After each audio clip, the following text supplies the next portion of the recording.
They have a 3-3 record in offline majors, so it's not easy to say which way this is going to go. Absolutely. Every single match, the certified banger, man. We got Raif taking on the champion, Olsan later as well. Man in form against champion who made it. Every match has a ridiculous narrative. Damascus is about that time, as you said, a certified banger, and one of these players are about to move on to the next phase and hopefully end up punching that ticket in the top 8. Absolutely. Well, listen, without further ado, Rob, the players are ready, the crowd is ready. Rob, are you ready? It's about that time. Listen, home is ready, cameraman is ready as well. Let's go for the first match of the day, top 16! And that is going to be the beginning of Phase 2 with your boy Tasty Steve joining my brother Mark. Man, he is a man, but he ain't a Mark. What it do, bro? It is very fun to be here. I am blessed with this opportunity to be able to talk about some good-ass Tekken with my man Tasty Steve here. Guys, this is a big match. Yes. We got Nobi. Nobi has been going. Same thing could be said for John Ding. I feel like towards the end of Tekken 7, he really came into his own. Eddie is a completely different character, I feel like. And you would probably know better than I, but he is really completely different character, I feel like. And you would probably know better than I, but he has really made this character shine. Not the only one, but he is a guy who has been on Eddie through and through the entire time, and now is gotten him all the way back to this EWC stage again. Yep, and he's going to have a big challenge ahead of him for a lot of the players, especially in this group stage, as we find out who's going to be getting into our top 8, which will be played out tomorrow as we crown our EWC champion. But first things first, Korea, Japan, Eddie, Steve, battling it out. Here we go, Elegant Palace. Yo, shout outs to everybody joining us at home. EWC Phase 2 Tekken 8 begins now. And he bringing out the classic outfits on both sides. Oh, and like we said before, Rob pointed out, these guys are tied 3-3 in the offline meetups in tournament when it counts. This is another one. Game 1, round 1. Phase 2, let's go. Big pickup by Nobi already with the Steve Fox. Yeah, you're going to really see the confidence from Nobi there.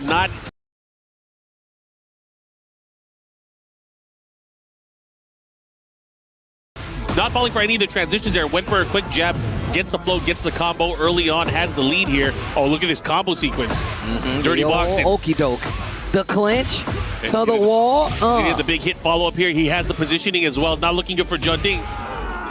Turning on the offense. That's exactly what I'm talking about. Playing like a real boxer. Nobi locked in, gets the first round. And one of the strengths that John Ding has displayed, not only in just his Tekken 8, but being a successful Tekken 8 player, is putting you in the blender. He's forcing you to guess with Eddie. Oh, nice. Good combo there from John Ding. Look at the life lead now. Has the pressure by the wall. Nobi deciding to stay on the floor. Has to be careful how he approaches here. Oh, he tried to jab this time, and this time the transition from John Ding, mixing it up.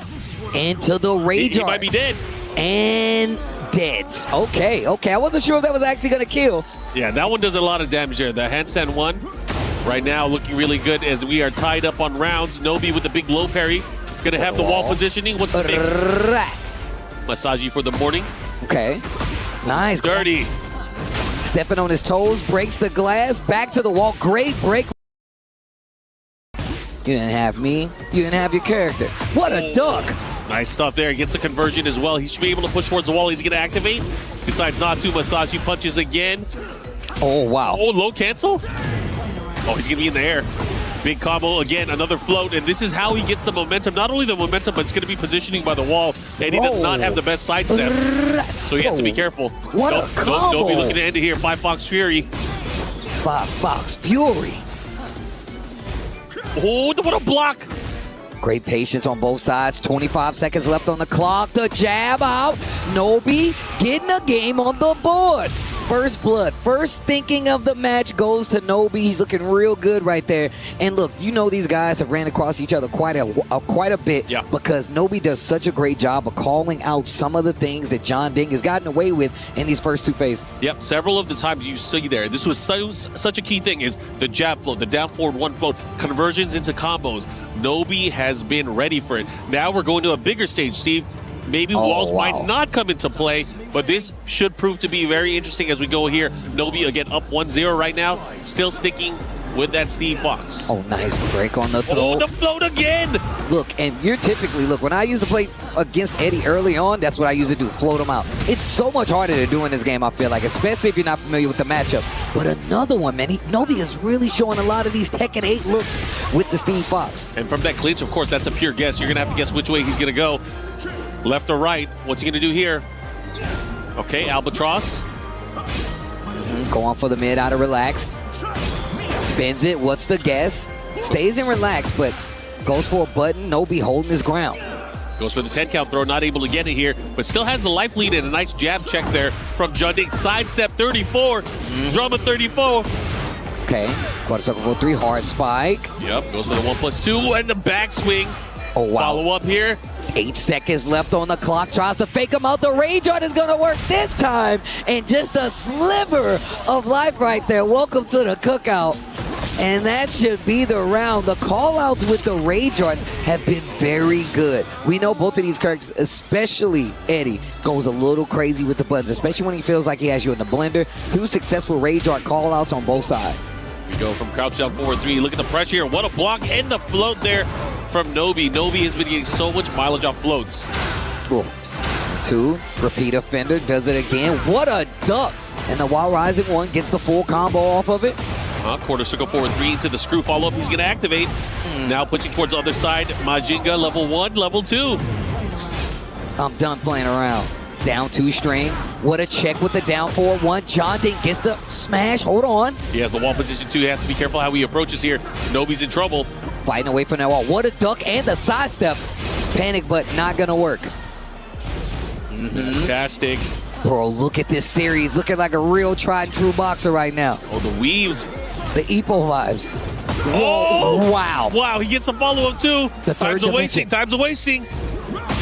What a duck. Wow. John Ding staying duck right in front of his face. Yeah, he had that read down pat. Big counter hit. Didn't commit though. It's a little bit harder to confirm that. Small scramble mid-screen. Ooh! He's creeping on him. Down 4-1-2. What a duck once again. Big While ball rising 2. Yup. Follow up here. Relax 2. Follow up there. Quarter circle forward 3. He's going to activate one more time. He's going to push towards the wall. Gets Majinga. Missed the final hit. Didn't get it. Maybe just a little too late on the timing, but the last hit didn't hit. Nobi's got a chance now. John Ding up 2 rounds, and the life lead is in his favor, and no heat left anymore. Got to do it raw. No heat on either side. Rage for Nobi. He jabs him out again, and he drops the combo. That's a second drop from a float. That's just unfortunate there for Nobi. Already not doing a lot of damage because it was a float, but not able to clean the plate. That's the big thing. Oh, the lows. Uh-oh, they're stacking up again. Another time match. He lets the stance rock and the low.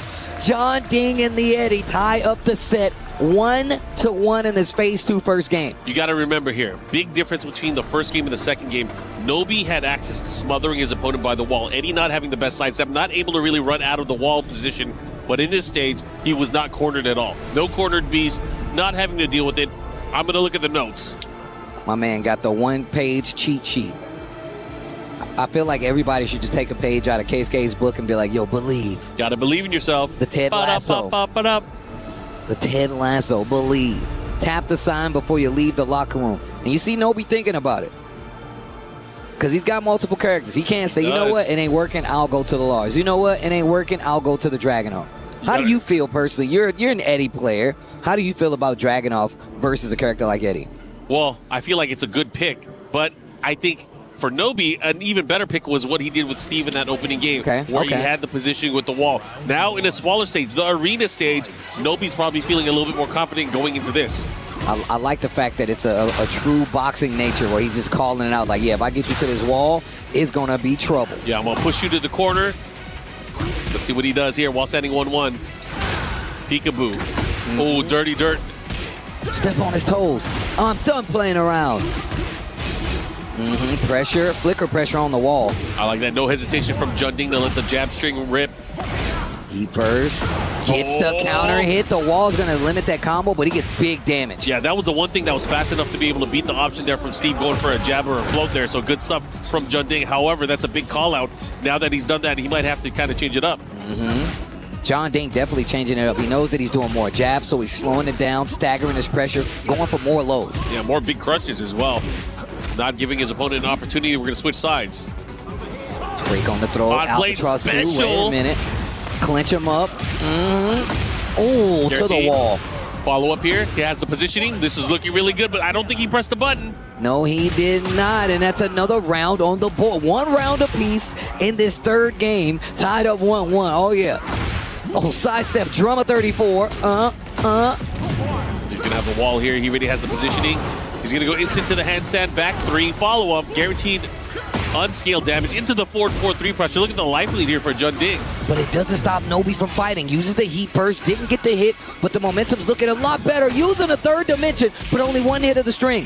Small punish on the side of Nobi as he spends the rest of his resources. This is exactly where Nobi wants him.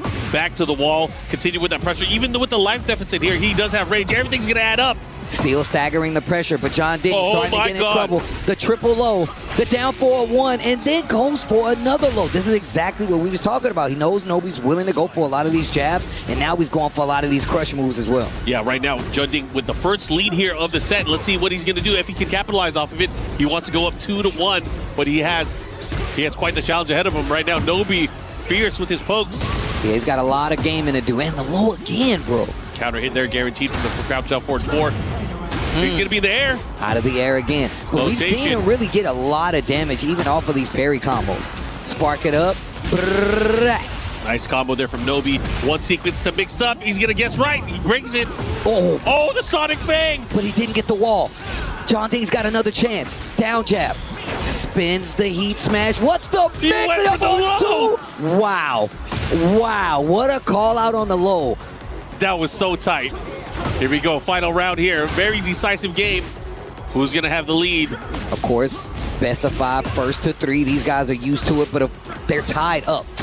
Low parry, and look at the damage he gets off of this. Not only going to get damage, Steve, he's going to get the wall here, and he's also going to get a nasty mix-up. Is it going to be dirty boxing? What you got?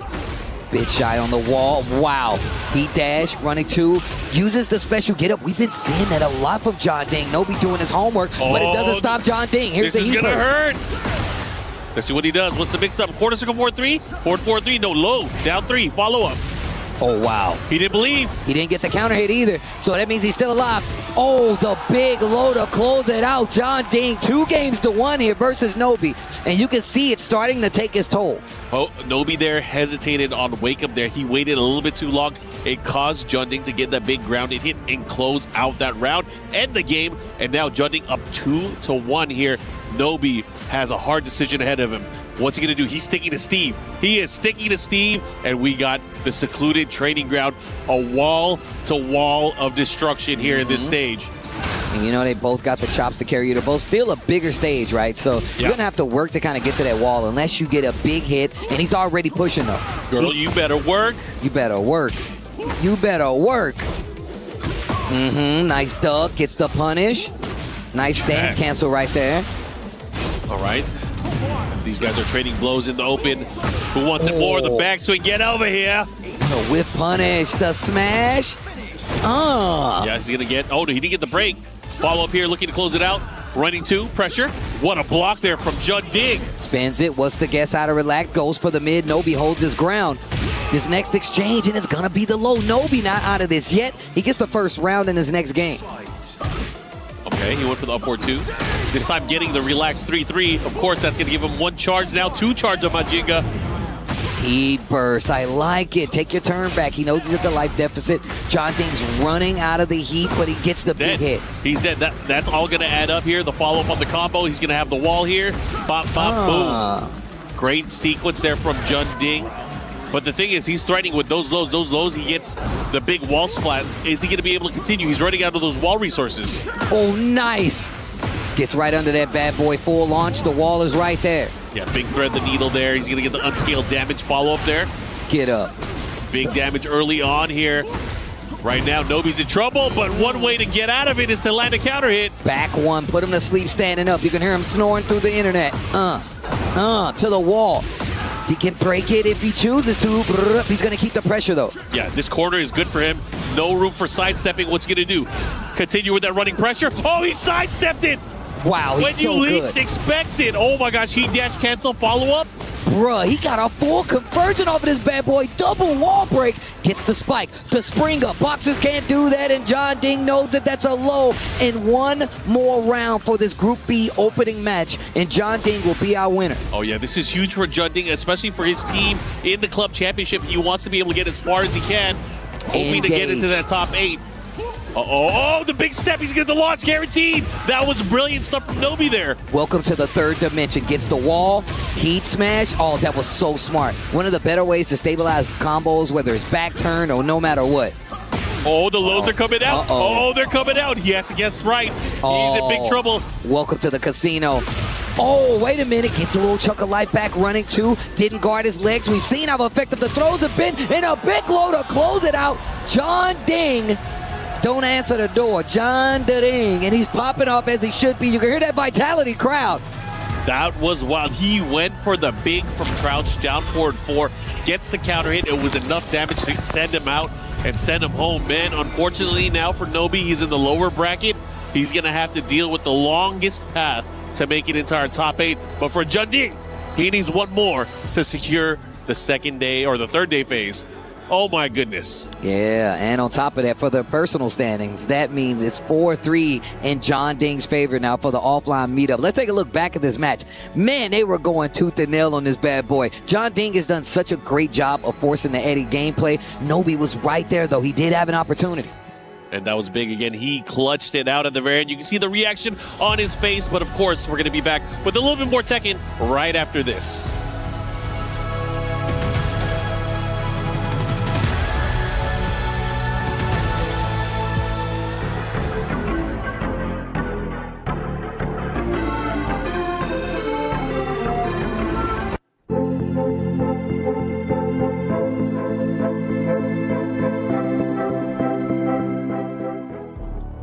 And we are back. Group B continues. You see it on the stage.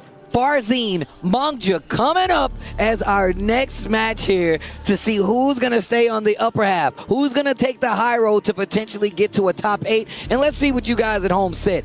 88% says that Farzine is going to take it. And I'm going to tell you right now, Internet, you don't know ball. They definitely don't know ball. do not know ball, They probably bro. don't know the last few times they played. Mongja has won quite convincingly against young Farzine. This is kind of crazy. All right. But I'm going to tell you right now, I'm such a big fan of Farzine. My man has been playing crazy these last few months. Got some big victories on his belt. Two big premier events. He's been the guy to beat, and it shows. Even at the TWT finals, he was right there on the stage in that top 8, playing up against in the run to make that top run, but just not going to be able to get it. Tasty Steve, you got to talk to me here. What can we expect? He is known as a Victor player. However, he has a high-octane, high-powered Lydia as well. We know for the most part, Mongja is going to pick the Law, at least to start things off. What do you think we're going to see as this opening match? I think I would say maybe the Lydia. I think Lydia probably does a little better job at like keeping you honest, especially versus a character like Law. And it's not easy for you to just kind of press yourself against Law. He's got way too many fast moves. It can get you in trouble. And on top of that, I'm sure Farzine is aware of it. Now, the thing is that Mongja has seen it all at this point. He is a Law player, but also he's a Lydia player too. So you know he knows the lay of the land when it comes to this matchup.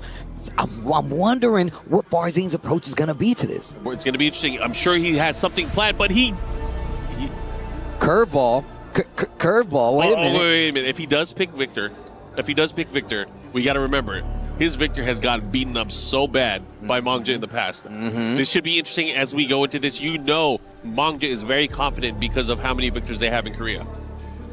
And that's another big point. I feel like we need to talk about the character spread, not only just, in the tournament, but internationally. These guys have a group of people that they play with, whether it's online or whether it's offline. It's going to be something to see how they deal with players at this caliber actually playing against them at a higher level. Yeah, my man's playing. He got Mark going crazy over here. Yeah, you guys can't see it. You guys can't see it, but I was just losing my mind. I saw him hovering on the character select screen. But he teases quite a few. We thought he was going to go in with Victor, but he has settled in and locked in with the Lydia. So no more hovering. It's time for takeoff. Our next match for Group B, Farzine versus Mongja. A tale to see. I'm glad you guys are here. It's going to be Lydia versus the Law. Here we go, starting things off. Round 1. All right, here we go. Game 1. Back to that secluded training ground. And look at that quick duck already. The down 2. And you guys got to remember placement of the brackets. We just saw our earlier match there with Junding and Nobi.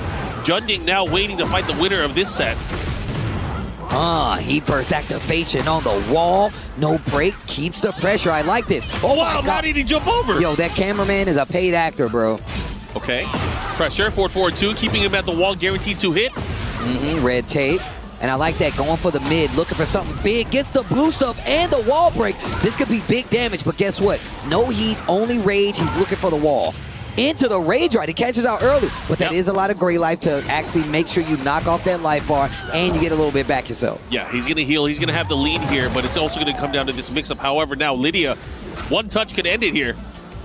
Two throw, nothing. What a dunk. He knows he's a Lydia player. Mangja getting first blood here versus Farzine. But one thing about Farzine, my man collects data like a center. Once he comes back, I would love to see his rebuttal, but this is only round one, game one. Big Dragon Hammer on the side of Mangja. Yeah, big timing call out there. Gets the counter hit, has the wall here. Let's see what he does. Has the wall conversion.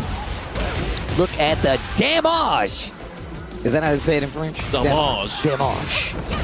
Okay. Pressure has him at the wall sideways, too. He has to be careful. Great block. Gonna restrict his movement here. Caught him with it. Oh, this is gonna hurt big time. I talked about those rebuttals. To the wall we go.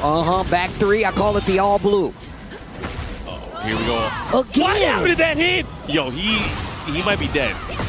If he gets his wall, he's 100% dead. Actually, yeah, back 3-4, one play, else two. Again, the all blue gets the combo, and catches you ducking on the wall. One round apiece. Great answer here by Farzine. Gotta call it out here. The follow-up here goes for the back one, beats him out, knows there's a gap in between. Nice block on the red tape and gets the full launcher. He has to be thinking, like, why would you duck in that situation? But hey, this guy, Mangja, is a nut. He's been known to play and read and believe in his heart. Speaking of ducks, Farzine getting the launcher to the wall we go. This round looking a lot better. Oh! Almost had the resplat, but goes for the down attack. He tried to beat out the political storm there. Got the jab series again. He dash cancel. Oh, nice. Engage. The slide. Do it again. Oh, not that move. That's not what I was talking about. The trade. Both holding back. 18 seconds left on the clock. The rest of the heat is gone. Life lead in favor of Mangja. Tries to sneak in a throw. It's not going to do it. 4-4-2. What's he going to do? Down hammer. The big slide call out. He doesn't get to float fully. Life lead in favor of Mangja. 3 seconds almost down on the timer, and Mangja just inches it out barely. Yeah, he tried to tape him though. He got interrupted there with the down forward one quick mid check. Okay, this time not getting it, but he gets a punish. With the political storm. That's a great punish, by the way. Farzine knowing it and gets the parry with the blue stuff, taking the momentum back. Oh, they trade blows there, but he gets the knockdown. Now Farzine taking his turn back. We're going to the sky. Nice combo here. He's going to push towards the wall as well, but he does not have any more resources. Jabs him out of the air. Small scramble on the string. He gets the knockdown. Needs to be careful by this wall. Farzine definitely can smell blood. What the? And he counter hit confirms there on wake up while standing 4 into the flip kick into the rage yard. Bruh. First off, this is not going to kill. So let's see what Farzine does with what his life he has remaining. Okay. It's going to come down to this. What's the mix? Oh, hammer down into the down back 3, and Mangja stealing away game number 1. This was such a back and forth between both of these guys. Could have gone either way. Again, high impact both ways. This guy, Mangja, looking sharp. But once again, do not count out young Farzine just yet. Once again, he's still got other characters. If he feels like this matchup isn't working out in his favor, he definitely can switch. Mangja seems to have a read, but this comes from the fact, like I said before, he also has the Lydia. He keeps one on the oven. Yeah, he keeps everyone honest, man. You got to be able to have that. Anyways, we're going to go into the action again now, into the beach. Big stage here too. Wall carry obviously not an issue between these two characters.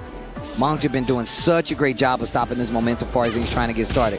Especially with, how varied Lydia's approach can be. Fixing in the lows, great mids, and just even the stance defense. Even in heat, that heaven and earth stance has not been the biggest factor, and that's one of the things you really got to look at versus this character. Bro, what a timing call out. For him to go for that parry in that situation just to get his turn back, that's insane. I mean, one way to do it is you don't want to let Lydia get her heat running, right? You do not want to have to guess on heaven and earth. Uh-oh, here we go. Speaking of, to the wall we go. We might see a mix coming. Full crouch down 4-3. Nice slide to get out of there and change positions. Back to the wall now. Farzin searching for a hop kick. Such a good move. And does the political storm. I'm the Prime Minister of Poland. Here we go. Right now, Farzin with the round lead here in game number 2. Mongja with a brilliant sidestep on the hop kick. He's going to have to adjust his combo here. Not going to get a clean wall splat, but still, he's just going to push. Spending a lot of his resources. Gets the wall, but just didn't get that clean placement that he wanted, where he could have got a continued combo, but the pressure. Ooh, a fellow chucker, eh? Fellow chucker, eh? What's he going to do here? Get off of me. Grab. Hands off the gi, bro. Oh. Engage. Wait a minute. Wait a minute, this could be bad. Farzin finds the hit. I like how he's going for the low jab. They're trying to interrupt, but this time calls him out with the political storm. Though he dash cancel, this time he will. Oh, the mid once again, and that's how Farzin has been typically coming back. Look, he knows that you're looking for the lows. He's seen that you've been ducking in his first game. That's when the game plan opens up. Engage. Nice. DSS forward 1 blue stuff into the heat mix-ups. Oh, he called him out on it. Good block there. Great punish. Poison arrow. Gets in the low, and another challenge by Farzin. He is at the life deficit, but gets the counter hit. Gives me a stock. Oh, he put the brakes on. He beat out the parry. Yo, what's the one mix? Into the mid. Look at this series. Farzin looking so much better. Gets the counter hit. Confirmed. He's Counter dead. hit. He's hella dead. Mongja in the second game fighting back. Every answer Farzin is put down on the paper. As a teacher, Mongja's like, nah, that's wrong. Unsatisfactory. Here's the engager. Those frames are mine, and so is your back. Here we go. Pushing. Junkyard City one more time. Oh, look at this damage. Oh my God, 118 damage for Mongja. And he puts the brakes Oh, on the into the parry. punch parry. A fellow chucker. Slide, get up. One more time. What's the mix? He went for the low. Here comes Farzin's chance. Oh, not enough. Final round here. Game number 2. A decisive round.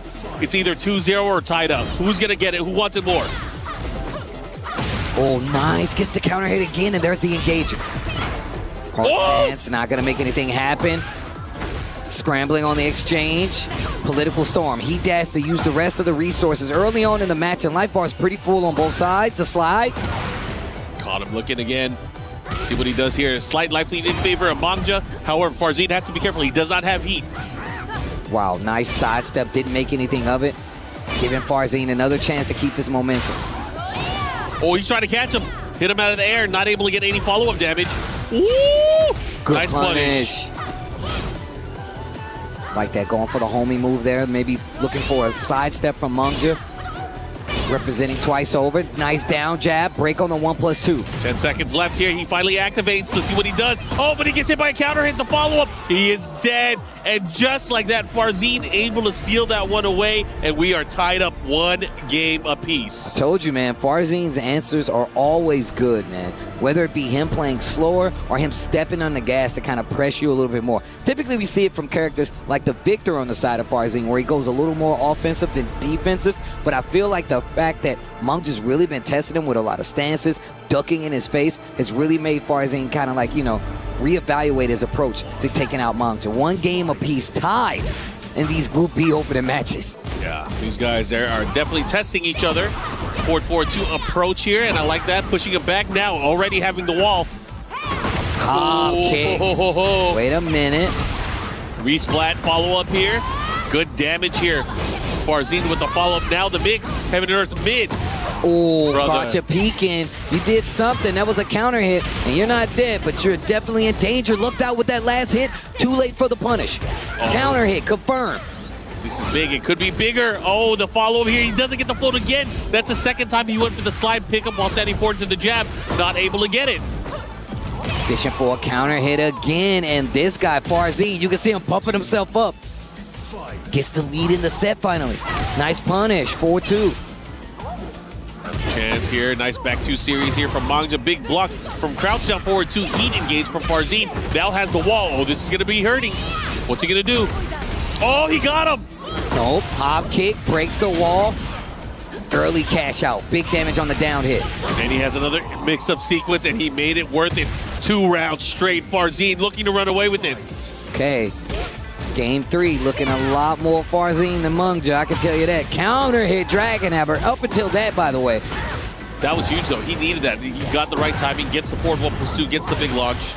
Wall getting closer. He gets just a bit shy, but he keeps the pressure in his favor, floats him out.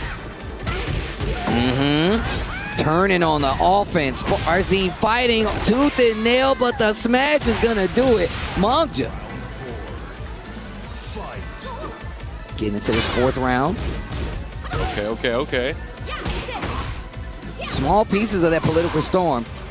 Tries to use the movement to get out of there. A little backstep action. Mongja starting to sprinkle in the lows. Tries to go in and interrupt with the down jab, but Farzin makes him pay for it. Activation 3 stock on top of that. Hop kick for the re-wall splat. Big down punch. Look at the damage. Oh, he risked it all there, and unfortunately for him, nobody was home. And Farzin, look at him. He's looking like a killer right now. Bro, every round he gets more and more intense. Every round, he's like, oh, I got you now, we're up. Sometimes you got to be your own hype man, right? Sometimes you got to believe. Sometimes you need that sheet of notebook paper that just says believe on it. All right. Smaller stage right here. Come and get some. I dare you. Mongja needs to turn it up. He needs to increase the difficulty setting, as my boy Yipes would say. Engage, trying to attack out of stance, red tape. Oh, this time catching him. He's going to go ahead and cancel it out. Follow up and cash in on that heat dash cancel into the damage as well. Brother, that did so much. Those two sequences just added up. A lot more slow paced on both sides. Farzin trying to force the issue though. Oh, things are a little bit bigger here. He's going to have to go the other way, but he gets the guaranteed follow-up. Let's see what he does. Punish. I like it. Heat's there. You know he's looking for it. Gets the hit. Not any recoverable life. Yeah, that's going to do it. This potential final game here, Farzin can keep this momentum. You know he wants it. This young player. Yo, the double dragons. Time to save the girl. Okay, follow up here. He's going to activate.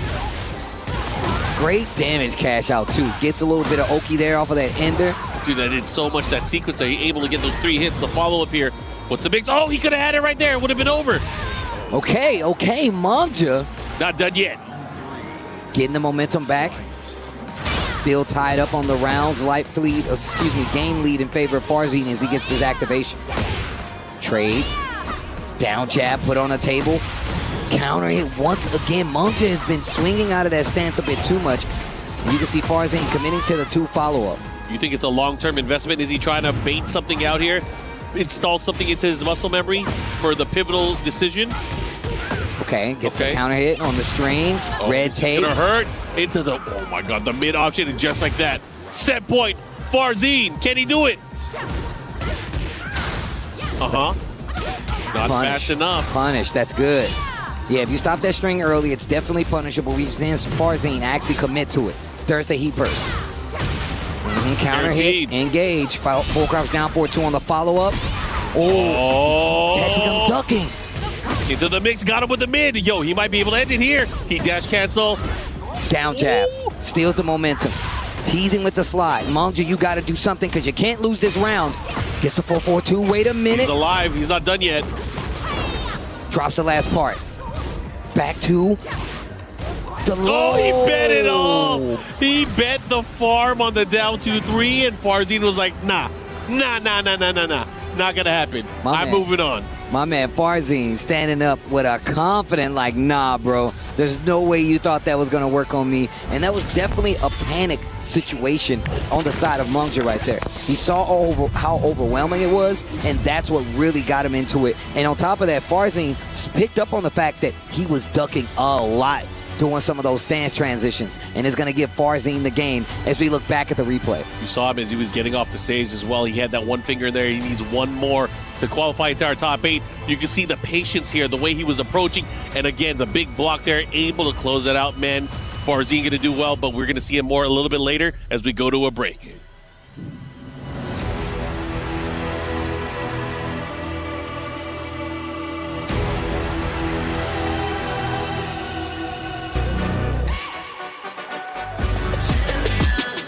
This ain't no regular thing. Came for the ring, you know what I mean. You see my name in the lights. Better get right, I'm champion.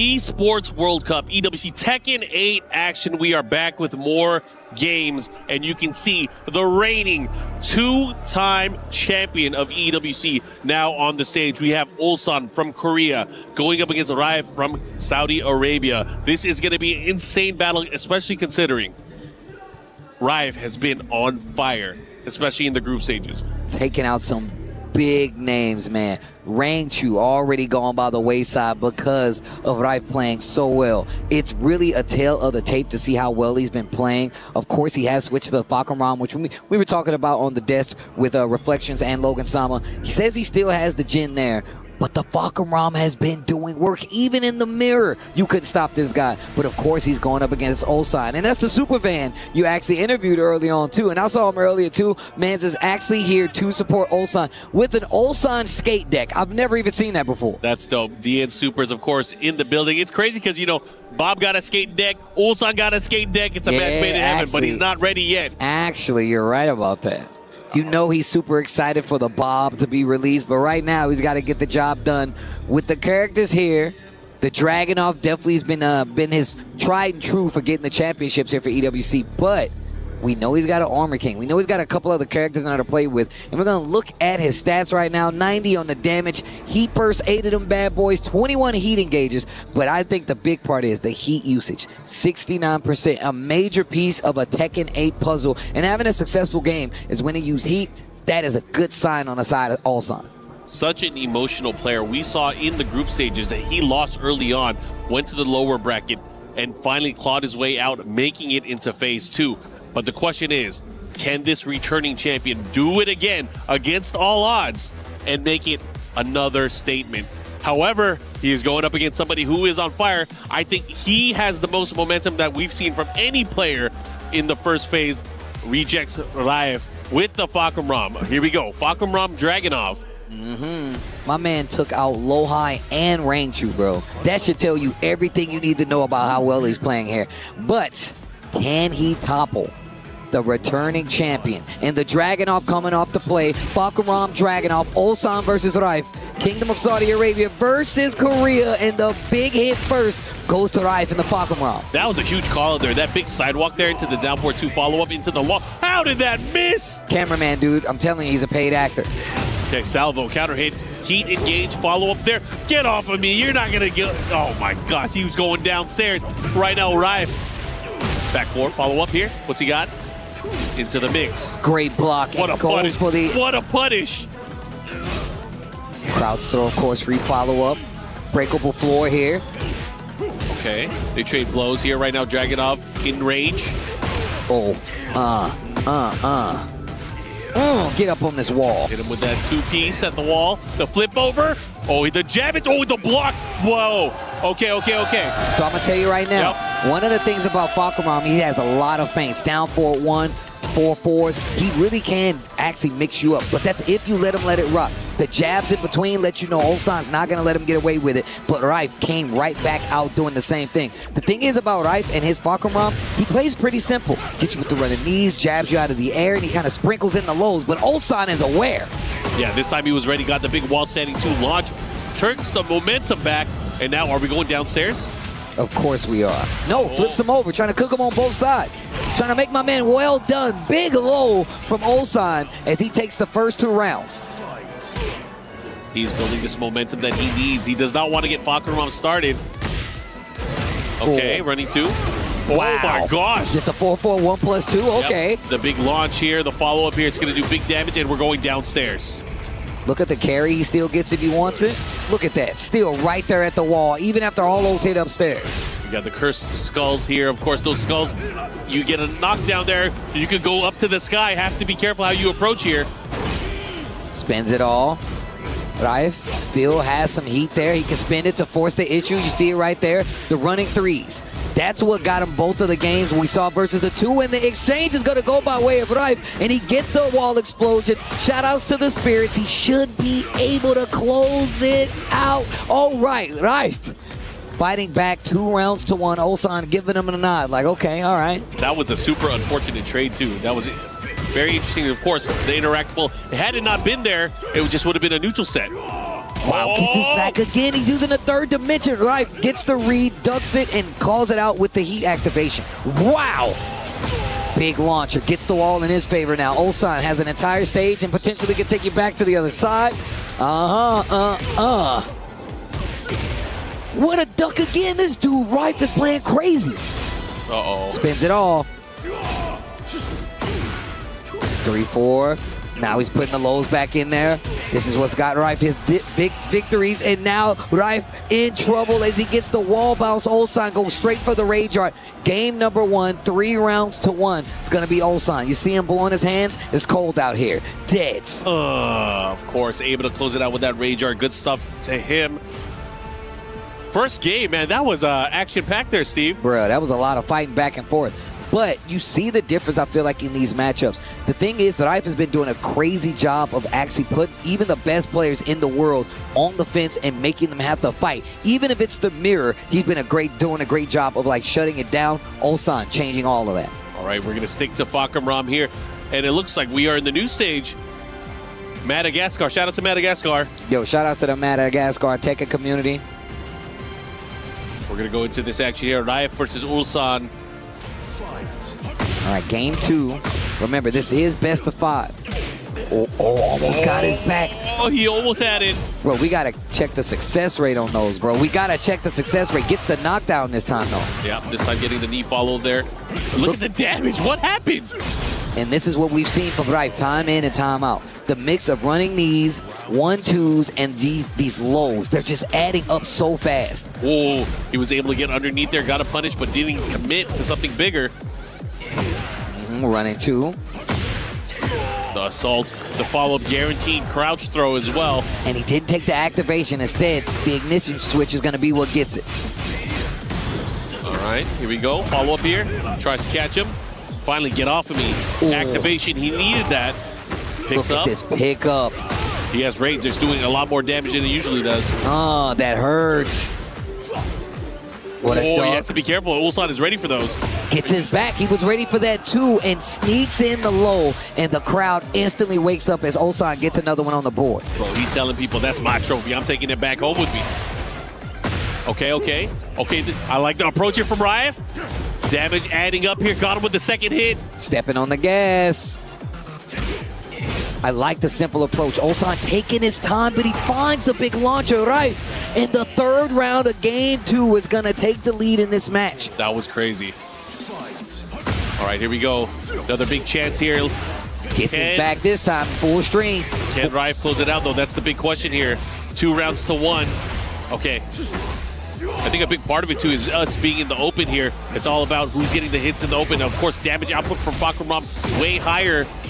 Okay, what's the mix? Activation. Dang, he's putting them in rage from this combo. And it was the block damage that did it. Oh! A little flash duck.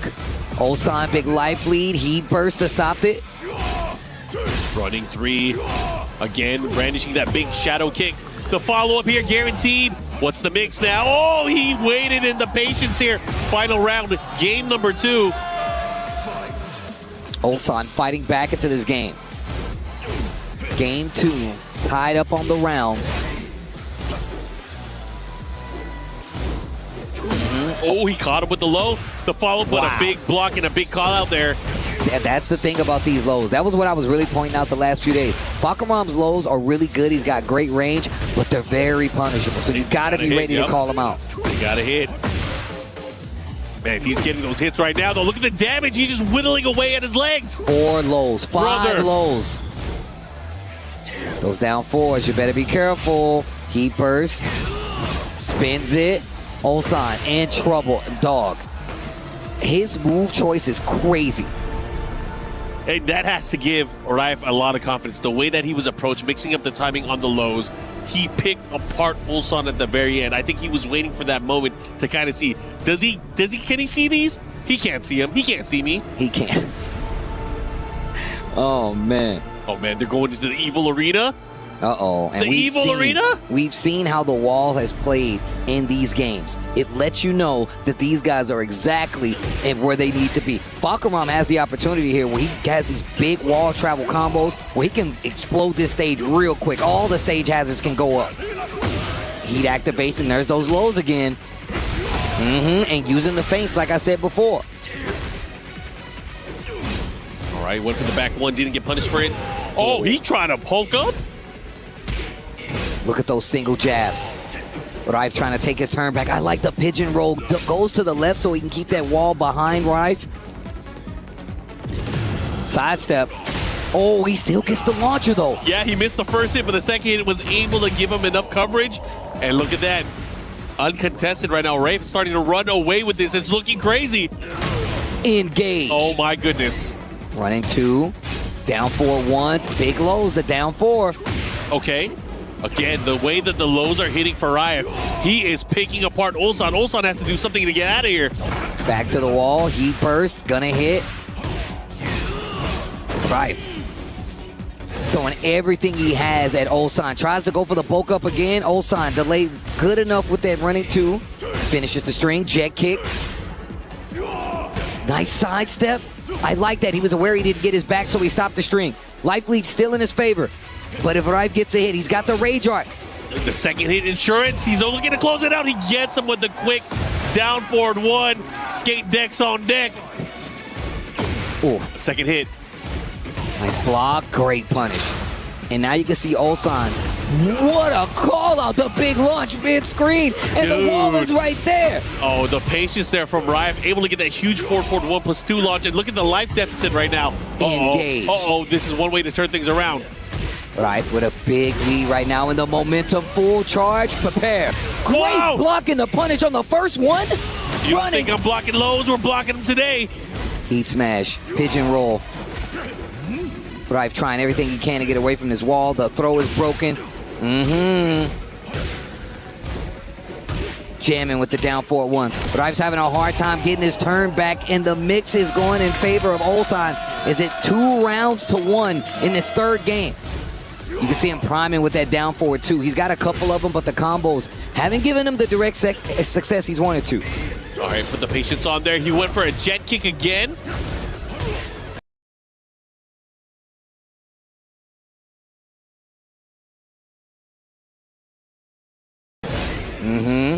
Keeping Falcon Ram honest with these up-close pokes. Counter hit, knockdown. And the running 2 with the blue stuff for extra, and the perfect on the side of Ulsan. It seems like that momentum we saw from Rife early on is definitely in contention here from Ulsan. So, the way that he was approaching with those lows, obviously not the fastest moves in Falcrama's arsenal. Sure, they do a chunk of damage, but Ulsan changed it up. He went back to the basics. He went for the jabs, the down forward ones, spacing out the running 2s. And he was able to really just overwhelm Rife. And now going to another game, which might be the last game here, especially with Ulsan at the lead right now. But of course, it's not going to be easy. Yeah, Rife locking in, saying, you know what, the Jin's going to stay on the bench. I'm going to use the Falcon Ram. And he's already with the momentum. The running 3s. Interrupt, counter hit, gets the engage starter. Found it. Down 4, 2, 3. Full combo launcher, and he's got the explosive wall. He's going to make it count. Put him back there. Big damage. Big sequence here from Riot, but a punish here from Ulsan. Going back the other way, look at the positioning. Oh.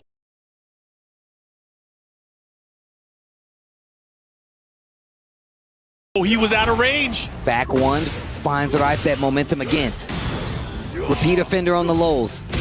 I like that. Down forward 1, check, down 1. Able to get the hit, the long range. That's a big boy. Nice block, and that's what I was talking about, those lows. He gets the full launch. He's going to go to the wall. He can activate if he wants to, but he just takes the damage. Okay, what's the mix here? Goes for the big hatchet. blow. Oh, Do it again. Yo, and I like the way Ulsan's playing right now, the way he's approaching here. Wait a minute, the engage. Here comes Rife. Puts the brakes on. Again, he's disrespecting him with the low. Let's go. Just dash up raw low. No ingredients, just low. No eggs, no milk, just low.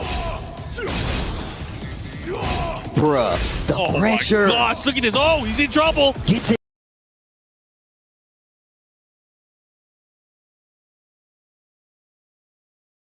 Back, big launcher He's on the going to be side safe, of though. Ulsan. I don't think he can fully convert from here. Takes the Oki, and another low. Steals the momentum back. again. This time goes for the mid option. Mad One more damage. hit. Oh my goodness. Mad damage, bro. I like that. And then I've shown you something new. Punish. The roll, unfortunately not able to float and get a combo. Full crouch down 4-2. Okay. Tekken. I love it how he never gave up on the lows. He's still gonna do them. Uh-oh. Uh-oh, you gotta be careful. Guess right. Not gonna do it right. Back on the board. 2 games apiece. These guys are fighting back something crazy. Oh my gosh, bro. You know, there's points where we see Ulsan fighting back in pure control, using the jabs, the down forward ones, and just pure spacing. But slowly but surely, Ref just goes crazy. All right. Pack pixels. Last game of the set between these two in Group B. The return champion. Definitely thinking about this matchup. Not Ice's first time here, so you know he feels like he's about due for a victory. And just simple. Nothing crazy with the Fakaram. Just mixing in the lows, using a few of the feints, and running 3. Yeah, pure pokes, pure mix-ups here. Now pushing against to the other side. Oh, this is looking good for Ryan. Has the bro. He tried to go for the parry and got hit. He's at the lead. In the set. He's at the lead. Okay. Oh, nice while setting 1-3, threading that needle over the highs. Nice block. No activation. He's still conserving it. Man, Ulsan does an amazing job of the way he uses heat. Gets the activation on the punish. Okay, I like that there. Reset the situation. Going for the loads. Oh, again, this time getting the wall setting 1+2. Follow up. Jet kick. Oh, running 3. Spending it all. Look at this pressure and look at the gray light. The cash out was actually crazy. Bro, he's going in. Finishes the string, and Ulsan is in big trouble. Raif, 1 round away from getting the big win versus Ulsan, the return champion. This would be huge for Raif. The momentum is looking crazy right now. 2 rounds straight here.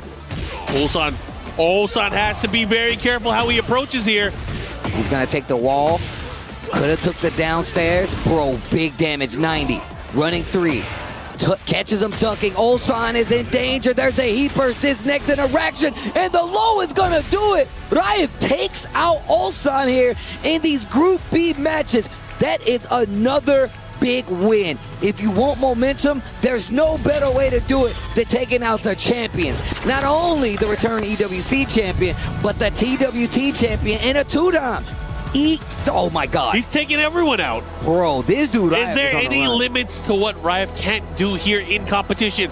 He is looking poised to go all the way, Steve. The EWC run that Raif is putting on right now has got to be studied. Legendary. Bruh. He ain't even done yet. And everybody who we've typically seen get on this stage, regardless of their results, has definitely made some big upsets happen. He's made 3 happen in the span of 2 days.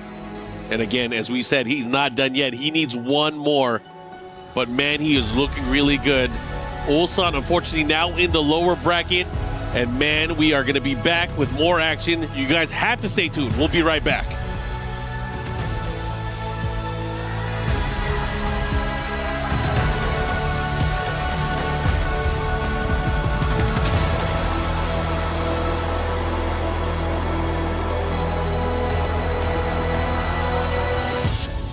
We were there.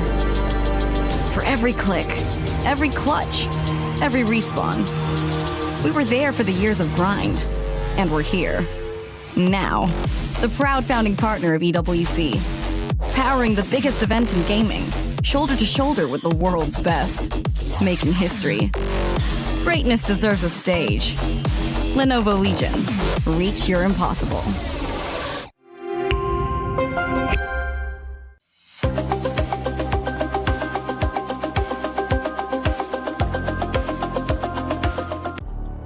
And the action does not stop from EWC Tekken 8. We've had nothing but bangers, upsets, and heartbreak. And there's more to come as we go further in the Group B. It's your boy Tasty Steve, Markman holding it down. Numan versus Kasim Mir is our next match here for Group B. And man, it's another banger. Yeah, this one's going to be fun. Of course, we just saw an amazing matchup with Raif and Ulsan. Raif able, of course, to take that. So the winner of this set that you guys see on stage right now will move on to fight against Rife later on for a chance to qualify into our top 8. But man, oh man, this one should be fun. We got Zafina, we got Steve Fox.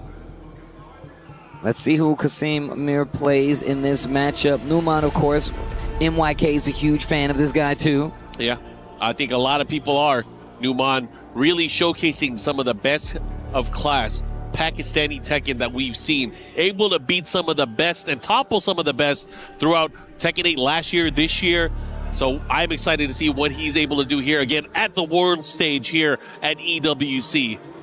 Well, he's got his work cut out for him. We're getting closer to that top 8, like Mark said. There's only one more day left here for Tekken 8. And, of course, nobody wants to go home. They're trying to go on. They're trying to get closer. And, of course, we know those championship points, especially being EWC, is what a lot of people looking at. Those club points are the big thing on everybody's minds. So you know there's a lot of people invested in who makes it out of this group. All right, and it looks like these players are ready to lock in here. What I would expect, of course, from Kasimir is the character that he's been using for the most part of the event. It is going to be that Zafina going up against Numan and his Steve. 2 specialists battling it out here. Yeah, man, this is what I like to see. You know I'm a character loyalist, especially in tournament. But the Steve Fox, the Zafina, going to be the characters we get. Kasimir has been playing crazy with the Zafina, by the way. Let's see what he got here. What is he going to be able to bring right into it? Big trade on the counter hit, both sides. Starting off, I think one of the things that's worth calling out to the way that Numan plays, he utilizes the entire moveset of Steve Fox to a T. Things like the get over here, the back sway that he has, he is able to do it in such brilliant ways. Kasimir just does a great job at contesting. He never lets it get to the point where he feels like he's not in control.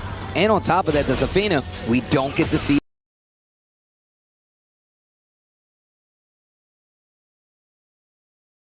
as frequently as often, and he's definitely one of the best out there. There's the activation. Jamming him on the wall, goes for the guard break. Kasimir, as I was talking, now he's in trouble. He is enraged, and he's got a little bit of gray life he can get back. Numan's got heat, though. And the low parry, he should be able to get the wall. Yeah, doesn't even need the wall, though. The combo is going to get the job done. I like it. Great counter to the approach there. Again, getting those low parries, those things are key for getting momentum back sometimes. Not going to do a lot of damage, but sometimes you just want to be able to get your turn back. Down 3, gets the counter hit. You know, Zafina, one of those characters that can kind of prevent people from having their turns as well. If she can get things flowing. Oh, look at this. What a call out on the stance. Numan. Yeah. Wow, sidestep. There's a tarantula here. Let me Sonic Bang him. Bro, right? Okay. On the wall. Big damage had to wait. Gets the full amount of damage follow-up as well. I like that. Hit him with the window washer. Needs to be careful, though. Down 4-1. Numan, and oh my gosh, what a call out. Numan getting that first round and the second round. And now this first game, looking a lot more confident. True hop back right there, just to build some space, and it does not stop Kasimir as he gets this big launcher. He's right by the wall now. Oh yeah, it's gonna be big damage follow-up here. Let's see what he got here. Down forward 1-2, into the damage. Got you in block right now, and once again finds another launcher. This third round looking a lot cleaner for Kasimir as he gets it and stops the momentum. First round definitely sets the stake. We're used to these 2 out of 3s. These are best of 5s, so of course you still get one more round after you figure it out. All right, can he do it though? Moving further, this is such an important part of the round. Engage. Okay, what's the mix? He's by the wall, he has to be careful. The second hit clips him. Tries the sidestep, got him in trouble. But he's sideways though, it's not gonna be that much damage. Wait a minute, he readjusts. He had a combo for that, almost anyway. All right, here we go. Get off of me. There it is. Actually works this time. We saw him go for it last time at the end of this first game, and it did not work out. Kasimir tying up this first game, 2 rounds apiece. Yep, here we go into a final round, of course. Who wants it more? Albatross. Nice jab out of there. Can't get away with the pressure. Over here. 4-1+2, not gonna work. The Lionheart stands, gets the launcher. Here comes Numan. I'm done playing around. Over here. Oh, he went for the clinch. Finishes the string. He got clipped last time moving. He's learned his lesson. By Fox Fury, the approach here. Heat dash. No heat on either side now, and 26 seconds left on the clock. What are you going to do with the time? Pressure definitely in favor of Numan and the Steve. Dunk him. Oh, but he threads the needle there, but has to adjust. I like the stabilization on the combo into the rage. Let me get some life back, but you get nothing because the wall messes up the combo. That's unfortunate there. Wasted the rage art, not able to get it here. Has another chance. Finishes the string. 5 seconds left. The low. The back and forth. He's trying to make it happen. There's no time. No time at all. No time indeed. Game number 1. Numan keeping his wits about him. So well played. He literally had 1% life left. He couldn't pull it off. That's unfortunate. But man, Numan, the patience there at the very end. This dude, man, I like how he was fighting though. He didn't let off the gas. He tried to get the job done, but it will not be enough. That's what I like to see. Even when time is a factor, you got to find a way. Rage art is definitely something that you look for, but unfortunately not on the table. We get into game number 2. First game going to Numan. Oh, we're now in the Ortiz farm in Peru. Alpacas and aliens, oh my. Nice. Man, the launchers and the placement for Kasim Mir to get these big launches and keep himself in the game. Obviously didn't get the game itself, but stay in contention in rounds. All right, has a good chance here. Did not get the punish, but hey, skyscraper punch. The follow-up here. He's going to have to readjust here, and a brilliant readjustment there from Numan. Wow. Oh, and he gets the wall. Wow. Yo, give me the digital scissors on that bad boy. What a duck. Not a launch this time. Yo, clip it and ship it, like you said. Oh! Yo, sure you can let me out of this bad boy. Damn, that was wild. Good call out there. Back one. Put her to sleep standing up. Let me get the wall again. Yo, Numan, bro. Oh, my God. And again, a great display here. Dirty boxing follow-up here. Tries to keep him at the wall. Uh-oh, he has to be careful. The beatdown punch. That was definitely again, a launch Sonic. attempt. Oh, man, step on the toes. The old okie doke, the old rope-a-dope, we like to say. Yo, he's running away with this. Numan on a tear right now. 2 rounds uncontested. Kasim finally getting a big hit. Okay, let me get the wall. Just a bit shy. Down 3 to keep the pressure. Punish. The low. Again, attacking the toes. Tried to go for a big launcher.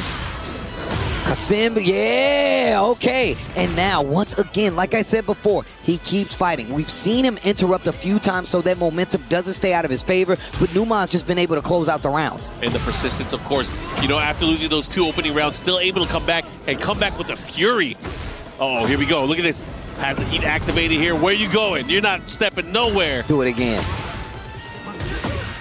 Nice, I like that. Turning on the offense. This is going to hurt. One more hit can do it. What's the mix? Runs up, blocks. Get off of me. Down 4-1. I like this. Get this game and this pace back in your favor. Down 4-1's up close. And on top of that, he's not letting him get into this actual mix-up with the Lionheart stance. Oh, my God. Gets the launcher to the wall. We go. Here we go. Big opportunity. Dirty, no. Backsway 1 follow-up here. Great block. Hop kick with your back to the wall. When all is said and done, the panic hop kick. The hope kick, we like to say. And there's the heat. Hard spike. Relaunch. Oh, he has to be careful. This is going to hurt. Oh, no. Oh, no. He might be done so. Like that realignment to get the wall. Oh, again. Well, there's so much going on. The cameraman, like you said, he's a paid actor. He's a paid actor. And the awareness.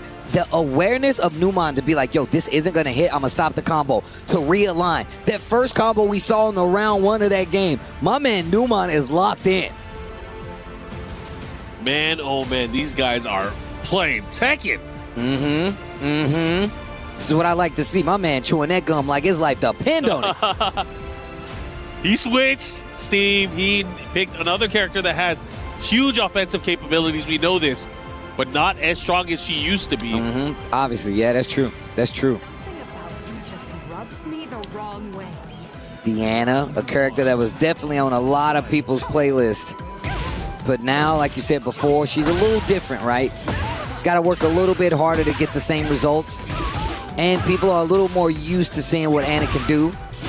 Yeah, has to be careful too, because she does have great pokes, but you know what happens when you have great pokes and you fight against Steve? Yep. You have to deal with that back one. Okay. Oh. Big launcher. The wall's right there. Actually, I was so wrong. The wall's not right there. He's going to get there. He's going to do it just for you, Steve. He's going to do it just for you. Oh, step on him. They like that sometimes. Got to be careful how you approach here from crouch down forward 2, pushing, heat dash, cancel. Big block, big punish. Oh my God. Nice block. Great punish. 15 seconds left on the clock. He uses the heat. Rage art. You got to stop the clock, and it means you're not going to get that recoverable life back. You get some of yours back, but now he has rage on his side as well. He's going to get the damage, going to get access to the art. If he gets a hit, he can stop the clock. Get up attack.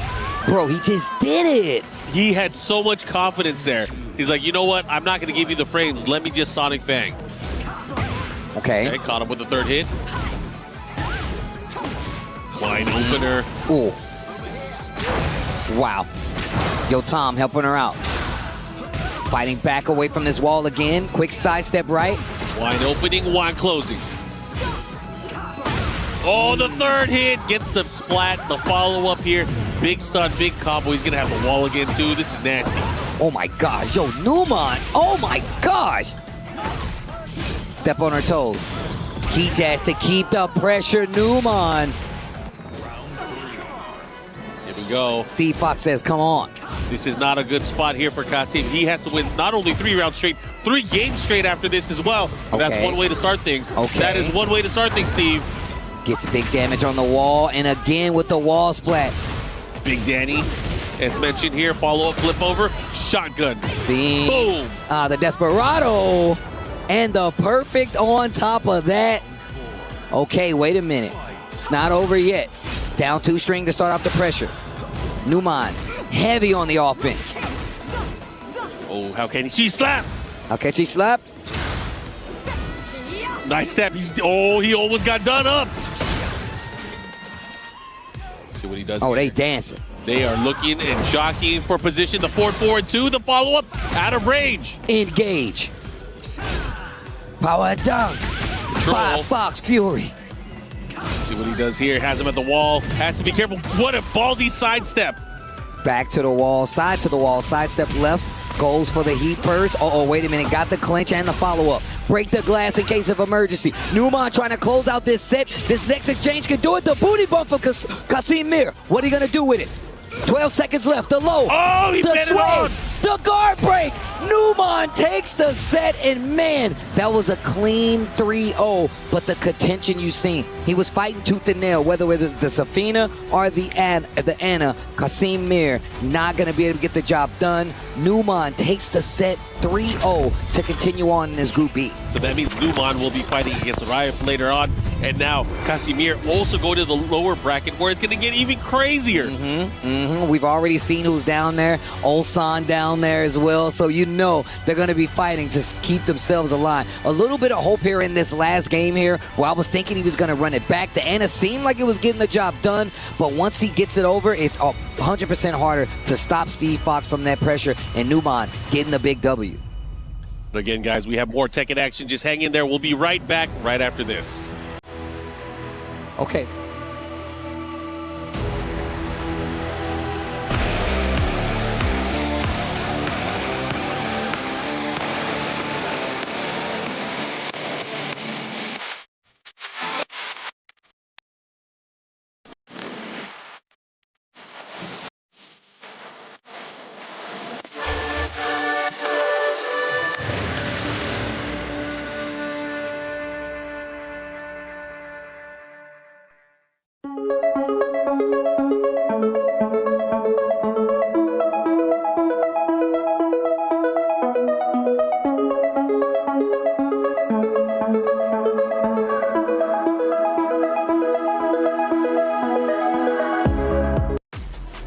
Oh, Group B is looking nice. We know what's at stake, right? You need to be top 8 to continue your run in this year's EWC for Tekken. Nate, you want to lift that trophy, you got to dominate your group. Right now, Falcons are flying high. They are looking great. This is the best possible outcome for them.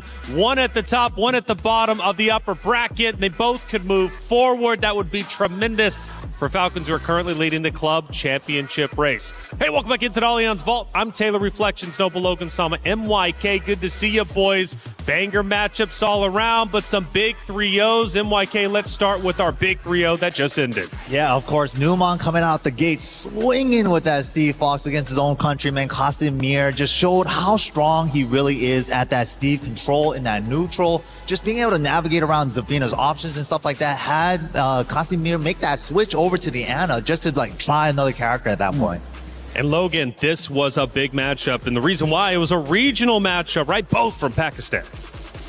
Yeah, absolutely, and it just shows, you know, the depth of quality that's come through. Of course, Numan qualifying through the LCQ hasn't been as traveled as some of these players that we're going to see over, you know, the rest of today that have made it through to the top 16. But he's shown that the quality in depth is absolutely there, and I wouldn't write off Casimir.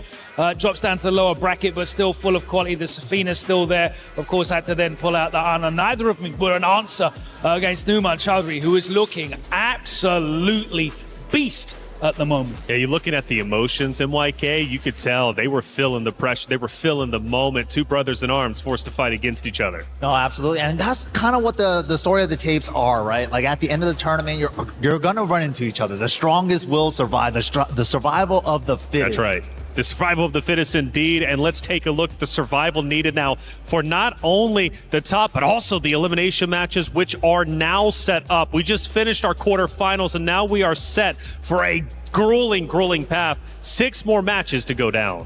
Yeah, absolutely. You know, the big talking points there, of course, Ulsan dropping down into the lower bracket. Pakistan still flying high. I think they had the 9 players qualify for out of the 32. 7 out of 9. 7 out. No, sorry, 9 in total, and South Korea had 13, I think. That's right. But 7 out of those 9 players made it through into this phase, and it's just really stamping right now the depth and the strength of these players as we see that. I guess the winners semis. That's right. The upper semifinals. Yeah. I think we're going to see a lot of these Pakistan players qualify into that final 8. They are so strong right now, and it's strength in numbers and it's quality top to bottom. And speaking of Falcons, let's move on to Vitality. John Dean gets a big win. Moving forward, he's not out of the woodwork just yet. He still needs to win his next one, but he takes down Nobi 3-1. Yeah, this was a surprising set to me. You know, like Nobi has 3 characters in his repertoire, right? He has the Steve Fox, he has the Dragunov, which he's most known for, and he has the Lars. I like the pick though with Steve at first, you know, like try to use some of the movement options to get around some of Eddie's arsenal. But John Ding, man, you give that player any bit of momentum, you give him an inch, he's gonna take a mile. You were talking to me backstage a little bit about how John Ding's more likely to go for the big mix-up. Some of the riskier options with Eddie as opposed to some of Abasi, who we've seen using Eddie to great success as well. But it worked out well for him there. Is that something you can see him carrying through the rest of the tournament, or is it? You know, a player that's not scared to take the risk is, you know, they're playing like they're nothing to lose. So even at the biggest stage, it's like, how do you beat that guy? True. The question is, how do you beat him? Nobi from that point was undefeated. Now he suffers a loss. Is he going to be able to snap back and come back even stronger down in the lower bracket? Well, it's up to him to decide. We discussed matches 1 and 4. Ryan Hart, though, there was 2 more matches that went down. What did we see? Absolutely supernova levels of explosiveness as day 3 opens up with 4 incredible matches. The 2 that I want to jump into, oh my goodness me, what an absolute masterclass of strategy in the Farzin versus Mangja set. Now, this set, these 2 have history, guys. They've met every year. Farzin got the dub in 2024. Mangja got the dub in 2025. They are making history here with that 3rd meeting, and we saw Mangja start out really strong, like a house on fire, threw everything at him and the kitchen sink. But Farzin, using that best of 5 application, using that patience, that passiveness to collect the data and slowly assemble the winning formula that you saw get him the W. Really, really smart stuff. And it's what can happen when, as Mangja, you go in trained, you go in well prepared, but you just give too much away too soon. And Farzin was all over that, collected the win. Now, the second set I want to jump into is Laef versus the 2-time EWC champ in Ulsan. The heavy lies the crown, as they say. But you see Ulsan trying to get through that match with the Dragunov.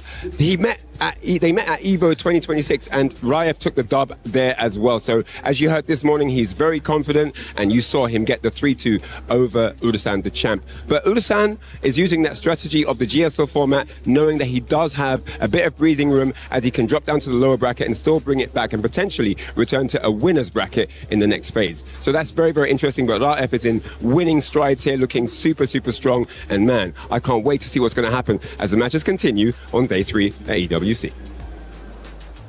Thank you, Reinhardt, as always. Yeah, when the house on fire, throw the kitchen sink and you hope it has some water in it to at least help out a little bit. That's what I got from that. Olsen now forced to fight through the lower bracket, but he's been here before. He managed to make it through. Can he do it one more time? Got a guy I want to ask that very question to. Justin, let's go ahead and bring you in. You've been here for 2 weeks now. You've been running your watch party. You've been providing all the coverage. Justin, pleasure to have you now on the main desk. How's everything been?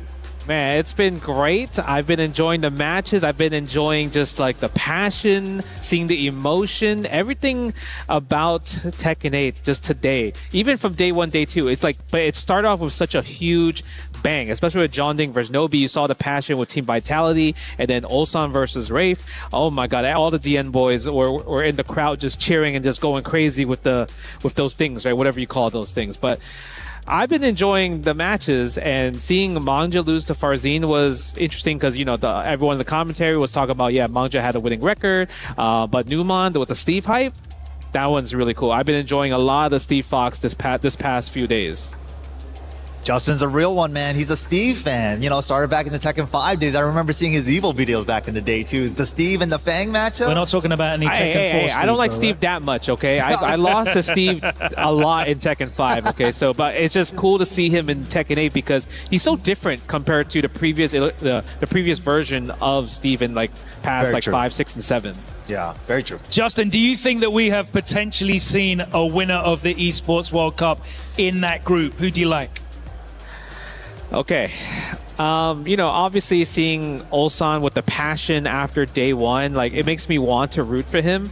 But I always like to go him to make it to the playoffs, make it into just the finals, and just win for Team Vitality because he's due for a big win, man. We've seen it at Evo France where, you know, he had second against Arslan, and he's the guy that always takes out Arslan Ash at EWC in general, right? So I want to see him take the big win at Esports World Cup. Hey, Justin, thanks for coming on, man. We appreciate everything you're doing with all your coverage, and now we know the secret. Hey, if we want to get your support, just take you out to dinner, man. It's just that easy. There you go. Hey, Justin, thank you so much, man. We'll be hanging out with you hopefully tomorrow for the finals, which is going to be going down. But, man, it's been fun today, and we're not even halfway through yet. And for the club championship race, it's tremendous. We need to head over to the Lenovo Legion Gauntlet for our CC update powered by Aramco. I'm over here at the Lenovo Legion Gauntlet, and it's Honor of Kings at the moment. Obviously, we're here talking about the Club Championship storylines, Chris, and it seems like it's all AGL at the moment. Yeah, I mean, the road really has came out kind of how we really did expect it to. I think, you know, for AGL, it's just been kind of going through the process. I think for them and the Chinese opposition, which they're going to be going up against in the grand final, I think for both these teams, it's been a case of like, okay, who can get themselves into a good rhythm before we get there? They've been following everybody, which can sometimes not be great. So it depends how some of the other teams kind of deal with that. I think, you know, realistically speaking, we did expect AJL to be in that grand final. They're going to make it a minimum of 750 points guaranteed. I mean, that's some crazy points. We'll see if Zubair is going to be able to do the same over in Tekken 8. We'll keep you updated. Back to you guys. Play is in our DNA. Whenever we let it out, it becomes our superpower. Now imagine an entire city being built to supercharge it. Kadir City, powered by Play.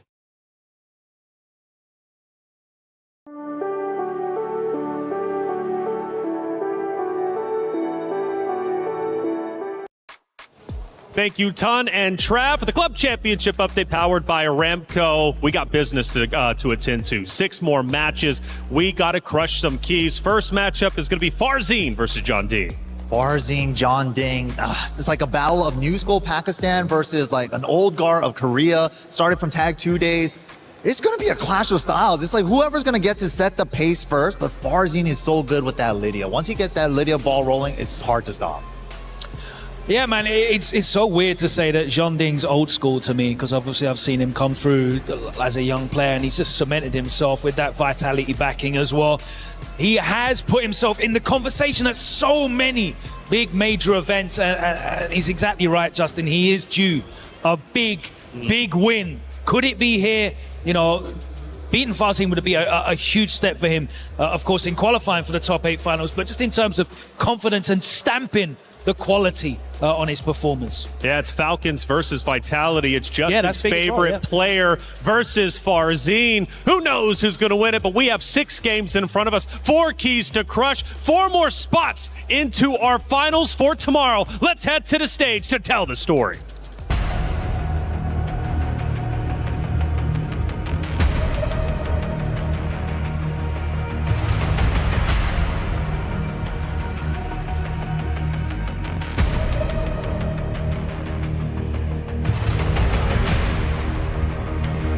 Round 1 is over, and now we're about to go to the juiciest matches of the day, bro, because the next matches are to qualify to tomorrow's top 8. All of this officially for top 8, ladies and gentlemen. This is the creme de la creme, and there's a whole lot of paper on the line. Also a lot of club championship points on top of it. Especially with what's about to happen right now. Jeonding representing Vitality, Farzin representing Falcons. These 2 clubs are currently fighting each other for that first place on the club championship spot. So you know this is worth a lot of points for the teams. And as far as, of course, overall, even regionally, I know that Korea is definitely my man's John Ding. My dog does do well, my man's John Ding. But right now, it is looking like the level of play has been damn near even all across the board. That said, guys, I do believe that it is about that time. Ladies and gentlemen, it is time for our top 8 qualifier. Are you ready?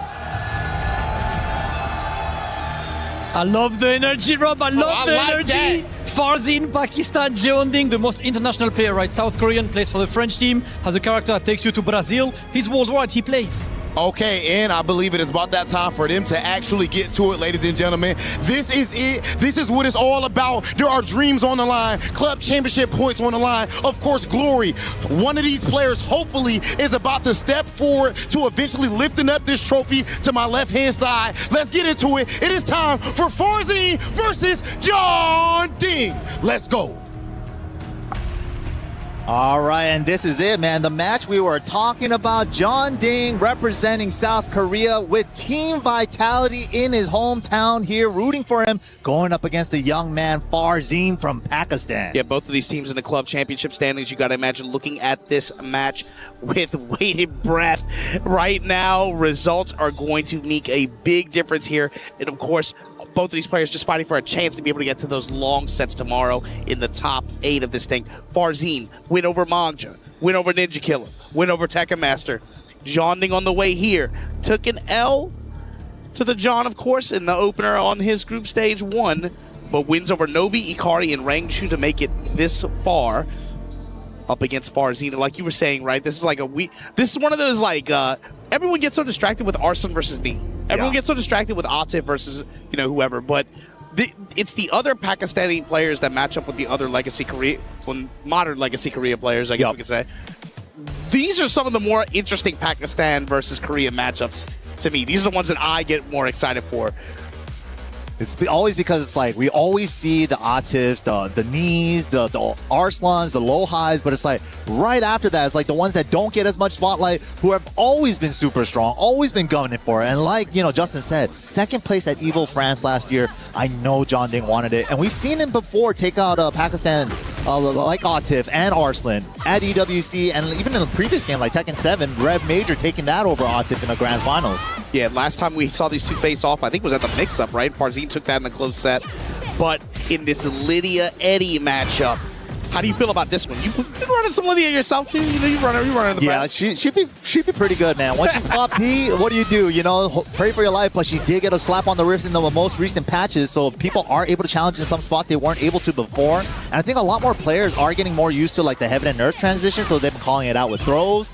a lot more pushback on some of these sequences as well. So you get out of the mix a little bit easier than before, but especially when she has wall support behind her, especially once she pops heat, man, I don't know, bro. It's still easy for her to kind of swarm on you, and it's easy for you to just lose a lot of health through chip and then just incidental hits from here and there. Exactly. Especially in this process, you're trying to get sidestep right duck in some of these situations. It's easy to just get clipped sometimes, even with slight adjustments in their timing. Yeah, especially with that move right there. The running 2 from Lydia with the blue sparks. During heat, it even breaks glass. And especially with an easier running system in this game, you could extend the run for extra tracking, making her so scary in that neutral game.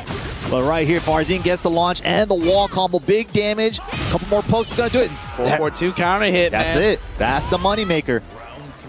Forward 4-2 gaming. It's 4-4-2 gaming versus Eddie's 4-4-3 3+4 gaming. It's 4-4 gaming. We dashing in here. And yeah, that's going to come into play too. I think especially over the course of our first 3 set, right? At the mix-up, it was first to 2 that we saw them play in top 16, but over the course of our first to 3, how is John D going to layer these mix-ups? You see the 4-4-3 coming into play there. Does not confirm the mid. Does not confirm it, gets punished for it. But how is he going to start to layer that offense with 4-4-3? Maybe with some of these other tools to be able to set up for handstand or relax pressure. Oh, drop for Farzin. That could have been the game-winning combo. Final chance for John Ding. He almost didn't survive that. No one punished him down 2. Bet it all on the sweep. Yep, relax going low this time. And then backs up just out of range. Counter hit smash to take the round. That's how he does it. You know, he just needs that little bit of a confident boost around. But Lydia with the 3s. She's fully loaded. Ready to explode him. And the heat activated. This is where she's the scariest. Heaven and Earth. No, nothing like that. Only off the engage, my bad. And the political heat dash. Horse 3 gets the link. Just to seal the step and keep pushing towards that wall. Flashy duck, and just like that, going to come up with the rising upper and the round. Farzin in control. Yeah, even that 1 round John Ding did get, it was so hard fought. Has to do some uncomfortable mix-ups that he doesn't want to. Yeah, really forced to just have to pull the 50-50 sometimes, but other than that, it was all Lydia control, running 2, 4-4-2. It's like you said, too, a lot of the standard tools that'll put you in that mix-up situation that John Ding wants to be in, that's a range that Lydia contests very well. That's her zone. With 4-4-2, it's political first part. Debatably scarier with her, right? Especially if she's going to get the confirmed damage out of it. And it's like, man, you didn't really see too many opportunities for him to work like sidestep double kicks, sidestep lows even. You No didn't really see breathing any of those space. tools. Yeah, because like, as soon as she gets any bit of space, she's coming right back in with the running 2. So imagine he's trying to at least just hold on the guard and maybe get some pushback, rely on that a little bit to create some space here. Yeah, be able to get in on his terms. We got a good lead here, but Farzin doing a great job finding an engager, a little bit of a potion there too on the gray. Tried it through. Yeah, that throw was preemptive for the Heaven and Earth transition to throw her out of that.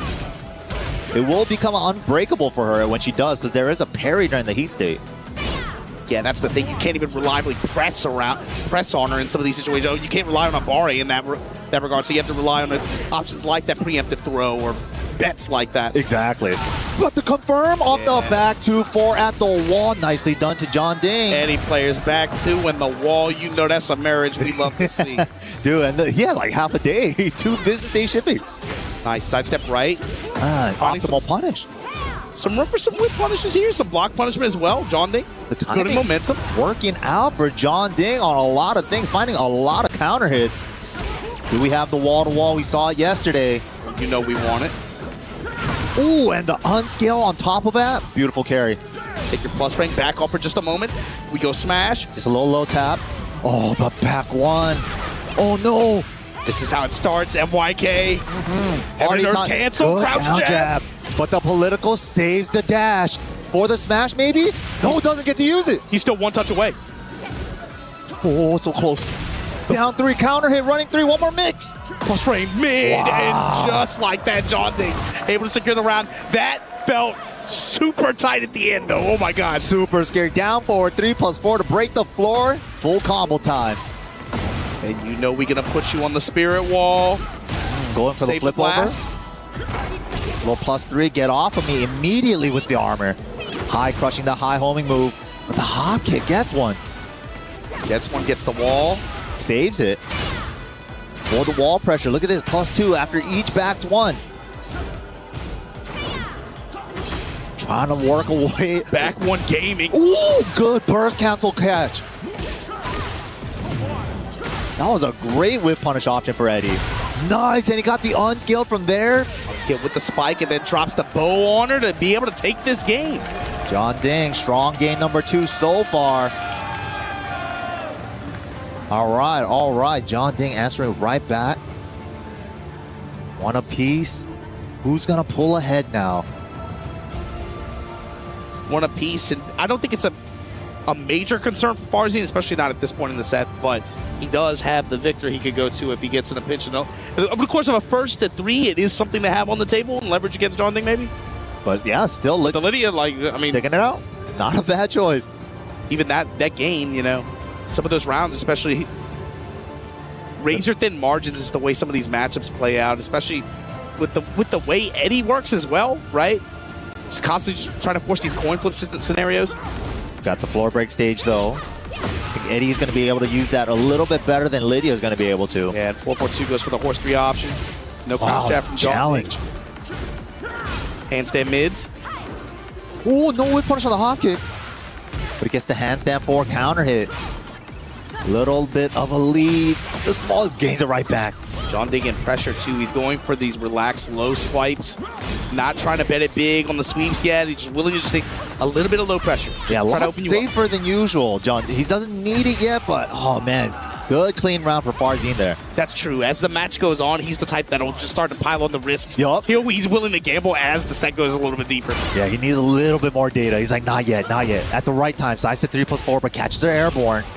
Not going to be a combo there. Farzin has been very insistent on using reversal armor, Abare jabs in conjunction with that, just to be able to set up for that one touch he needs with the wall pressure.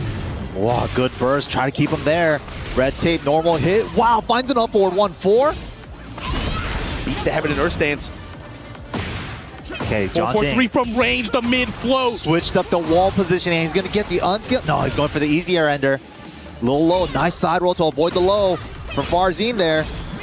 Switching up the wall positioning as well. Smashing mid strike, stepping to the right.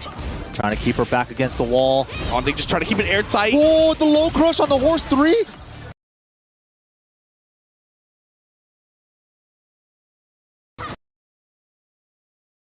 Jinga low. First time he's brought that out, and that's the mix we're talking about. Time to start bringing them out. Oh, little whiff on the back one. Thought he blocked it though. Nice, good transition there to create a whiff. A little bit too slow in the trigger pull.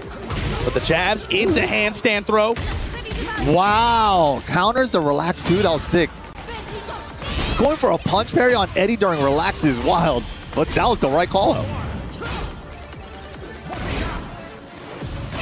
Oof. Doesn't go for the punish. Goes for the heat smash pressure afterwards. Full crouch down forward 2.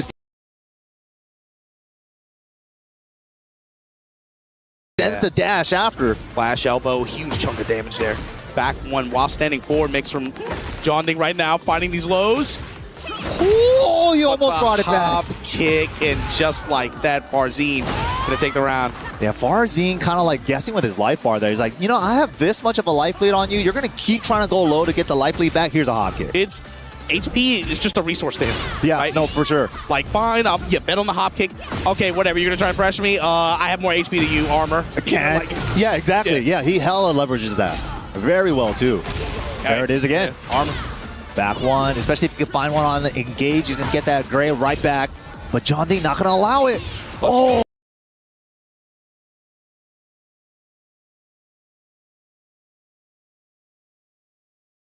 Gotta watch, bro. He's trying to murk him right here. Immediate smash. All right, all tied up, man. Back and forth, games and rounds. Counter hit back one, shades of tag 2. Ooh, he's getting tricky. Immediately interrupted with a down jab from Farzin. Good presence of mind. Oh. John Ding bringing out the lows, the back one strings. Goes for the engage cross throw. Handstand low. Nice punish. That's the first time he's gone for the mid. He's been ducking the high so often. Evasive punch, and then we get the engagement from Farzin. Wall time, and the evasive punch again. I did not know that. I did not know Eddie can actually avoid the unblockable, because that unblockable has really, really good tracking. It's almost a pseudo homing move, but that sidestep built-in move for Eddie, that up forward two just cleanly evading that was crazy. That's like evasive tactics to be able to get out of situations like that comes into play, especially with like Bakaram, right? Bakaram, the Lydia, can mix-ups. Any of those kind of can mix-up situations where normally you want to rely on lateral movement.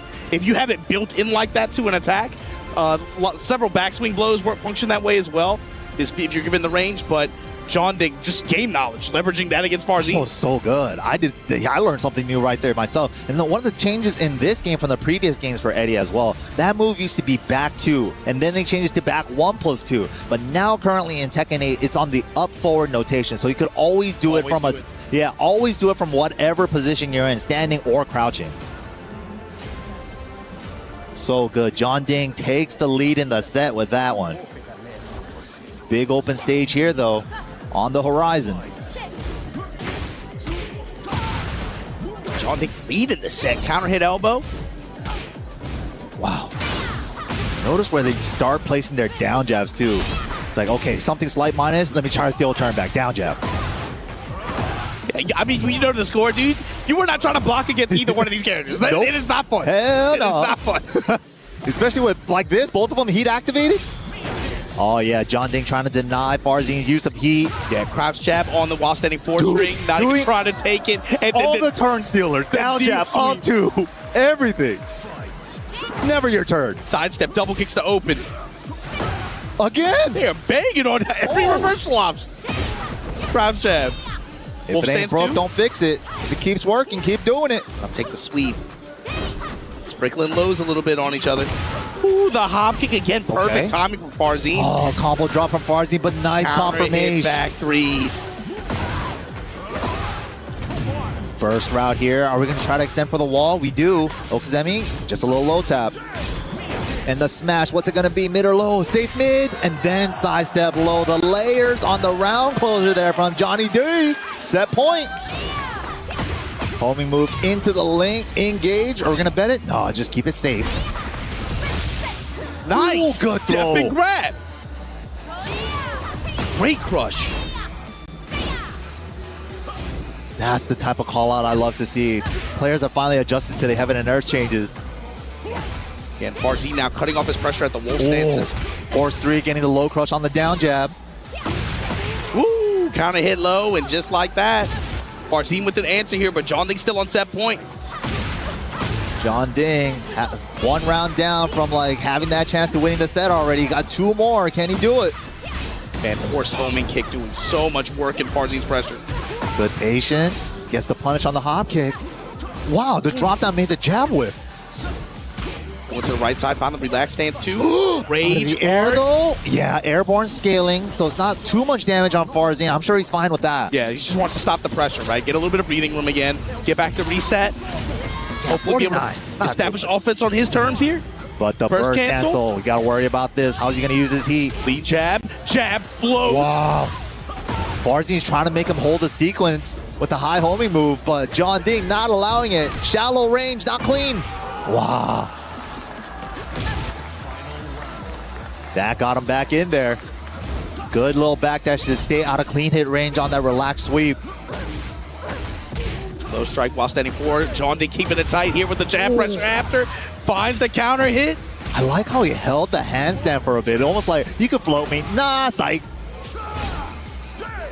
Nice walk. Second guesses timing here. Finds the launch and back turn. What's the combo routing here? Do we have some kind of spike? Yes, we do. Nice. Then run up, just take your low. Storm. Fishing with the back one. You're going to pay for that. 4-4-3 goes low. That's what I'm talking about. Smashing low. Not afraid to bet it. Wow, he tried to challenge the handstand, and John Ding's been doing such a good job at that. Gonna be advancing forward on the winner's side.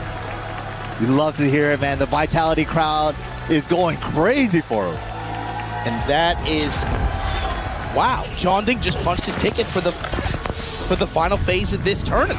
Congratulations, John Ding. We'll see you on day 4, man. And that's the thing. You've been watching this too. You know how this goes.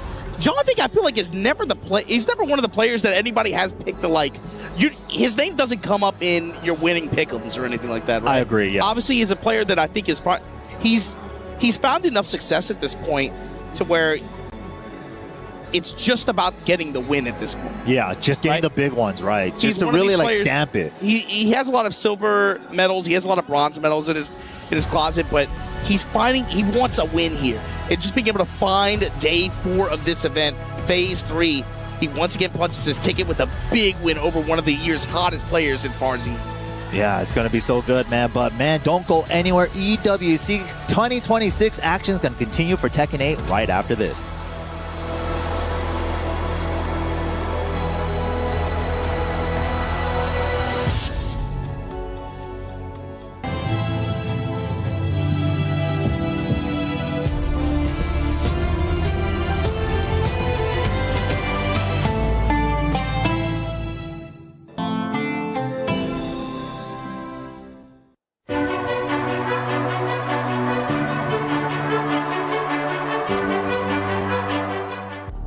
EWC 2026. See, we didn't lie to you. We told you to be right back. And we already got our next match on stage. Majra Mama here with MYK. What you think when you look at this next matchup coming up? This is the one I wanted to see, man. Numan Chaudhry with Steve Fox, the one to do it, to bring him to the big stage.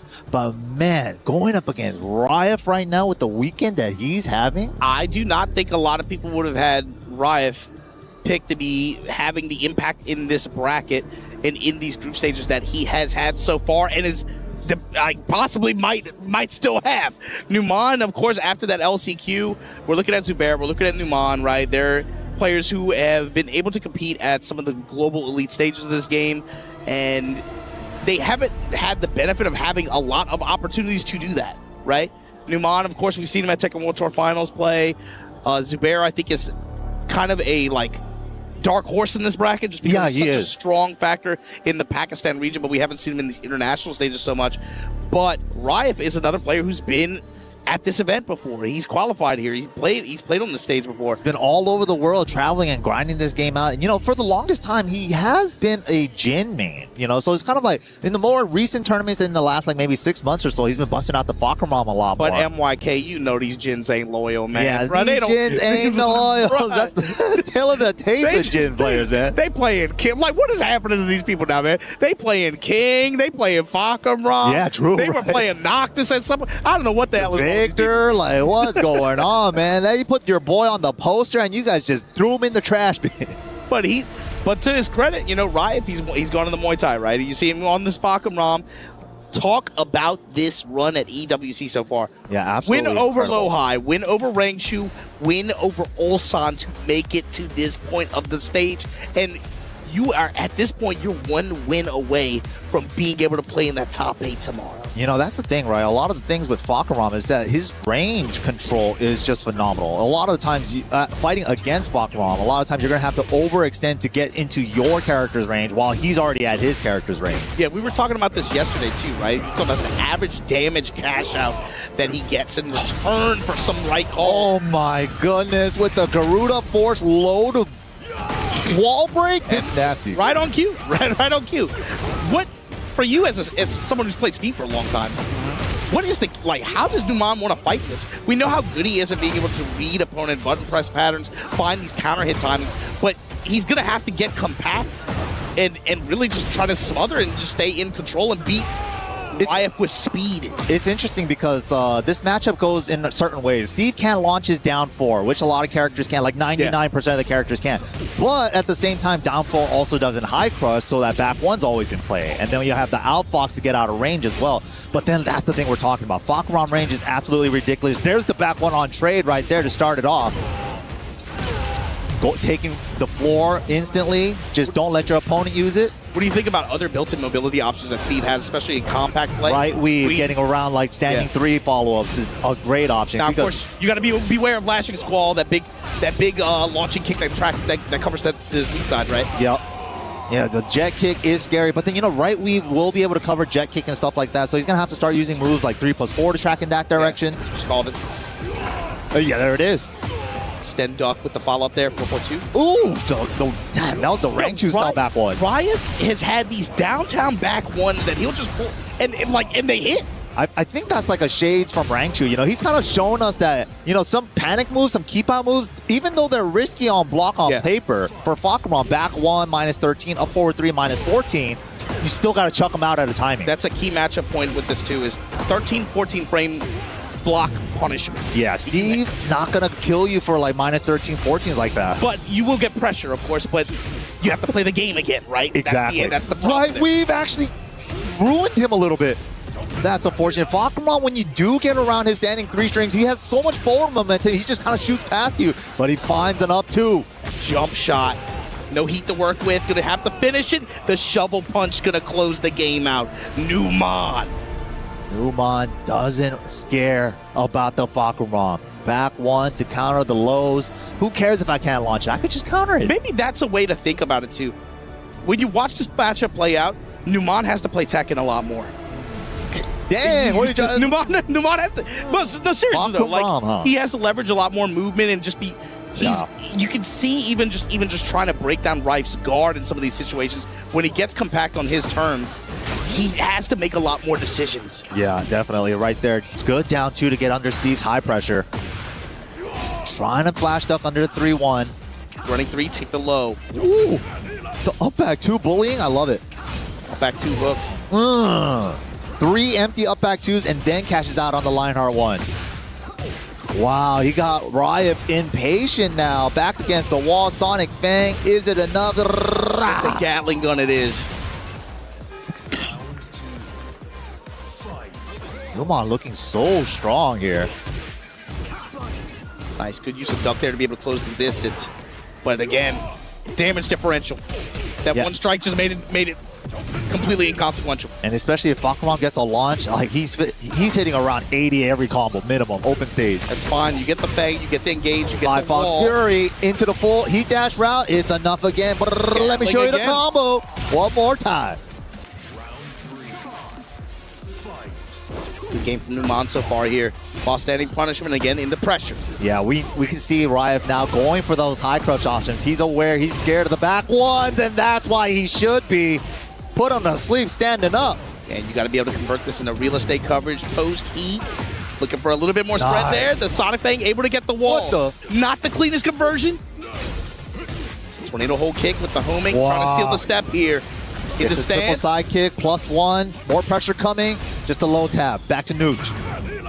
Open card dealer. Let me get off this wall. Thank you, sir. Knee.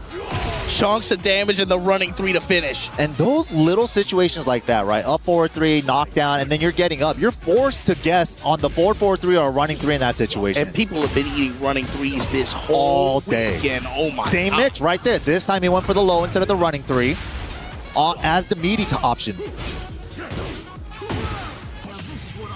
Oh, Rage Art, and he got it. Riot already heat activated. Numan possibly gonna go for the burst cancel here. Let's see, he might just run up for pressure. Runs up for pressure immediately. Goes flicker style. Transition. Back 1 to Haymaker. And with heat. Oh, he's trying to get a resplat? Oh, little greed. He wanted to kill with that. The greed. It might cost him, and it does. My God. It costed him. He was trying to go for a kill combo. Didn't quite get a resplat that he wanted, but the Albatross 2 engage round start. By Fox Fury as well. Numan Riot trying to move after the engager there. Albatross low. Crouch tapping to steal the turn back to Numan. Get under those highs. Worried about the back answer one. here? He's out of there. Over here. Clever girl. Ooh, and the dirty boxing, but calls out the guard break. Numan took the risk with that much of a life lead. Is it going to cost them Falcon combo damage like we said? Oh my God. Oh my God. Yes for game. Running 3. Knees. Got the punish. Going for the mid option after the 3. Nice block, but the tip range, the right weave to save himself into the guard break. That was sick. That was so sick. He put his hand in his pocket and just took his money back. Oh my God. Numan. They both have hands in each other's pockets, bro. That's crazy. Holy, that That was such good awareness from Numan, though. Like, recognizing that while standing 2-2 was at tip range, so he has to save himself with right weave. That was a good improv. Wow. That was weave coming into play when it mattered the most. Yup. You did not want that game to go Rife's way. Completely different conversation we're having right now. Numan with a 2-0 game advantage in this first to 3 affair. Now, the wall going to be a little bit harder to come by on this stage, of course, in Yakushima. Yeah, that was a crazy exchange last game. Riot here just has to clear his mental and get back into the game, but he's definitely worried about the back one now. Going for a lot more lows with the high crush property. Coming with the 4-4-2, shovel punch. And once you show that fear, Numan's just going to go in. He's like, oh, okay, you're playing around me now. Just establishing a couple of those back ones, and now it's like, Riot isn't going as crazy with the 4-4-3s from downtown. Oof. He's going back instead to these safe mid kicks with buffs, without buffs. Yeah, just lockdown sequences, hit the full crouch elbow, and then into the mid kicks. Wow, that was clean. That's whiff punish. Doesn't show punish on the screen because the flicker. And now going back to the winning formula here, you see the classics. A lot of these low chunks, whip punishing with back one. This launch sequence gonna kill. Nice, clean, safe combo, turning combos. Perfect. The haymaker back on the table. Send him away, running mix up. Yeah, that's the thing. Fakum on legs, a little bit weird in that position. Wow. Interception, yeah. He's been finding those a lot too. The 4-4-1+2s from downtown. It's just a jump scare. It comes in from so far. Takes the 10. Risky option though in case he did finish the third. There it is. Chip damage packing up. Numan with a lot of great health to get back. If he can find some offensive sequences here where he's getting his legs chopped up. Good cancel on the flicker stance to block low. Whoa. Patience from Riot. Right weave to get around. There it is. The right weave, that 4 button doing work for Steve. There it is. Not in tip range this time. Ooh. Clean back one with punish from Riot. Triple mid kick check. Wow. Chip somehow able to wrap around there. Dropping bows on him. Looking for the Albatross 2. Not going to happen. Low touch. He's so scared of the back one. Nothing but high crush lows. Low punishment from Numan as well. Let me give himself another mix each time. Finds a safe activation with the burst. Called out on the homing extension after down forward 1 though. Numan now on set point. Set point to make it into phase 3 of EWC 2026. This is the most I've seen Numan like throw keep out back ones. He's really sending a message. He's like, don't go crazy. You're going to eat this. From this low parry, what's the conversion going to be? Take nice the damage combo there and then shovel punch? No, he just backs off. Ooh, let's the Lionheart rock for the heat reversal. Running 2. Dude, that would have been crazy if he jet kicked there. Coulda, shoulda, woulda. Nice block on the low. How does he know? Can't mix him. Wow. Very what a clean set from Numan. We were talking about even some of the disadvantages, especially when it comes to the low block punishment. You know, obviously standing 13 and 14 frame punishment is a big deal in that matchup, but like you said, the low 13 and 14 frame punishment is a big deal in that matchup too. And it was like, even though the differential was there, it didn't matter. He was just cool to just block, take the damage, and take the mix. Yeah. The mix and pressure each time, and it worked. About the like last game and a half or so, I could just tell that like Riot was like, I can't eat any more of these back ones. If I eat another back one trying to go for a 4-4-3, I'm going in too hard. And Numan definitely started recognizing that. He starts throwing out a lot more back ones than I've known to have seen from him before. Yeah, normally he's the kind of player you'd watch and he's not overly reliant on that specific tool. But he played it to great effect over the course of this set. Riot's going to have another chance in the gulag here. But Numan, we will see you for phase 3 of this tournament. We got to take a quick break. We'll be right back with more Tekken 8 action here at EWC.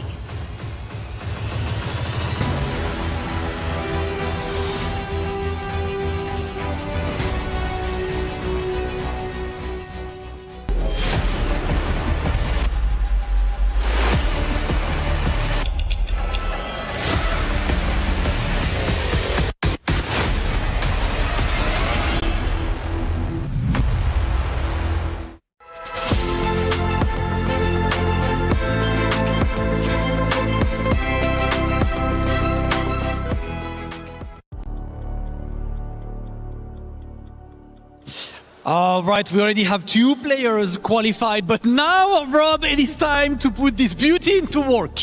Oh yes, of course. Right now we are officially about to get into our elimination matches. For anyone who does not already know, a player's key represents their tournament life, their soul's Damascus here at the Esports World Cup. And if they lose, they're officially gone, and we hear a loud pop representing their end here in the EWC. We've heard a couple dreams shattered throughout the days, throughout the week, so right now it's the last chance. It is do or die. Every single match right now, the next 4 matches will be for survival or elimination. There is no more room for mistake. Yo, I'm not gonna lie to you, it's amazing even seeing the temperament of some of these players. Newmont looks like he could probably win this entire event, just straight poise, confidence throughout this entire time up to this point. But of course, now that he's in top 8, he does have more mountains to climb. And after today, we're gonna have our group draw so we can see who is playing who in that top 8. But right now, elimination matches, it does not get any better than this. It cannot get any better than this. The players are already there. It is going to be Nobi versus Mangja for the first elimination match of the days. Guys, please, everyone, are you ready? I like that energy, Rob. Okay, if you're ready then of course I am too. Ladies and gentlemen, we're about to actually see all of the players, both of the players that we have right here behind us. Their dreams are on the line and they are only 2 steps away. Of course, if they do win this match, they do have to take it just 1 step further to push their way into that top 8. $1 million on the line right here at the Esports World Cup. Glory trying to etch their names in history. It is time for Nobi versus Mangja. Listen to our commentators. Man, they call it the Key Crusher, but I call it the Dream Crusher. This is what a lot of these players train all year long for, EWC, just to qualify to make it up onto this big stage. But for one of these guys are gonna be going home. At risk of sounding a little non-competitive, this kind of event and the way that it's kind of become recognized, I think, is even just qualifying is a big deal. Yes, even absolutely. just qualifying is a big deal. These are players who have been on the stage year after year. You know, both of these guys have been present for EWC last year and in the year previous. But man, when you consider that only really like 8 tickets are up for grabs, really, it feels like each year. You know how much this means for these players, especially ones that are professionals, right? Especially ones with names on the backs of jerseys. They're fighting for not just themselves, not just their families, but for organizations that pay for them to even just be able to travel and pursue this. Just to be a part of the piece of the history books, right? It's just like, this is what everything led up to, and both of these guys still have a chance at that $1 million prize pool, but gonna have to win this set, man. Mangja versus Nobi. Mangja with the Law, Nobi with the Dragunov, Steve, and the Lars. Which one is he gonna go with in this matchup? We'll find out. He's been going away from this strategy a little bit this EWC so far, but with the Lars locking it in here against Mangja's Law, this is what we're going to see play out, especially over the course of the first to 3.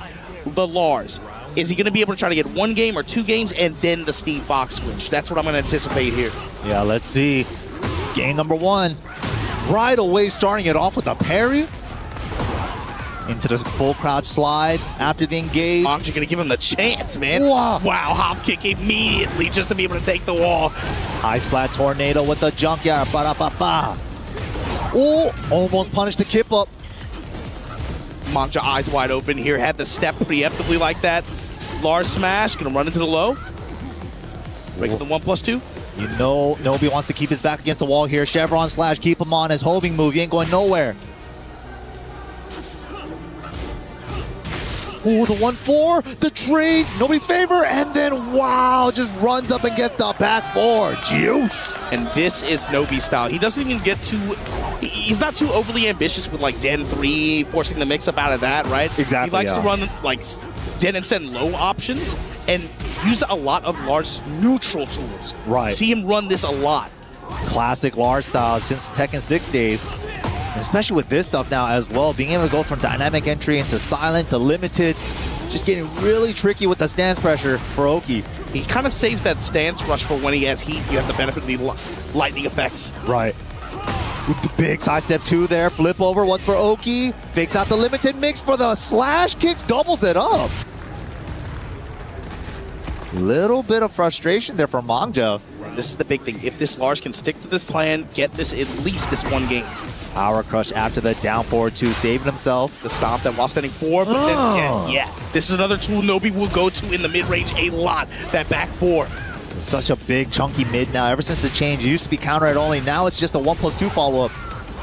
38 damage for a 15-frame knee. Hella good. You get those safe mids with guaranteed damage like that, you gotta use it. Delta Slicer with the dash behind it. Give me the wall. Give me the plus frame. Yo, you try avalanche, What you gonna walk around? Mangja right now, ready to drop the hammer on him and take that round. Still got the floor available too for this round. Crowd starting to waking up for that last round for Mangja, but the setup, the season 1, 2-1 into orbital. Gonna take the floor blast as well, just to slam you back onto this wall.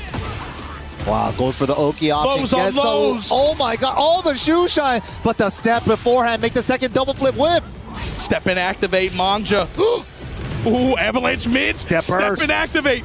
Oh, nice throw punish, yo, that was sick. Optimal punish. What can he turn this into with the jab carry? Gonna be able to get the wall. He couldn't see where the wall was. He didn't know where it was.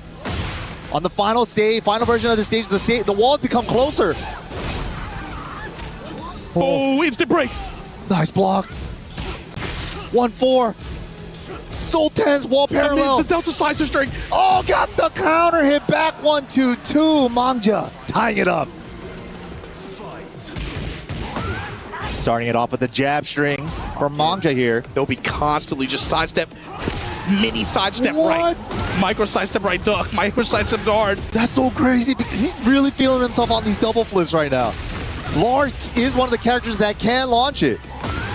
Sliding. And the smash. What a way to answer back after being down 2 rounds to start. Strong rebound from Mangja. That brother's locked in, man. Yeah, he's feeling it. He's feeling it. Do you see the post on all his faces too? He's so out of it. I love it. Mangja just out here having fun. He's been different since Korea, man. Since that Soup tournament win for him. This is another player he's been chasing a win, right? He finally got one. Of course, he qualified for this event through his through his Tekken World Tour final performance, but just to be able to get the win on the way here, that did a lot for his confidence, man. Sometimes you need those. Lead jab. Double dragon to the wall. That was something he's been running to great effect this week. I feel like he has a really higher hit percentage Just on it. finding these sidestep double dragons and just being able to convert off counter hit hammer. And the wall breaks. To the side of it, still breaking. We don't care. And you going on this balcony. Keeping this one for the pressure. Sidestepping just in case of the kip. Such a huge life lead. He was stuck in stand, so he ate the second one. And the back forward mid check. Fast homing move, too, in case he stepped off the wall. Nobi nodding his head, too, in acknowledgement. He's like, yeah, probably tried the sidestep guard. Oh, but the shoe shines. Dude, same situation as last round, or last game. Backdash on the second hit. Too much of a delay from Mangja. Homing attack from Nobi, trying to seal the step here. Gets the counter hit, going to confirm often to the heat engager. Backs out of range. Wow, I thought he got it. I thought he backed out too. I was like, maximum range heapers. Chase him down before he could turn around. High splat junkyard. Yes, it's not over yet. Look at the damage of And the Modest. step and smash on the emergency toe kick. Mangja on one right now. 120 damage on the back. Ooh, just let it rock on block? Yeah, let him touch the sky. Ooh. Chunks of damage pushing towards the wall he's here. turning it up. Nobi had enough. Got the need for speed now, but here we go, Mangja. This is how these rounds are going. Big combo drop for Mangja. Low trade in Nobi's favor. Gonna drop stab, take it back. Nice. And just gets out of range to be able to come in with that elbow. Finds the touch. Evasive maneuvers for Lars. Round start jabs again for Mangja. It's getting crazy. Double dragon not working out the greed. A little bit of greed. Fishing with the back four. Jabs. Taking out the slide too. Mid check. Down jab, down jab. Let me get my turn back. MYK, we are playing with speed now on both of these guys. Both of them are turning up. Trying to keep it frame tight. Burst into jabs. Give me my dash. Faked out the slide again. Give me the lows. Watch your ankles. Oh, all of them. 3 lows in a row. Then a mid to evade. Double dragon doesn't work out again, but the rage art, did he press? He did! This is gonna be a close one. Oh my God, 73 damage on the table. Oh, low. Plus frame. Yo, the frame trap! He tried to disrespect after the slash kick. Nobi tied it up. Back one gonna activate through the string here. Nobi jab lows. These lows for Nobi and put him back in this set. Oh, Nobi full sending. I love it. Go, go, go. Go, go, go. And it's all strikes too, so there's no health to get back. Yeah. Tiniest bit of gray. Just off the heat dash block. Plus frame, walk around to the right side. Plus frames again. Down jab. Let me get a turn, bro. Let me play the game. Sidestep. Arc blast. Clean stuff there. Nobi with the style switch up. The tempo switch working out. And you said tempo switch. That's the key phrase here. You got to remember, especially his winning pattern in some of these, especially to end tournaments when it becomes first to threes. What has he been doing? He's been running Lars or Drag in front, who play these styles where he's constantly moving forward, constantly kind of establish his presence in mid-range. When you get adjusted to a certain kind of pressure, then he pulls out the Steve, where he has a very different kind of approach. Yeah, it's more like evasive. Let me try to stay back, you know? It's like, it's really good clash of styles, especially within his rotation of characters. It forces the other player to have to adapt it very, very quickly. It's a really good pull of tournament characters, bro. When you're running characters, with the styles, too. Yeah. So good. So good. So for Nobi, it's like, can Lars get one more dub? Then he's done more than he needed to. And can close it out with maybe the Dragon off or the Steve if he needs to at the end, or run the Lars because it's been really close so far. Get your splat and then run in and smash. This dude is running around at the speed of sound. Nobi back in control here. Dancing all over the place. Nice blocks too on the DSS4. Now the pressure. Ooh, the disrespect. Okay, okay. Both of these guys just turned into a scrambly match. Oh, second hit of 4-3 didn't connect. Homing attacks. Bursts. Wow, dude, flip kicks, hop kicks, down jabs everywhere. Nobody's respecting nothing. Everything is on the table, MYK. Wall damage. Dude, both of them facing elimination. Bring out everything. Smash, both sides. Gets the elbow. Corona picks it up off the side. Bad splat. Can he get the next one? Yeah, Yo, he always gets a straight splat, even when he gets the shining at the wall.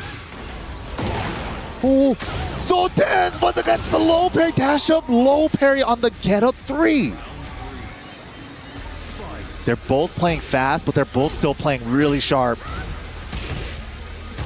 Mangja trying to match tempo instead of trying to force him to slow down with him. Another successful sidestep double dragon there to convert that into wall and damage. Oh, he might be able to peel off the side. He does. Doesn't quite get the 4-4-4 for the resplat, though. Nation punish, crouch jab, steal the turn. Ooh, steal it right both back. Sides. Finally some Den 3 out of Nobi. Ooh. Rare footage. Crouch Down jab, down jab, down jab. Let me get it back. Hold on. Not your turn, player. My turn. Back to the winning formula here. While standing 4 pressure. The loops. While standing 4 loops. Oh, gets the counter but doesn't go for the blue DSS forward 1. Slided nunchucks though. Nobi critical HP. Delta slicer.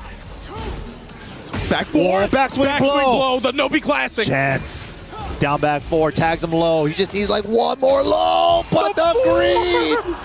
He thought Mangja was going to freeze up after the down back 4 on hit. Mangja, great presence of mind to mash there.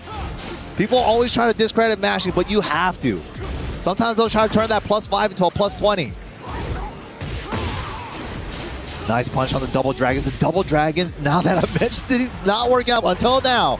Persistent. It's probably still in Mangja's favor. Nobi has been successfully guard punishing it though. Good damage. DSS low. Activate, slide. Nunchucks, and where are we going? DSS low? No. Yo. Delta slicer with the dash to give me the wall. Yo, he got the disobey. Oh, he wasn't quite sure if the second hit of the down back 2-1 got the disobey pickup there. It was a really hard spot to call it because like the wall came in at the last second. If you're Nobi, do you swap now or do you commit? You have to marry Lars for the set if you do it now. This is like the worst part about playing more than one character in tournament. You know, like having to second guess yourself in this position. If he won this, he's cool. You know, if he won that last game, he was chilling. But now that he lost, going to the Dragon off. All right. Well, we called it, right? Like the Lars starting it off strong, super fast paced too. Like the tempo switch up worked out, and now the character switch up maybe throw another wrench into Mangja's gears here. Maybe still wants to play with the same speed and same kind of approach. Just give him a little bit of different character, different look. Round one. All right, here we go. Nobi for his tournament life. Ooh, gets the link. Wow, what a block. No lead up there. Crouch jabs. Lost any forward pressure. Wow, Good nothing. walk on the slide. Just looked at it. Yeah, didn't commit. But burst activation here in the Razor. Back to... Ooh, just up close range drag mix. New moves. From your smash, that sweep. Oh, he swung into it. Oh my God, chance for Mangja. He had no right to stay alive in this round. It's got to be all raw offense though. From the heat. Dude. Oh my God, final mix. Low. Delay low. Wow. No, we got to shake it off. Ooh, just send it. Yo. Rising shoulders here, but the double dragon again, able to nullify the heat pressure. Now we reach the wall. Yeah, the wall came in at the worst spot there. Unfortunate for Mangja. Pitch roll mid, gets to check on the armor. Ooh, doesn't need to spend the dash. Yeah. But the off axis doesn't give him the tornado on the running 4. Still holds the wall pressure though. Did he hit? Nah, baited it out. Nicely done for Nobi. Still a long way to go though. The Razor, the sidestep Tundra Slasher. Full crouch mix. Yo, that could have been worse. Big spring kick block. Was thinking that maybe the wall was right there with the back 4-3. Look at how Nobi is working sidestep right. Yeah, this is doing great, especially around that DSS pressure. Tag him low, not quite for the whip punish. I love that shimmy in his face, double dash block, just to see if there's like a hop kick or a flip kick out, then press low. That whole round was just sidestep whip punish. Completely opened up for the offense there. Yo, I like the use of the new move. So he does the full crouch low into up back 1, the new move. He's been catching him floating a lot. Oh, and it's also gonna counter the step to ignition switch, because that's the way you want to step for ignition switch. So that's probably the reason why he's going for that up back 1 in that situation. Walking him around to the right side still, and the whip punishes and just the movement from Nobi. Put him back in this set. 3D 2-2, game. but you got to be able to play this last game out. Mangja in game 5 of this set. This is what you wanted, right? This is the benefit of being able to bring in the hot swap, especially in a long set. But now that Mangja's had that game to play with it, expect it to maybe stiff it up a little bit. Yeah, that's a good choice there. But man, can he go all the way? Mangja also going to have some counter adjustments. He's thinking it over in his head as well. We'll see. Midnight Sieges to stage 1, explosive wall in the background there. Yeah, he has to have noticed that sidestep right in particular, especially on like you said, a lot of his DSS pressure, opened up for a lot of opportunities for Nobi in that last game. Immediately starting it off with some risky lows, just to get a good like 50% instantly right off the bat. Oh my God, cross dash 2 under the jab from point blank. Oh, missed. He could have routed better for the kill. That should have been over. And gets the smash anyways. Nobi-san takes the lead. Good block from Mangja. Still awake. There we go. Yeah, we haven't seen the slide mix up in a while. While standing forward, chain pressure. Back 2, and Nobi the one pressing right now. Off the second hit, counter hit. Didn't think he'll do it. Armoring through with the heat burst. Sidestep right, Razor. Woo. Keeping it frame tight after the down jab. Shoulders with the dash. Good patience from Mangja, staying grounded there. Slide and nunchucks. Huge whiff there. No throw break. It wasn't even counter. Enraged. No, goes with the low. Wow. Nobi on set point. That throw break might have costed him, might have slid the inputs. Double dragon not working out. Holding that back 1 string at the second hit. Nobi just going to take the frames after. Sidestep right again. Yeah. just doing such a good job with these sidestep right blocks, just navigating around Law's offense. And it's either jabs, it's like fast options, either jabs or Razor, which will, has the tracking as well. Nobi, the switch up is phenomenal, and Nobi secures his tournament life on the lower bracket, and he's going to be moving on. That's a good set. That's a good, especially for Nobi, who's such a hot, cold player. Him sitting down, having a set like that, to feel good about himself, he is not out of the woods yet, though. You still got one more set to play before you make that top 8 spot and play for that bracket tomorrow. Mangja, though, hell of a run so far, and of course, that's one of the players who has had really good performances this year.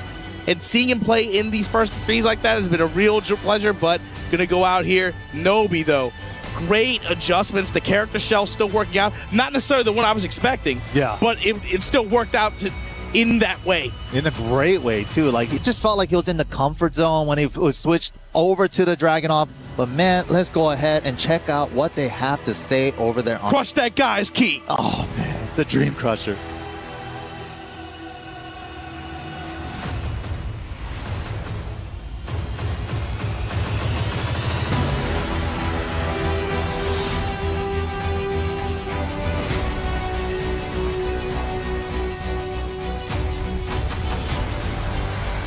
And as the key is handed over, please put your hands together one more time for Mangja.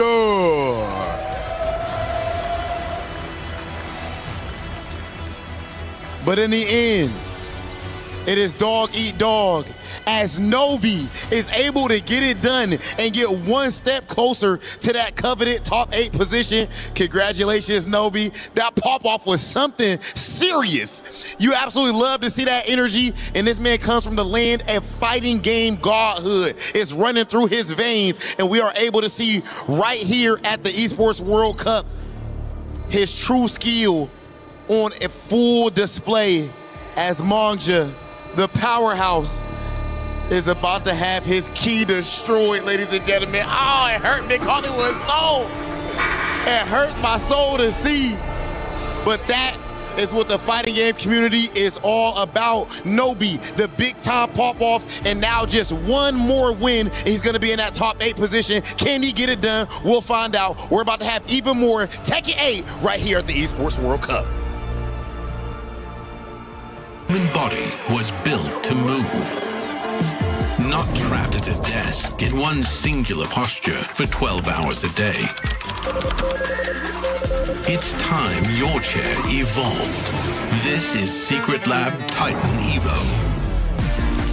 Ergonomically engineered for you, gamers, hybrid workers, artists, backing your every move. EWC 2026 Tekken 8 action, and we are in the thick of it. MYK, Majin Obama here. Phase 2 of this event, and it's do or die. We're on the lower side of this bracket. There are only 2 more spots out of this group, and look at the matchup we got on stage, MYK. Absolutely crazy shakeup of events here with Rives. A strong performance here this weekend, sending Ulsan to the lower bracket, going up against Qasimir from Pakistan. It's not going to be easy, man. And I'm wondering, too, for Ulsan, like, how much experience does he have against a character like Zafina? She was a popular character in 7. In 8, not as much. Not as much, and there's a lot of representation. There's a good bit of representation of this character in, especially like Japan, right? Like there's a few players out there, not so popular in Korea. I feel like in East Asia, it's hard to like name too many other players running her, especially not at the level that Qasim is running her and with his style. Evo top 8. Got him here. Qasim is a threat and a monster in this group. Ulsan, you guys already know what to expect. 2-time EWC champion. There's something that happens to this guy when the lights turn on. Bit of a slow start, this group, right? Yeah. Went down early. 2, had that, lost to Zubair? to open things. Absolutely. But then once that happened, once you sit down against Knee, now all of a sudden he starts to kick in. But Rife able to shut him out of the top side of the bracket early on today. Ulsan in a similar position as he was in that same group. You got to fight it out in the gulag. Oh, but interesting character pick for Ulsan. He's been running mostly Dragunov this whole tournament, but maybe he just got inspired by Nobi's Lars. You got to talk about the number differential too in the conversions, man. 9 Pakistani players qualified for this event. 7 of them made it through to this phase Korea, of the event. We had 13 qualified from Korea and only 5 And made it in. Ulsan is one of the 5, the 2-time EWC champion. Ooh. So crazy right now. There ain't any other game you could talk about a 3-time. This is the one. But Ulsan, if we even gonna start talking about that, you gotta shock this brother Casimir. Can he do it? He's playing this Lars super fast, even faster than Nobi was playing him. No, I've seen this game before. That's a blue monster. He's running around all over the place. Yeah. You know, the thing with Ulsan too, his normal game speed is just so much faster than anybody else's. He's almost like doubling your speed and inputs on everything. It's not just reactions, but it's like awareness. It's all these factors. He's always been that way. When he turns up, you can see the speed in the gameplay. Don't give that man an energy. Look at that confirmation on the down forward 3 as well. What is this? Bishop with the back 4 especially. Casimir back to the wall here, fighting off of it with punish from Ulsan into the smack. Wow, 2 rounds just like that. Ulsan just coming out of the gates. I like the down 2 usage. He's using a lot of the Lars down 2 into full crouch. Okay, slide punish. That's all he gets. Whoa, had a float. Oh, look at this movement from Ulsan though, but you can't move around this. Check this out. All right, Casimir finally established some pressure here. This is Zafina's special. And Nice a big block.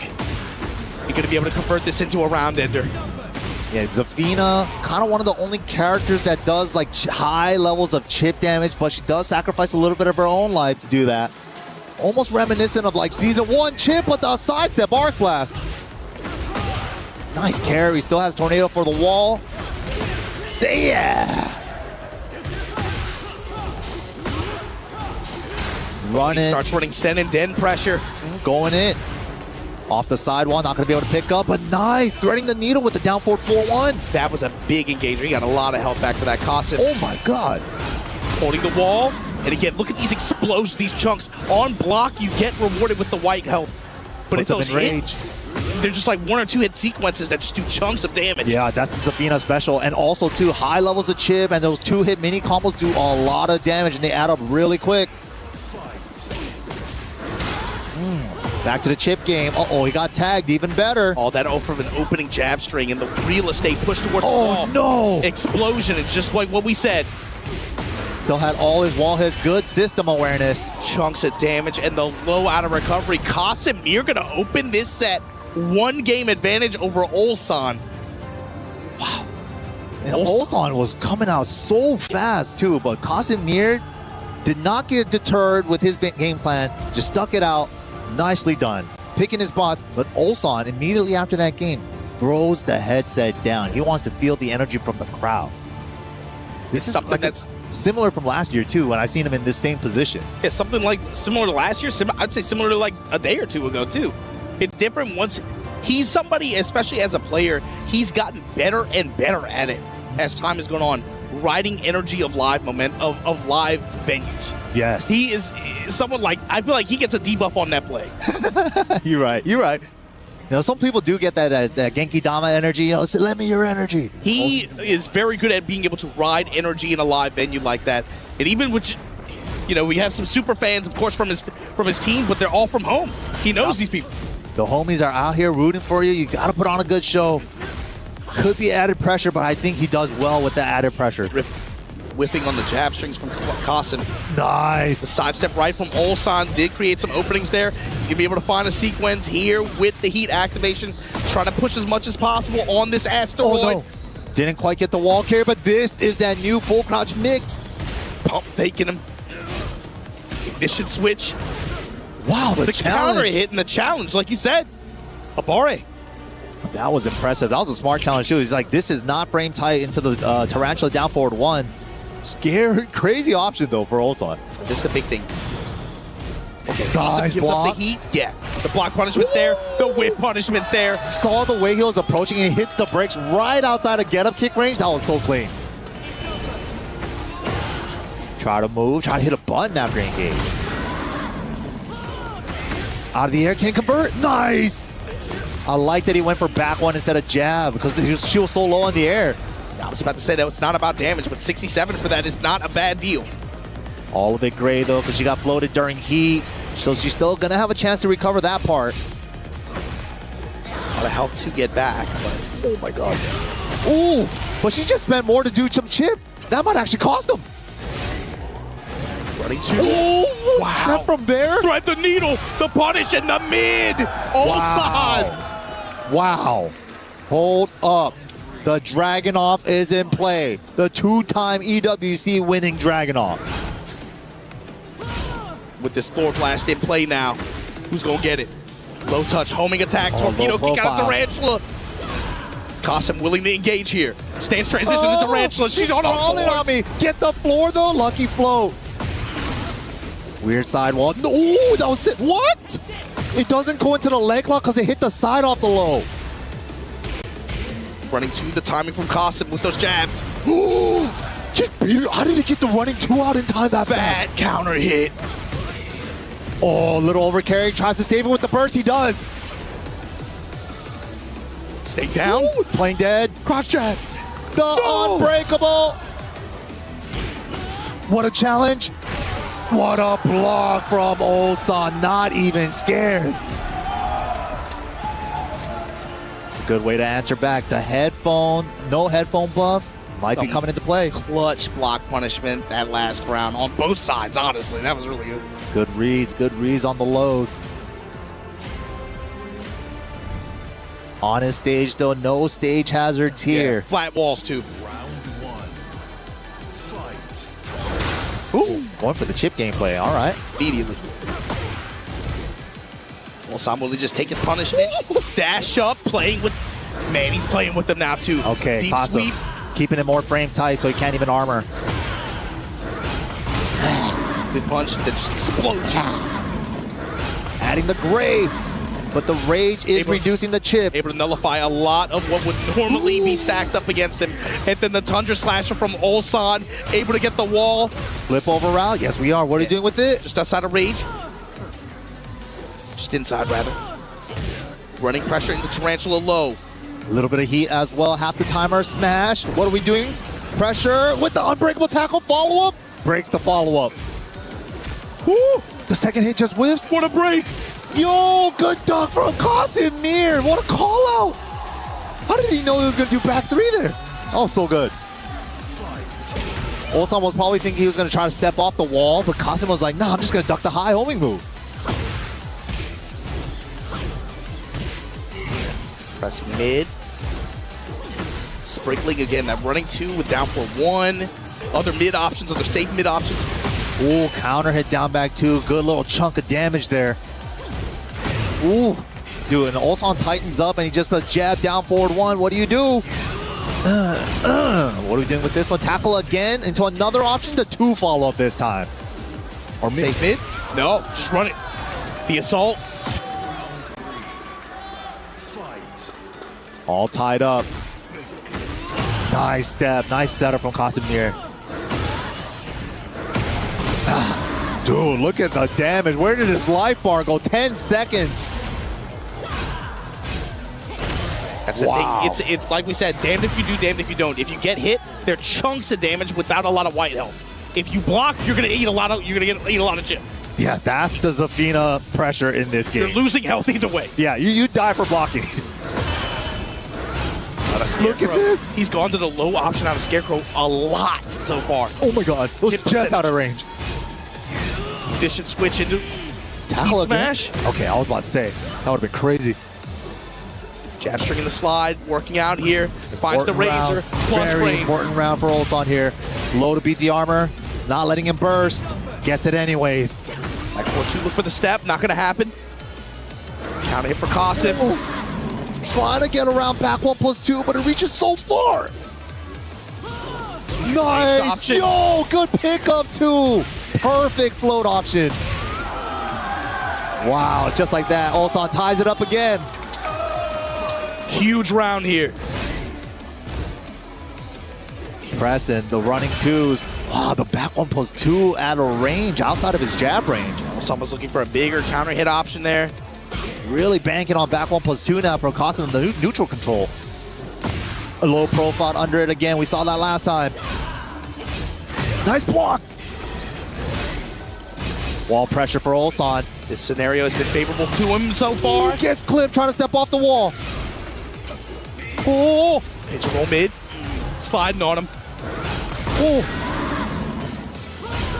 A lot of gray on Zafina's side.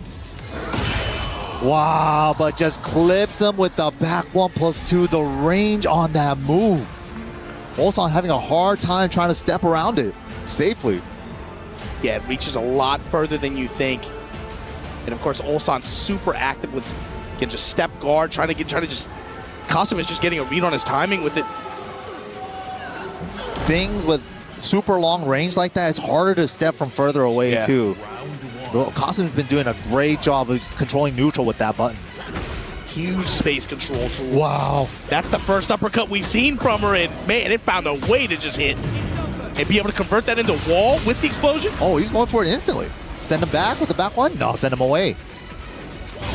Somehow find his bump. For one pressure. Mids with the dash, just trying to just push towards this wall.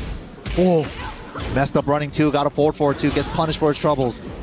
Swoop, pigeon roll around, and he has wall position. Qasim patiently getting off the floor. Doesn't want to get up into something terrible because the wall positioning, safely navigating off the wall until that moment. The Tundra Slasher to blow the wall up. Put Ulsan in position to be able to find easy wall-to-wall for Dragunov here. And a favorable way to close this round out, hopefully. Oh, wow, nice side roll to avoid the pigeon too. Qasim. The block, spend the dash for the extra damage. Smart choice.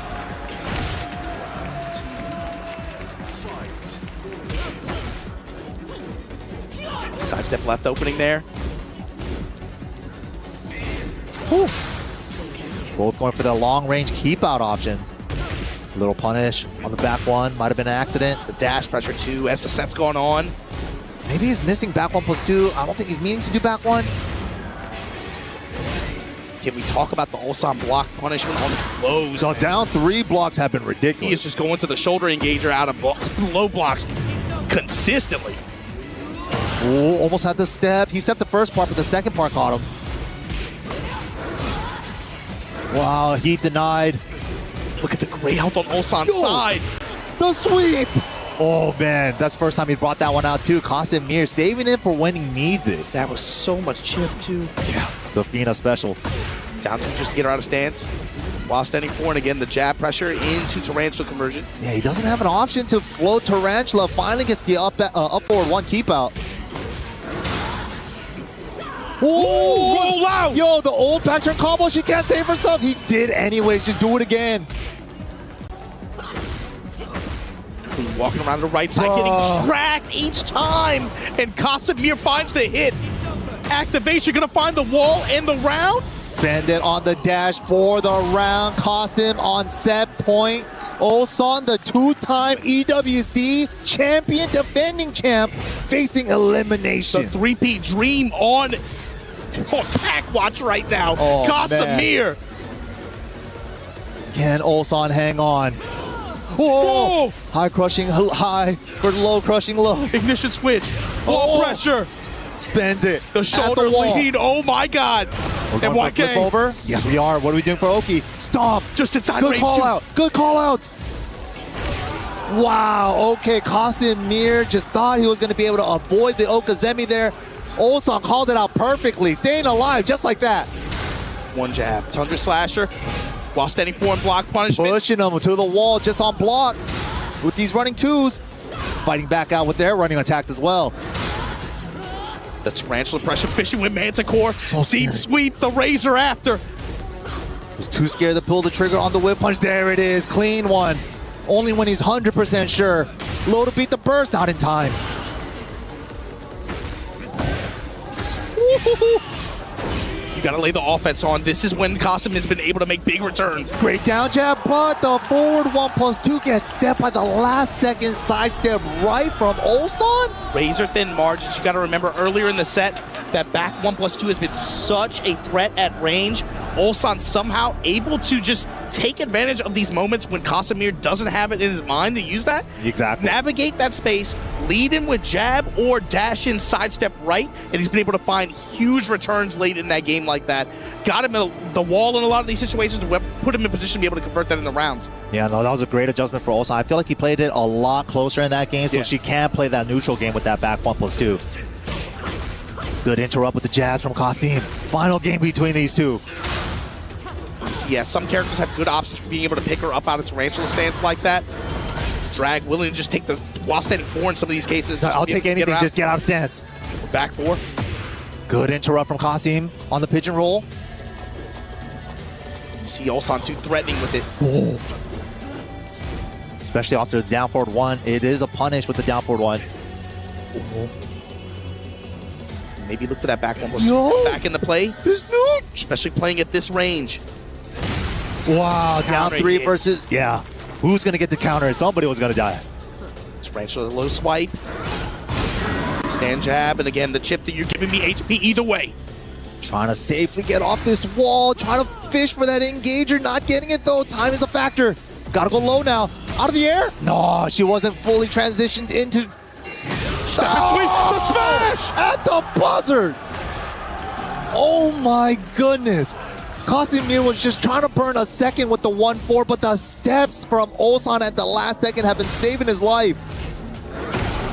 There it is again. Back to the back 1+2 game and explode. Range control. Got the wall now. Having fun yet? Back 1+2. No counter hit. Shot her in the back. Up against the wall. Parallel to it now. There's your spike. Deep blow and big punish from Qasimir. Stomp and down back 3 being the same input. She stood up, so he got the big snake version. Who's going to get these 2 rounds and make it to the next phase of this tournament? Whoa, the chip gameplay. The chip gameplay. He's going full chip damage. Out of the air. So hard to get something big off the Tarantula. Back to, again, the squiggly punch out of Scarecrow stance. Tarantula lows. Oh my Tarantula God, lows. Little punish, nice. While standing 1-3, ignition switch down. And finally to engage. Finds its mark, full crouch. Tags him with the lows. Ulsan playing with speed. Wow, steals the turn back with the down jab. The lows. Yo, before the heat burst armor could even kick in, Ulsan now on set point. Oh, he's sending it. He's running twos. This shivvy, man. Nobody wants to overextend. Oh. Missed input, maybe? Back 1, maybe back 1+2? Maybe he's trying to trap. Yeah, back 1+2, getting stuffed now by jab and down forward 1s. Keeping it airtight. The walk around and the Tundra Slasher. Ulsan. Post heat activation from Qasimir. Here's where this is where he's had good fortune to be able to turn things around. Whoa, nice sidestep 1+2. Nothing big though. Oh, just tag him low. How many lows can we do? Got a lot to do.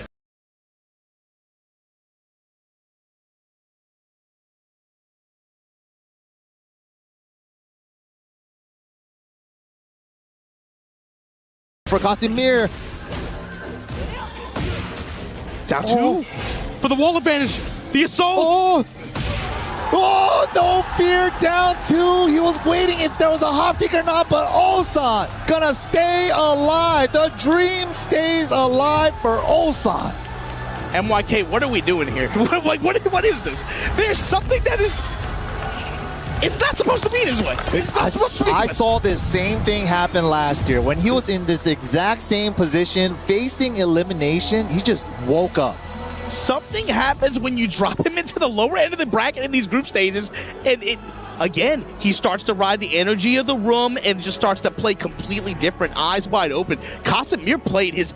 Dude, that was a great set. Yeah, he was. Both of them played amazingly. I love the strategies on both sides, especially with like the range control that Qasimir was presenting with the back 1+2, and really forcing Ulsan to switch up the play style on the range game.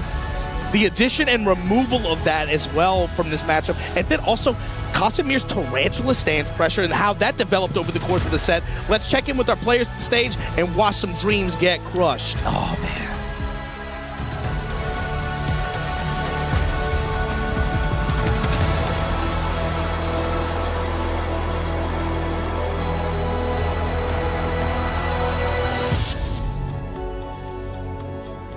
Ladies and gentlemen, oh my goodness, how amazing was that match. One more time, put your hands together for Casimir!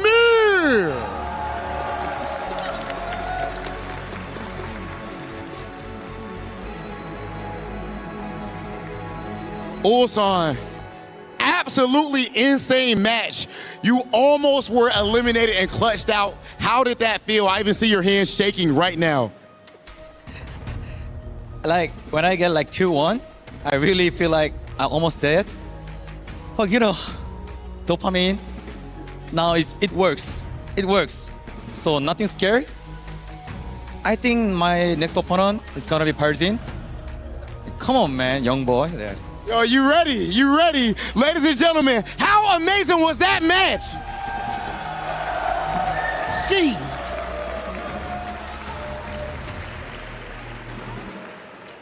Amazing match, amazing moment, and the back-to-back champ is still alive. The road to a three-peat is still real. The dream is alive, but Casimir's dream must come to an end as his key must be crushed by the defending champion himself, the title defender, crushing yet another key. Let us hear the pop that means that Ulsan's dreams are still alive.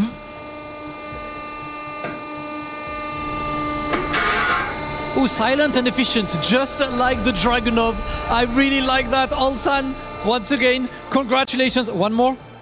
One more! One more, let's go. The road to the three-peat is still there, guys. More Tekken coming, and one more for Ulsan.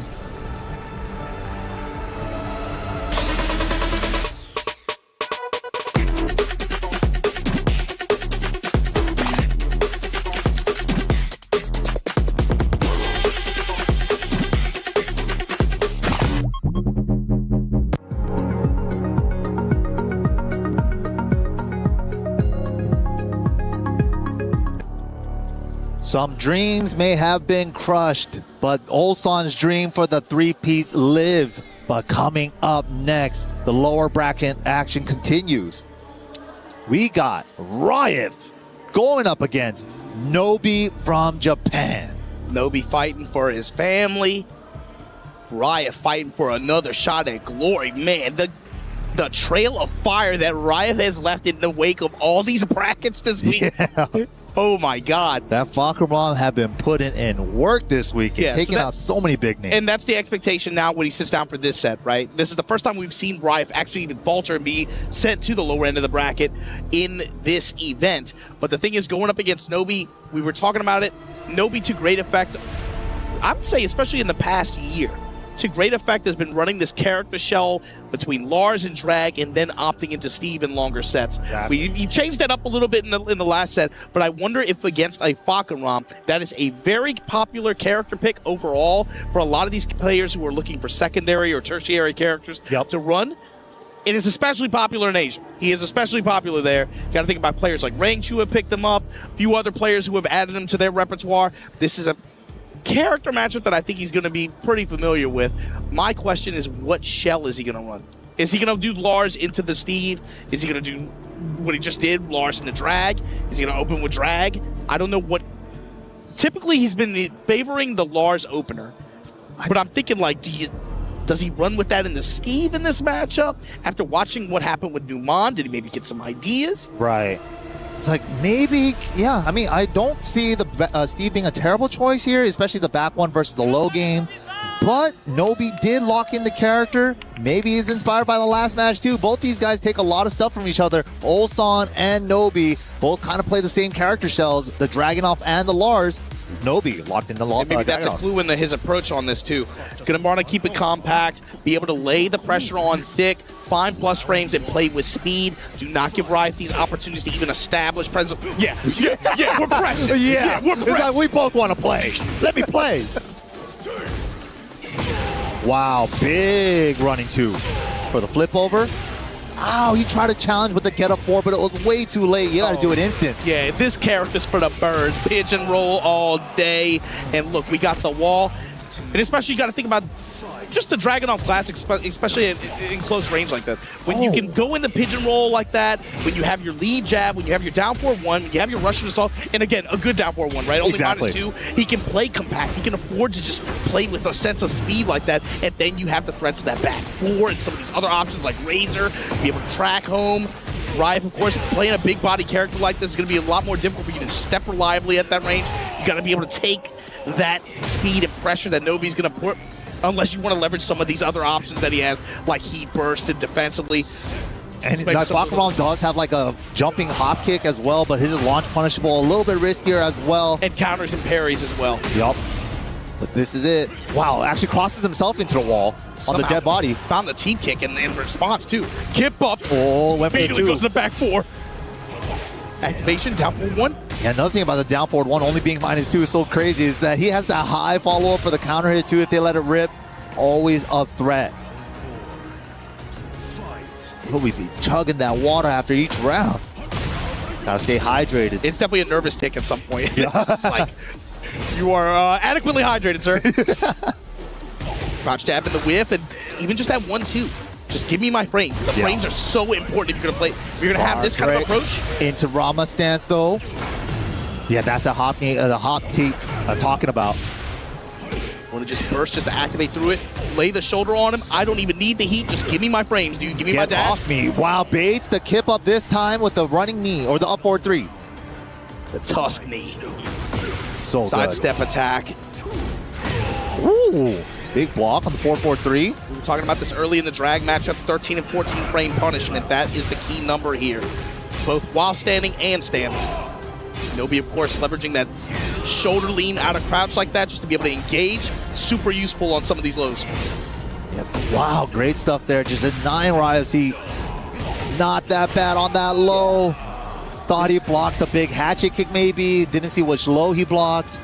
And you can see the approach. Get on him, stick to him, and do not let him breathe at all, man. Play with the speed, get compact, and just use some of those fast, safe tools that you have to just lay the pressure on. I like that. Yeah, you know, that's a great point that you bring up. Like the step around stuff that Nobi has been doing with the Dragunov. Ever since he switched from the Lars to the Dragunov, safely stepping around stuff, like mitigating risk, and also like the challenges on some of the instances, and just the running 2 pressure on the Bakaram. Like you said, stay close. Gotta stay close to him. And the benefit of speed, too, is you shut out some of these armor options as well, right? You see him playing, trying to keep his pressure as airtight as possible in some of these situations. Then once those get off the table, you'll start to see him change up a little bit, maybe start to bait with some of those steps. But here we go, just fakes it out. Yeah, he knew that Dragunov has that backswing blow option on the Rama stance. Knows that Nobi especially is going to go to that option, infamously. Oh, Step wow. and Tundra Slash. That's what we're talking about, the steps from Nobi. Finding the whiffs, creating the whiffs. I like that roll to reposition there. Ah, okay. Not to the left side, but while standing punishment from Riot, going to be able to get the round. Had too much work to do on Nobi's side there. Good stuff to Riot. Safe mids, plus frames. That Razor low. Ignition switch for the engagement at the wall. Pin down, but you can't pin me down. Oh, stepping the wrong way on jet kick. So much damage. Those mid kicks, so much chip damage. Half a health the bar Rama counter with the 1+2. What a crouch jab from Rife. Nice, was aware of the high follow-up. You called it, that down 4-1 bailout, right? You're gonna get the counter hit launch. Right, all too aware, not trying to play into it. Just in case. What? Dude, he's been landing all of those. The Hail Mary uppercuts, the from super high hit downtown. percentage. I think it has like range 4+ hit range on that, which is insane. Good lead jab to interrupt here. Nobi now sliding on him. Ooh, and nice the tap. step on the button presses. What?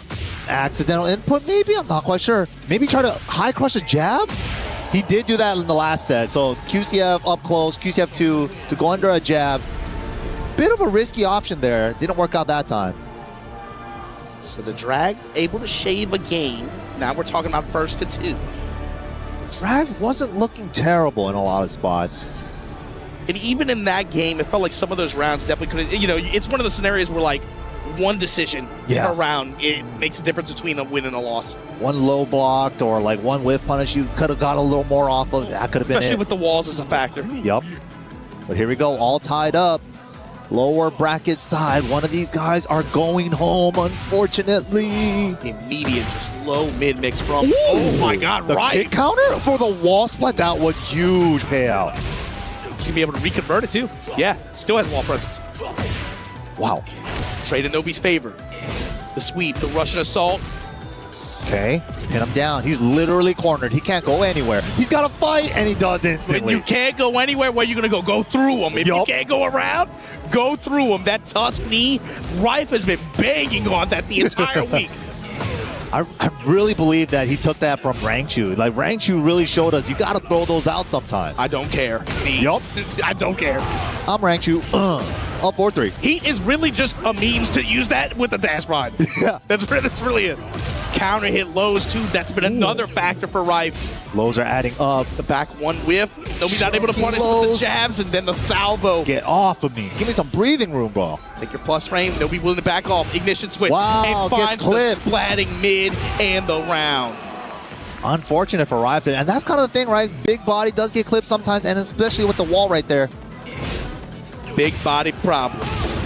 Childbearing hips. Yeah, when you got them thighs on, it's a little bit more difficult to step off the wall like that. You gotta be willing to, all right, I'll just hold back. All right. We love you all the same. Activation. Oh, didn't have the right system. The wall tap going funky with the cameraman. But good step from Rife to be able to get out of dodge on that heat smash from Nobi and the low touch after. Threatening to take this third game in the set here. Rife now. Minus 13, kiss the jabs. Oh, nice step from Rife. And as good as Nobi's movement has been, Rife's sidesteps have had huge return in this game. Look at that. That's the thing with Fakman. If he hits you, you're going to bleed. Hip up and then immediate homing option for a splat. Full crouch mix. Do not care. Yup, I'ma do it. Armor to beat the burst. Smart choice from Riot there, especially with the wall to his right. That's so sick. That was good awareness. When you have those kinds of attacks that hit to a certain side like that, yup. You have to have that awareness to have that on the table in that moment. Oh, one more chance. A lot of gray on Nobi's side. Chance for recovery, but not gonna get it with the down 4. Zero fear, instant reaction. See this? Oh my God, the instant check on the tackle attempt. Counter hit low to close the round out, and 2-1 advantage for Riot. Riot putting up the finger. One more. I just need that one more. He's been doing that this whole time, playing each set as its own. Just he's not even thinking about what comes after, what comes before. One hit at a time, one round at a time. Play the person and the set that's in front of you. He's had that mindset the entire time this week, and it's shown. The fact that he's even playing for this spot, for a chance to play tomorrow. Yup, this is it. Who's going to make it into top 8 and who's going home? I can't believe it. Nobi now considering the Lars pick on the character select screen. And he does. He locked it in. Final chance with the Lars here. Gonna have to win the whole set with this character unless Riot is gonna be able to play spoiler here. Again, the step right from Riot, getting around the jabs. 50-60% already. No recoverable. Okay, side step 2 with the power of Zeus.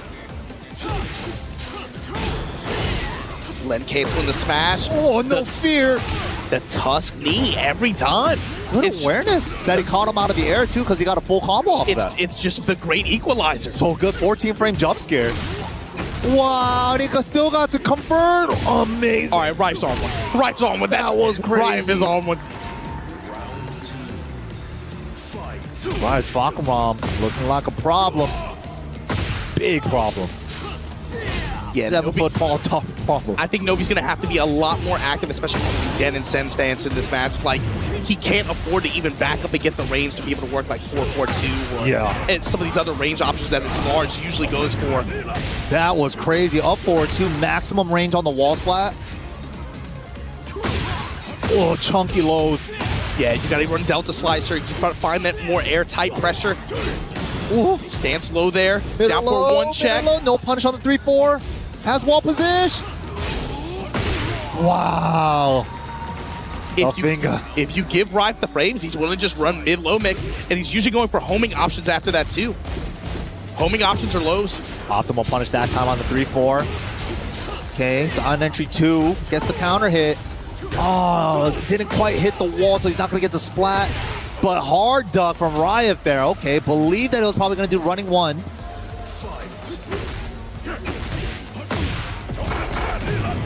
Open Kadila. 3-1 series as well. Rife, the mid-strike kicks. Oh man, huge chunk of damage. And the chip, the boot. Sidestep not deep enough. Jab string to interrupt. Rife on set point here. He's looking to kill him. He's looking to kill him. Wow, running 3 there? The range on that down 4, and Riot staying alive, securing that top 8 spot for tomorrow. Wow. I don't think a lot of people had their fantasy brackets penned to go this way. Riot making it to phase 3 of this tournament. Y'all are going to have to deal with first to 5s on this nasty Falcon Ram play. Right. Even winning the mirror against Rangchu here this weekend, just really showing up with the Falcon Ram. From the LCQ, and certainly not the only player from that position either. You got Numan in this thing. We're still talking about Zubair as well. Sir. 3 out of 4 ain't bad. I feel like usually LCQ players make it mad far, and it's proving it right here. But good stuff once again to Riot. And let's go ahead and check out what Damascus has to say on stage.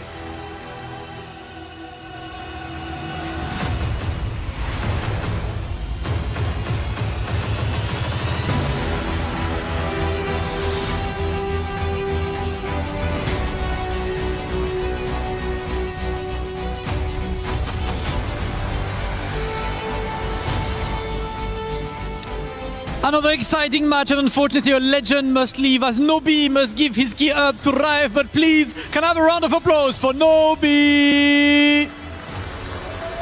And it is time for Rife to walk towards me and the Crusher to validate his ticket to tomorrow's top 8. Satisfied, happy after fighting his way towards that top 8. Congratulations, of course, brother. Let's get that key completely crushed right now and validate that ticket. He will be back tomorrow. He's ready. He's eager to do this one. Let's just get this one ready and let's get that key absolutely destroyed up close and personal. I like that. Ooh. There we go. Rife, brother, congratulations. Big GGs to you. Listen, man, that was a stressful match. Alhamdulillah. First thing I want to say, as always, Alhamdulillah. Thanks to God. I managed to did it through a very difficult phase 1 and this phase 2. All the opponents were really great and they played really amazing, from Ulsan, Noman or Nobi-san. I'll just prepare for tomorrow and I'll do my best in top 8. Thank you. Alhamdulillah, indeed. And tomorrow you get to go for the longer set format. You like the first to 5, yeah? Everyone says first to 5 Falcon Ram is not good, so he's good in tournaments. But maybe I'll try Jin. Maybe I'll prove that Falcon Ram is good in long set. I don't know. Hey, listen, a lot to prove once again, Rife. Congratulations. You will see him tomorrow representing Team Reject and Saudi Arabia on the big stage. Rife for top 8 and more Tekken right now.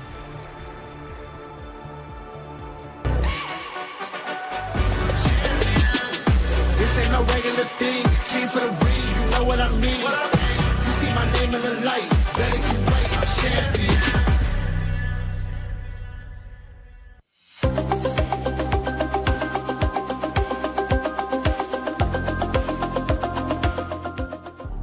EWC 2026 Tekken 8 here, phase 2 of this event. Group B, we got Numan making it out. We got John Ding making it out. You'll see them tomorrow. We got Riot from the LCQ can't say out of nowhere, but he is from the LCQ, playing with momentum on his side. He just qualified for the final day of this event, but we got one more player to send to tomorrow. Who's it gonna be? MYK. This is such a hard one to call it, man. Ulsan, we keep saying it time and time and again, and especially after that last set he just came off of, right? Can he do it again? He just beat Casimir in a nail-biter, 3-2. It's the closest set you could ask for. And then now we're going against Ulsan versus Farzin, the young guard from Pakistan, who's been killing it earlier this year too. One of the hottest players of the year. We've been talking about Farzin, 2 huge wins. Be able to, of course, on his way to this event, right? The thing is, man, these two guys, when they sit down to play too, characters are always a huge guess. Bro, we've seen Farzin pull out Yoshimitsu. Dude. Yeah. I've seen him hover like Law before too, but I've never seen him pick it. He still has a victory that he did bust out earlier in this tournament too. But it's been mostly Lydia, and on the back of her, he's had great consistency in the past, especially past year for sure. Yeah. Ulsan, of course, on his side, gonna go with the Dragunov. It looks like he's gonna lock that in. Will that change over the course of a first to 3? We'll see. But this is going to be a tough fight. I love this player matchup too. Absolutely. We get, like Farzin was one of the original Pakistani wonder kid. Yep. Right? Showing up out of nowhere, just doing insane Akuma combos in Tekken 7 yep. on Chicorin live on stream. Just doing the dirtiest stuff to all the top players around the world that we've seen for years, just exploding onto the scene. But Ulsan, 2-time defending EWC champion on his last limbs right now. Who's going to make it in the top 8? Last matchup, Group B. And if he's going to make something crazy happen this week, MYK, it's going to be tough as hell because he's going to have to go through Farzin to get there. Woo! The full crouch mix at the wall, though. Lydia, too? Oh, my goodness. Oh, my goodness. Back ones on back ones. Sliding on him. Red tape. Give me that life. Back one. You guessed wrong. All the red tapes. Smash is good. What's for pressure? Whoa! Called it out. Both sides for Farzin to send it and for Ulsan to read that. This dude Farzin has been throwing out back ones and full crouch down forward too. His elbows constantly ashy, but oh my God, Ulsan! Need some lotion. I'm telling you, get this dude some Lubriderm.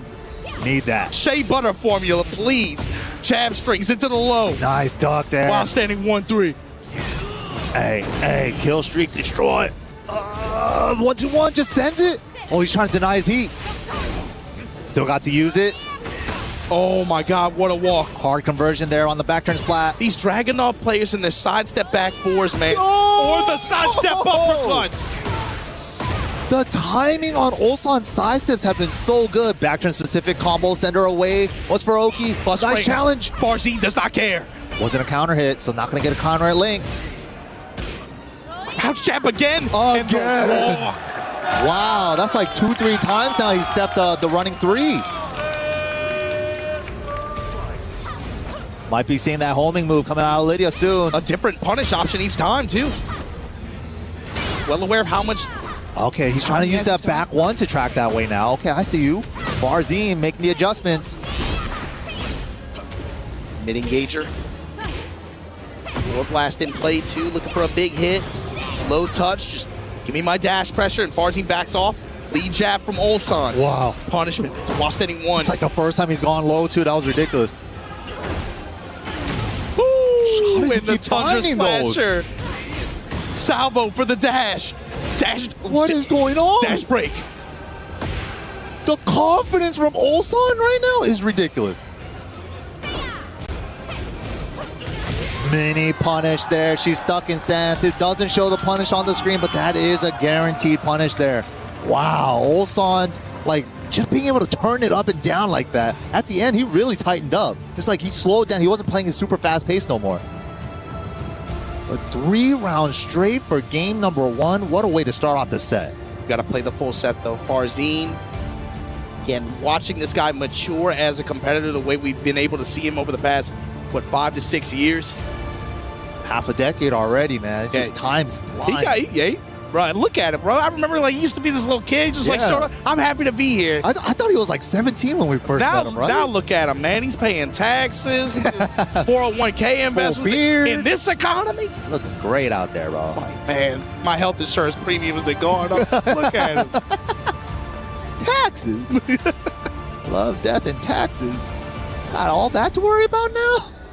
But here we go, man. Back to the Clive stage. 1-0 in Ulsan's favor. Lower bracket side. I love that. Dash, dash, dash, 4-4-2. Gets the counter hit. And Make him Farzi's- uncomfortable. He's doing the same thing that he's doing in his earlier sets too. They're going with the wolf low. His Send it. crouch jab Yup, timing, there it his is. stand jab timing, the Abare the whole time. He is doing anything in his power to steal a turn back because he knows if he makes you block just once, that might be the round. The steps from Ulsan, though, the side step lefts have been majestic. He's been able to cash out too. He's been able to get good return from him most of the time. Yup. Back 4 series just first. Get slight delay in timing there. Counter hits adding up for Ulsan now. Takes the down jab, get off of me. Nice step, duck, side step, right duck to try to cover 4-4-2 and that homie move. Wow. That's one of the keys to this character matchup. Of course, side step right duck. Look for it a lot on Ulsan's side. He's mixing up the steps in mid-range a lot, and again, just somehow, he's dragging off players. Dude, it's so hard to pin him down. Is he going right? Is he going left? Which move should I use? Is he going to step duck for the high homing move? What do I do? And the back 4 is always there. Ignition switch, the wall. Bang, bang, boom. It's not enough. The pressure, all mids. Oops, all mids. Gets the potion from Farzin. Heaven and earth pressure. Chases him down with the political. The down hit. Not trying to rush things here, but the low touch from Farzin. I like that patience. Run up, just hit the brakes, see if there's any panic move, and then establish the low. Trying to break the floor with the throw. Cocked hammer, this time guard. Picking their spots to sprinkle in them loads on both sides. Down 2s, where are we going to use it? Power That's an crush. armor. Going for the burst. Set her up for Oki. Oh, the second jab whipped, unfortunate, but still got the pigeon roll. Low mid. Low touch out of clean hit range, but somehow the back Wow, able to find that his was mark. crazy looking. Okay, sending the Wolf 3 now. Wolf mid options. Ooh! I love the way he's running up and making it look like he's gonna running 2. Down 4-2 on counter hit though from Farzin. 5 seconds. Red tape is good. Double it up again. That was half a health bar on red tape. That deep low, that was he went to it like 4 times that round. Yeah, and especially with the homing properties in this game on that down back 3 is so nice. Especially with the way that Ulsan's been stepping. He's kind of like using it as a homing move. But you're seeing, of course, the benefit of long set play in this game is you're seeing a lot more layered offense. Yup. Like you said, with Ulsan, he's selling the Russian assault in some of these situations just to delay it and then use another option. Yeah, I love that. Yeah, just run in, make it look like you're going to rush an assault, but does the big hatchet on their ankles, just the masking of the movement. But here we go, all tied up in the set now. One apiece. Earlier in that game, too, the threat of Razor, right? That down 2, just being able to follow and just cut the ankles like that. He was able to get counter hit timing quite a bit on Farzin. Look for that to develop a little bit. And especially with Lydia, she gets a link off of hers. Dragunov does not. Speaking of links, here we go. Defiant jab. Ooh! Armor to stop the pressure, okay. Salvo, just to engage, get that health back. The changes are the changes are in effect. Bro, frames are just a state of mind, bro. Just mash jab, mash crouch It's a jab. social construct. Yeah. They can't hurt you if you don't believe. Ooh, out of the air. Oh, I was about to say. The down jabs. It's always my turn. Gets the link. There's the block. One too many that time. Oh, down 4-2 to try to track that way. Back 4, different homing move as well. Force homing attack in a staple right now in Farzin's pressure, Nice but right block. back at you. Engagement on engagement. Having an earth counter. Big damage incoming. Resplat. Off the side, still got the tornado for the spike. No, 105. Bruh. That's so cheap. Dude, that went around all like that whole corner of the stage. There was like 2.5 walls. Jesus. Back 4-2-1 counter hit. And she got 3 stacks fully restocked. Whoa, dash low parry. Keep your heart, 3 stacks. Keep your heart. Play your part. Ulsan. Okay. Perfect. Trying to take this second game for him in game 3 here. Trading rounds. Starting it off confident with that running 2. Down forward 2 off the counter hit. Micro sidestep right, able to find that counter hit timing. Farzin. Try to throw her out of heaven and earth, but he went for the airborne horse 3. That was a really good My man choice. is selling these mids right now. Strong round for Farzine. Can he close out? Power crush punished. Just in case he went for it again, go for a throw. 1-2-1. Woo. Mid dispensers on both sides. Now the low. A, and the smash. 20 seconds. Double rollout. Oh, what game is this? Baited. The double pigeon roll for intimidation. Got him to hit the rage art. Farzine not happy with that decision there. That visual noise. And it definitely feels like Farzine's on the back foot here. Ulsan, he knows he's close now. He's starting to get that, again, the body language. When he starts rocking back and forth in the chair, when he starts to vibe with himself, this is where it gets dangerous. He's feeling himself, man. One game away to make it back into that top 8, to make it into phase 3 for the first of 5 sets. His territory, his tournament. This is it. He's got to feel good about how this has gone, too. So on this stage, of course, larger stage, you're going to have the benefit of wall breaks. See if you can get in position, though. Farzine off the back one, going to engage here. Oh, there it is. Now he threw her out of heaven and earth transition. Yeah, grab the counter. Ooh, got an armor usage of his own, too. +4 into 14, trades with a jab. Wow, beautiful step. No, miss combo. No whip punish there from Farzine. Had an opportunity. Counter hit. Good down jab. Trying to stay alive. Red tape. Not counter. Wow. Just in range of the low. First round to Ulsan. 2 rounds away. Ooh, he's moving now. He's moving. Oh my God. Just raw pigeon 3 in neutral. Oh, the counter hit 2. Ignition switch, engage. Pressure time. We got plus frames back 4 series. Counter hit from Farzine. Wow, the flash stuff was ridiculous. What? And the dash for the real estate, the low. Nice duck. Could have launched. Would have been way better. No heat on the table, though. This is going to be tough. Only 1 stock. Oh, no break on the 1+2. Extra damage with the level up. Nice step. No whip punish. All the homing moves coming out. Counter it. Throw. 1+2. Hard to break. Mid? Mid or low? Mid or low? Low. Wolf low. Wolf low. Wow. Dragon up low. Ulsan. Set point now. Is he going to make it back to the top 8? Ooh, mid dispenser round. Get punch parried. Mid homing attack. Gets the link. Party time for Lydia. No chip either. That Wasani able to break the pressure. Pigeon roll to the right side. Finds the opening into these mids. Farzine now got Ulsan in rage. Back to the wall. Big advantage after this walk. No pickup? Okay. Clean round for Farzine there. He needed that. A little breathing room. The levels aren't there, though. He's still only at 1. Opening whiff. You're going to give Ulsan this opportunity. Find these lows. Back 1 gaming. Farzine. Where's the crouch jab? There's a... Okay, Wasani quarter breaking. Ulsan pulling ahead with the pokes now. He's settling with the pokes. I don't need combo damage. Gets a float. Nice. Letting the crouch dash rock a little bit before the crouch cancel jab. Poking him out like this, too. With the heat Lip activation. Whoa! What are we doing with this? What are we doing with this? Whoa! Dash action into the heat smash. Ulsan makes it back to day 3. Wow! After opening each phase with a loss, willing to put him... You gotta love a champ that's willing to put himself into the gulag. Right. Just so he can crawl. He needs to feel something again. He's like, I need to feel something again. I'm not locked down here with you. You're locked in here with me.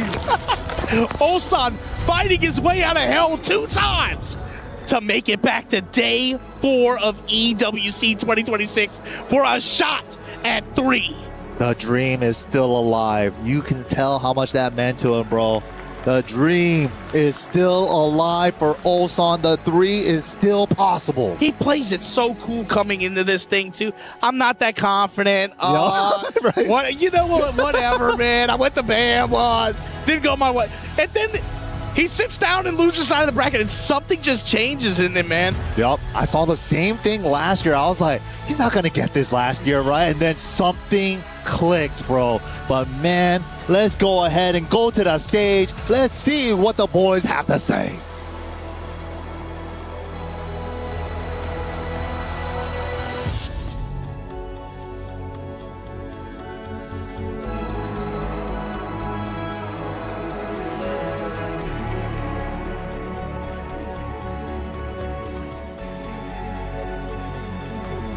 Ladies and gentlemen, as the key is handed over, please, one more time, put your hands together for Farzin!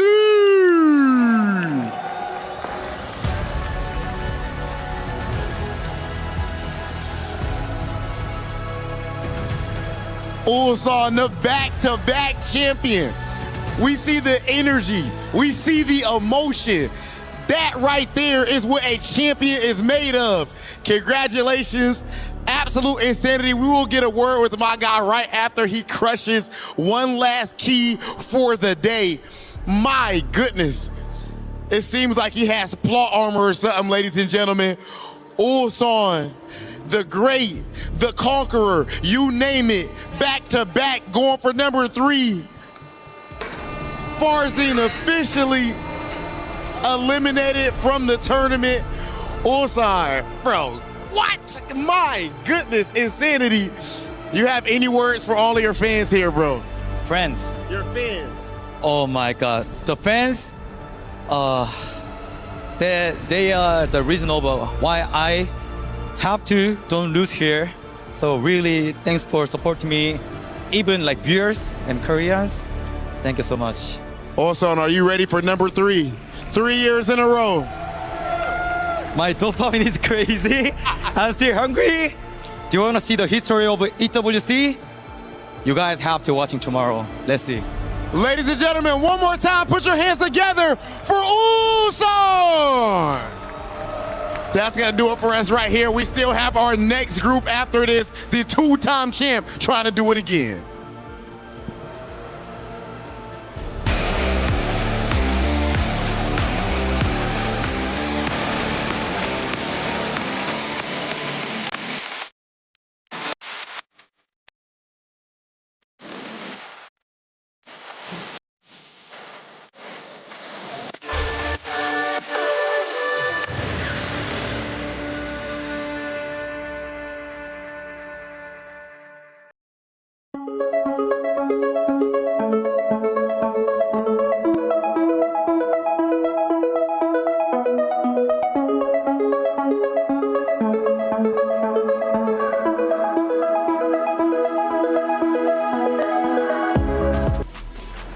If you weren't entertained at the start of the day, you better be entertained now. What a series of events. The back-to-back champion has moved forward.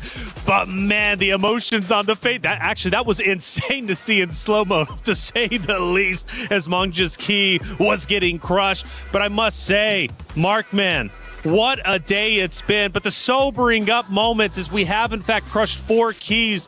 4 competitive players' hearts are now out of the tournament. Yeah, it's insane to see and feel the energy here in the arena. Of course, Ulsan, how can you not cheer for him? He is on the verge of creating history here for competition, but I can't wait to see until tomorrow how it's going to play out for him. Yeah, they're definitely putting the soup in super fans right now. The DN fans, the supers, are making crazy noise anytime Ulsan plays, and it's like they lift him up, and as he drives forward, they're running alongside him. It's incredible energy here. But what an amazing lower bracket we had there, by the way. Just some, we had a couple of reverse sweeps from 2-0 down, and that final match there, the energy behind Ulsan as he eliminated Farzin. It's electric here inside the Allianz Vault. Yeah, we'll move forward. Numan will also move forward. Jedong, who also goes in, 2 more as well. But again, we did in fact lose Manja. We lost Kasim Mir. We lost Nobi. We lost Farzin, which that was a big one. Coming into that matchup, we were thinking Farzin actually might be the favorite, even against Ulsan. But Ulsan said, no, not so fast. The way that he was dodging, Markman, was just sensational. Everything Farzin was throwing at him. I mean, Ulsan just had an answer for it. And that's not easy, man. Lydia is such a scary character to go up against, but the spacing, the timing, everything that Ulsan was able to employ really embodied and kind of reminded everybody, this is the guy to watch out for. This is the guy that is here to win. Yeah, I mean, Ulsan, you could see the emotion on his face. Not only yesterday, right, whenever he was competing, fighting for his tournament life, or excuse me, on day one, but here you think he's losing, he's actually coming back because he understands what's at stake. He knows the fans are chanting his name. Yeah, the energy's electric, and it's great to see him doing it with Dragunov as well. He's done so much with that character. When a lot of people were writing that character off, he showed everyone last year. He's doing it again. Obviously, he's back now, back in fashion, but it's fantastic to see. And just watching him, anytime Ulsan is on camera, it's just entertainment. You're getting the full spectrum of human emotion. These two meeting, of course, in the upper bracket and both making it out. Raif is another guy that I could talk about for ages. What an incredible run he's been going on. But yeah, understandably, all the focus is on Ulsan right now, not because of the three-peat, but just because of the story, the emotion, the roller coaster ride that we are all on together with this man. The reverse sweep against Kasim Mir, right? And then going into the matchup against Farzin. Farzin, obviously an incredible player in his own right, who suffered a loss just a little bit earlier. He wasn't happy about that, but that's just the way it ended up working out. But Ulsan's not going to have a second chance now moving forward to top 8. That's single elimination, right? I mean, he's got to have it all put together as soon as he steps onto that stage. But the fact that he gets an opportunity to go for the Triple Crown, to go back to back to back, is just sensational. It's the first time, at least in the Allianz Vault, we've had that opportunity. So shout out to Ulsan and how good he's playing. Ulsan is just a tremendous competitor and has shown incredible composure. So very well done. But at least for Group B, it has in fact wrapped up. We've moved 4 players forward. Group A is going to be coming up next. Now, Manja, an incredible competitor, unfortunately had his tournament end shorter than he wanted. Reinhardt caught up with him to hear what he had to say. What are your thoughts on what happened, man? 사실 진짜 마지막 그 경기도 방금 끝났지만 진짜 명승부였는데 그 마지막 순간에 좀 어떠셨는지 궁금합니다. 사실 마지막 세트 때 기세가 좀 많이 졌는데 어떻게든 이겨보자고 이악 물고 해봤지만 이게 작년에 똑같은 성적을 너무 내기 싫었거든요. 근데 이게 결국에 이런 결과가 나오니까 그 눈앞이 좀 많이 캄캄해지더라고요. Yeah, I mean last game when I was down 2-0, I mean it was almost like a dark to me, honestly. I tried my best to come back. However, it's just that I'm getting the same results like last year. I didn't really want to get that. However, history repeats itself, so I'm so bummed by that. Completely understandable, man. People watching on that have been seeing the tournament know the stress. They've seen players fall along the wayside before this as well. Manja didn't work out on this. Almost said Manja. Manja didn't work out on this occasion. Really unfortunate, but I'm sure that this experience, maybe you don't recognize it now, but it will make you stronger for the future. If you could translate for me and let him know. Yeah. That's going to be it for this interview, though. Take care. See you around. Manja, really a fantastic competitor for Virtus Pro, made it as far as they can go, but ultimately in the end, he falls a bit short. Yeah, he had a great breakout performance at Tekken World Tour, really announced himself back on the world stage with the Law. He's got a very storied history, which Ryan kind of let slip there, calling him Malguk. He used to compete under a different name. But yeah, one of the many very, very competent competitors here, and you have to lose 8, right, today, and unfortunately he was one of them. That's right. Well, let's take a look at some of the comments out there. We were watching what you had to say. Markman, I love this section. You never know what's going to pop up on the screen. All some reactions are so ridiculous, a.k.a. ridiculous, absolutely. But Moonface, he's given it his all, and that's exactly what it needs. What's the next one on the screen? Ooh, Ulsan? Ooh, Ulsan? All right, I got to give it up for that one. That's a good comment. I had to let you do that, not me, man. I don't know if I could have done. What a round. Who knows what round they were talking about. It could have been one of about 50. 50 of them at that point, look.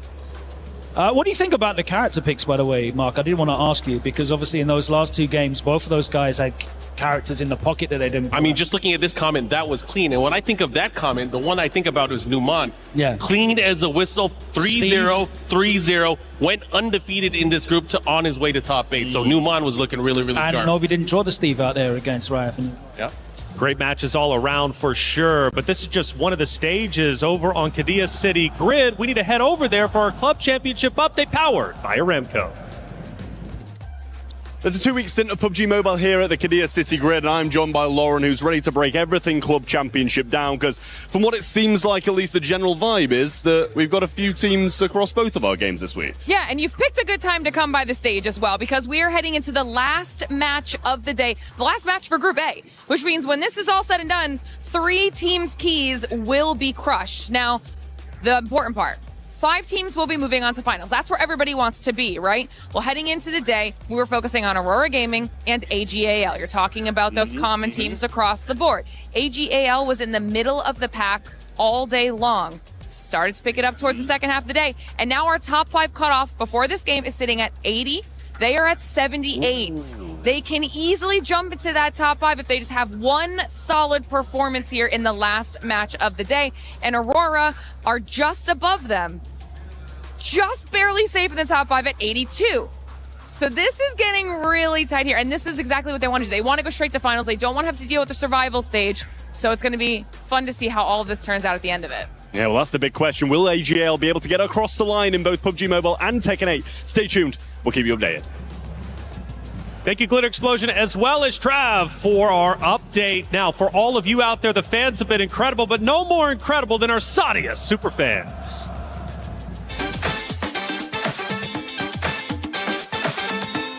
What's up, guys? Markman here at the Esports World Cup. I'm here with Gunmo, one of the superfans. Woo! Woo! What is a superfan, and how was your trip here at EWC so far? Just being a big fan of Ulsan and his crew, the DN Supers. We traveled from Seoul, South Korea. That's what's part of the superfan. I've been supporting DN Supers for quite a long time. Ulsan is the best player, so I fell in love with DN Supers. I think superfan is basically how you support the team and how you show love to the team, whether they do good or bad. I think it's love, yeah. This venue is sick. It's so big. Lots of things to see, not just Tekken. It's been a great experience so far. Let's keep cheering Ulsan on and CBM and all the other fans of DN Supers. Yeah, let's go. We're going to have more Tekken 8 action throughout the week. See you guys. Peace out.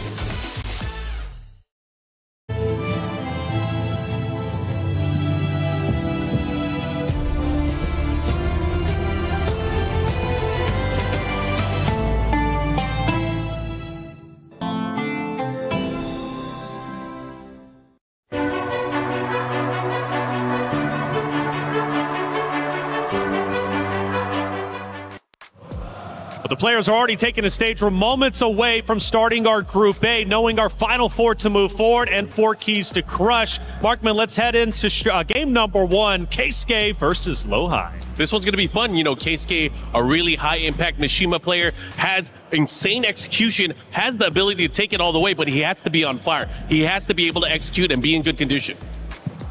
I'm really looking forward to another match in this. Obviously, we've got Arslan versus Yagami. That's a mainline match. We've got the John versus MUCB, which is Pakistan versus Pakistan. But I'm super looking forward to seeing Usama Rabasi versus CBM. I wanted to see how CBM handles the different Eddie. We saw him play against Jonding last year. He made Jonding switch off of Eddie, going 3-0 up. How much Jin experience does Usama Rabasi have? We'll find out. Yeah, this is a crazy group, isn't it? I mean, you've got number 1 from the LCQ in Zubair. You're also bringing in second place last year of Lohai, who, of course, now wants to make it ever more so after watching Ulsan end up qualifying for the next stage, right? The top 8. So their storylines on storylines. CBM is exciting because he had the crowd going nuts yesterday. and Arslan, of course, is the front line of any story, any Tekken event around the world. So this one is an all-star group. And Arslan, Twisted Minds too. That's a big talking point, especially for the club championship race, because Falcons, they're already over there in top 8. They have another chance, of course, with, group number A. But hey, I gotta say, Arslan Ash is looking like the heavy favorite, even whenever it comes to our predictions. 54%. They believe he is the favorite to take it all. Yeah, Arslan Ash is inevitable when it comes to any Tekken competition. He hasn't won EWC yet, but he's getting closer and closer. Will this be the year he finally be able to do it? That's the question. He needs to break top 8 first. That's the first step, and then it all goes from there. That's it. It starts here, and of course it starts with Keisuke versus Lohai. So again, second place from last year, but Keisuke has been on a great run. Yeah, and it's great to see Kazuya's, showing out. You know, there's not many of them, only 2 in the bracket this year. Not a character you see a huge amount of, and as Mark said, his execution is sensational. Even with the drop that he had against Nobi in their very, very close set. He's got the grit, and that's what it's all about. You know, you need that grit to close out tournaments. You need that grit to secure titles. When it comes to the line, Lohai knows all about that. This is going to be a fantastic showdown. And for Keisuke, he's got the belief in himself. We found out about that. Do we want to do predictions? Mark, I'm going to start with you. Who do you think's taking set number 1? As much as I like to cheer for Keisuke, Lohai is one of those players that has been so consistent throughout the many, many years that he's been competing in Tekken. I expect him to do very, very well. I think Brian is going to go all the way. Logan, what about you? I know that Lohai sometimes has difficulty with Ikari, his sparring partner, who sees Kazuya. But as Mark mentioned backstage, Keisuke's got a very, very different play style, so I'm really excited to see it. I want to see some Kazuya. I want to see some purple on the screen, so I want to go for Keisuke. Okay, it seems a bit split, but it looks good. What about you out there in the chat? What do you guys think, or who do you think is going to move forward? We're going to find out very shortly. We're heading to the stage. It's Group A. 4 more keys to crush, 4 more spots in the finals left. Let's get it started.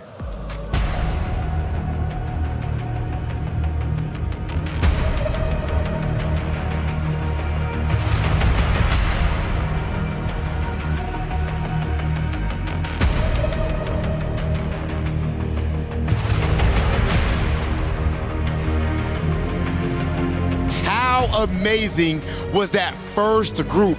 I mean, absolute pandemonium, and our 2-time champion showing that he has plot armor. But this group, Zubair, we have Arslan Ash, CBM, and the list goes on. The list goes on, man. Listen, if there was one dream that's still alive, Olsen, another guy's dreaming, Arslan Ash, of course, of this title. And pretty much everyone, right? The world champion himself, Lohai, about to play, Keisuke, the Kazuya master. Every single match is a banger. We'll never stop.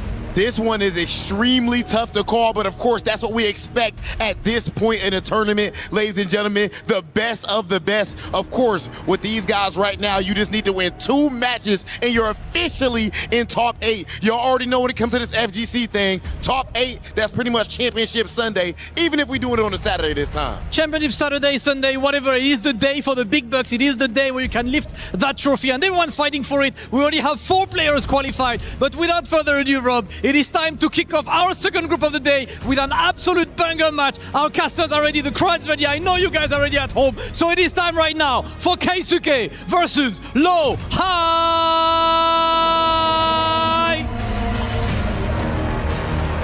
Welcome back, everyone, to the Esports World Cup Tekken 8 action here live from France. What a roller coaster of a game we had before. All of those were absolute bangers. The emotion, it had everything. My name is Rukang, and on the mic here, Mr. Tasty Steve. Hey, you know how it goes. I know you people at home have been enjoying this Tekken.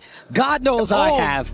The matches have been crazy. When I say good-ass Tekken, that's exactly what I'm talking about. And one of the people responsible, Keisuke. And look at the highest damage combo, 108, 82% on the heat usage. That means he's optimizing as best he can. Step punish, when you're playing a Mishima, that is gold, because that means that's an electric. And even better, the Hell Sweep hit rate was definitely in his favor. Keisuke definitely looking sharp right now, and he's got to believe, because we saw what it said on that piece of paper, but he's going up against the TWT champion in Lohai. That means he's got a high hill to climb. It can only be one. Top 8's the goal. Keisuke versus Lohai. Let's get it. Do you know what's crazy is that they're not even giving us any time to break anything down. We're going straight into the games. The games have been absolutely hype.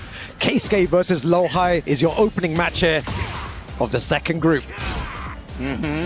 Cannonball straight, just clean ducks right in his face, because you're looking for that big low, but instead he says, I ain't blocking it. I'm a sidestep, launch that bad boy, and take you to the wall for it. Yeah, that was such a nice jet upper there. Goes for the taunt, and then 1 pixel remaining, and goes for the low there. Lohai off to a really strong start. Kazuya, a character that takes a bit of time to warm up. I saw him warming up at the back, playing with Reinhardt, but now, you know, this is tournament stage. The pressure is on. Everything is different. Yeah, you can definitely tell the difference, man. Stakes are high. It's getting hard to breathe. Stature kick once again, committing to the lows, kind of priming them for that Hail Sweep that's eventually going to come by the wayside. Oh, just backdashing right now, holding duck there, waiting for Lohai to try and approach. And on top of that, both of them had heat, so they didn't really overextend. Waits for the electric to whiff.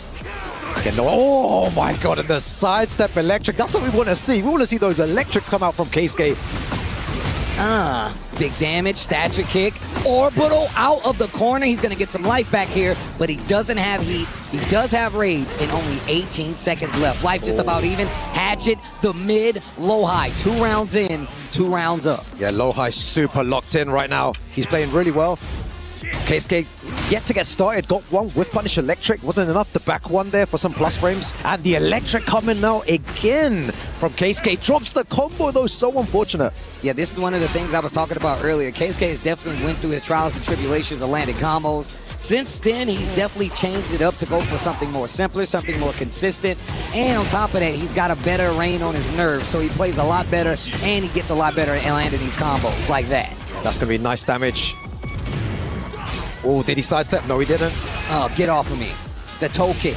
And the single jab there. Very nice. Keisuke on the board, and that's what you want as a Kazuya player. You want to get that 1 round on the board, but the orbital again. So much success with that orbital, Steve. Yeah, and he was going for that big low. Wasn't a hell sweep, but one of the other ones. Counter hit would have got him a combo. He orbitals right over that bad boy, and already in that wall position that's got him so many rounds already. Backdashing away.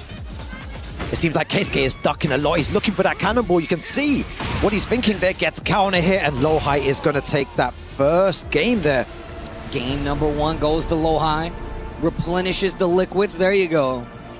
But I feel like the last hour there, all of us, myself, you, Markman, we were backstage, all smiling, laughing. It was ridiculous. The matches, at one point, we were all standing up instead of sitting down with those Ulsan games. It was just incredible. The emotion, the stakes, it's so high here at the Esports World Cup.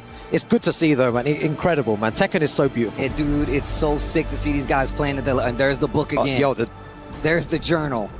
The death note, some might say. Like, yo, bro, how do I stop this Low High guy? He's like, No, You're right, book. You're right, book. I should have listened to you last time. You got it. Thanks for the coaching, book. There was signs of life there from Keisuke, which was really good. He was holding his ground. The electrics were landing. The pressure was working, but just 2 well-placed orbital hills, and just the aggression from Low High was so much stronger than Keisuke. I want to see how Keisuke adapts to this. Yo, those electrics looking crispy, though. Back 1. Lots of poles. Oh my God, bro. His electric hit rate has we got to get a stat for this. So much success on the electric so far. I mean, we saw it in that first game. He hit like 3 of those bad boys, but he wasn't able to close out the game. That's and there's another one. electric. Let's see if he takes to the wall here. Might get some extra damage. Oh, just shy. Drops it. And that's gonna do it. Keisuke gets the first round of game 2. Yeah, it's good to see Keisuke again on the board, but this time in front. A little slower pace this time around. Nice sidestep, and he ducked back turn. That was crazy.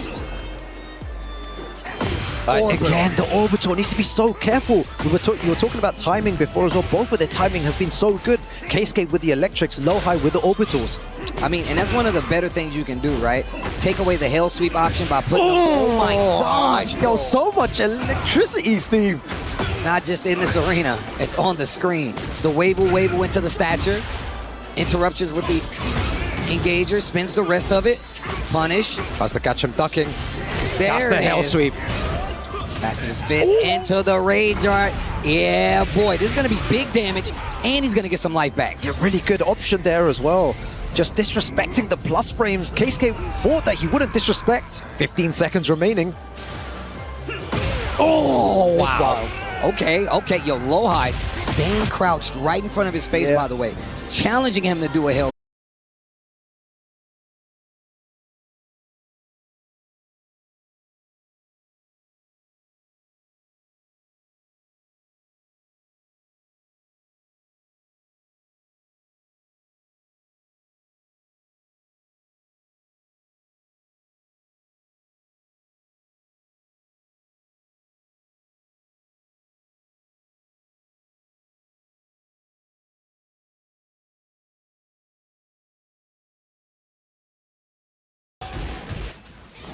High splat, Demon's Breath. What are we doing? The back 1 round?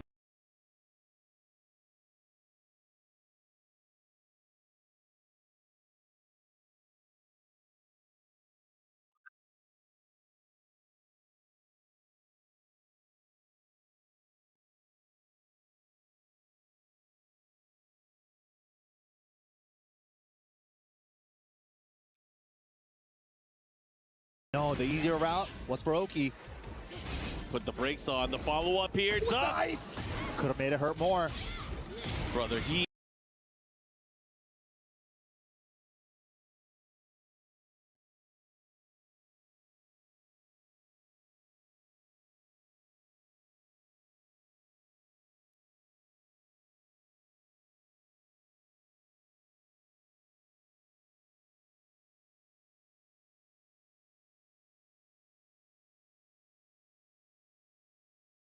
Loser is out of the tournament. Final game between these two.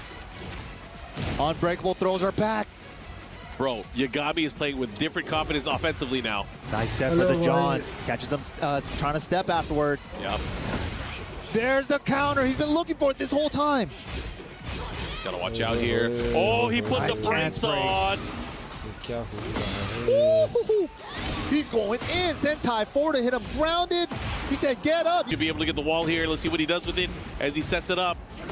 Side step 4. What's for Oki? War God kick.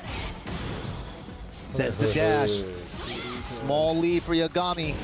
Has wall positioning though. Armor. About 60% now for Yagami. Tried and true, those hell sweeps coming out to play. Oh, I don't know if that was a hell sweep or if that was just the low. Oh my God. The 3. Unbreakable throw again. Only 20 damage. But they all add up. Mike, we're seeing something crazy. Wow. Mike, we are seeing something crazy. Yagami on the verge of defeat, turning things around into his favor now. How does he do this every other EWC? Set point for Yagami. He's not done yet. He's not done. The John needs something. The John needs a miracle. He's not out of it yet. Gets an engager. Wall pressure as well. Through the crowd, deafening their chants for Yagami. Oh, no punish on the... Wow. Oh, the swing. No counter this time. Nice, Shining doesn't splat. बहुत प्यारा. Move on, wake up, get splatted. Yep, but that's gonna end the John. Finally, a band-aid on all of that bleeding for the past 2 games. Needed that, a little breather, a little sigh of relief. But here it goes. This is where it counts here. Can you clutch it out? Yagami's still 1 round away from taking it. The John needs this. Ooh, second hit, but he doesn't get the link. He missed. It's a little too late. Recognize it too late. The John, the king of kings. Nice, John. बहुत प्यारा. Keep out. Nice. Oh, nice. Oh, they are scrapping now. Oh, back to the wall. Has to be No, careful. final round. Where are we going, Mike? Final round. Final round आ गया बच्चों. Only one can move on here again. It's gone back and forth. Oh, nice. Nice. Oh my God! After all that work. After all that work from बच Yagami, ओ नहीं the John बच के is putting a stop to नहीं it. Wait a minute. लड़की nice. Heat active, counter active. Down back three, blatant. Not counter active, bro. Down forward 4. Where's the wall? नहीं. One more mix-up. One more. नहीं. Yagami makes it back into top 8. Oh, excuse me. Makes it further in the lower bracket. I got ahead of myself. Wow. What a set, though, man. That was it. Leave. He was on death's door. That was. Oh, he's asking for the crowd to yell. Dude, again, down 2 games and 2 rounds. So that shapes up our final 2 matchups that are going to be happening. We're going to see some of that match that just transpired. Unfortunately for the John, as mentioned, his tournament is now done. Yagami will move forward. He will face off against Usama Abbasi. Look at this. This round filled with back and forth scrambles. Even within this round, yeah. And then he's like, I just got to go. I got to believe. Gets the full crouch down 4-4 into the wall. And the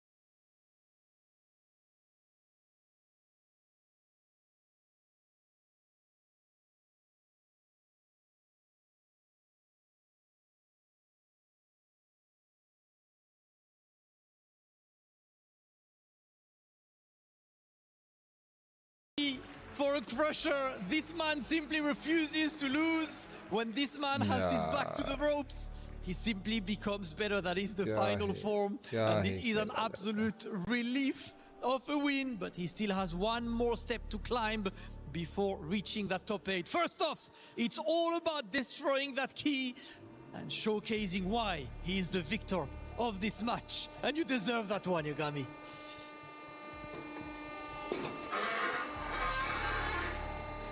Nice and clean, Yagami, brother. Congratulations, brother. 2-0, match point. What happens in your brain at this moment? My heart was like still racing, but I just took off my head first. I heard like everyone supporting me, so I want to just show everyone good Tekken and ended up winning somehow. I love to see it. Listen, Yagami, have one more. Everybody, please give it up for Yagami!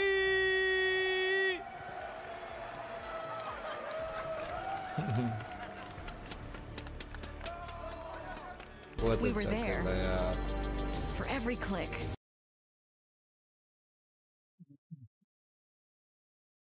अच्छा खेला बहुत तगड़ा खेला लड़का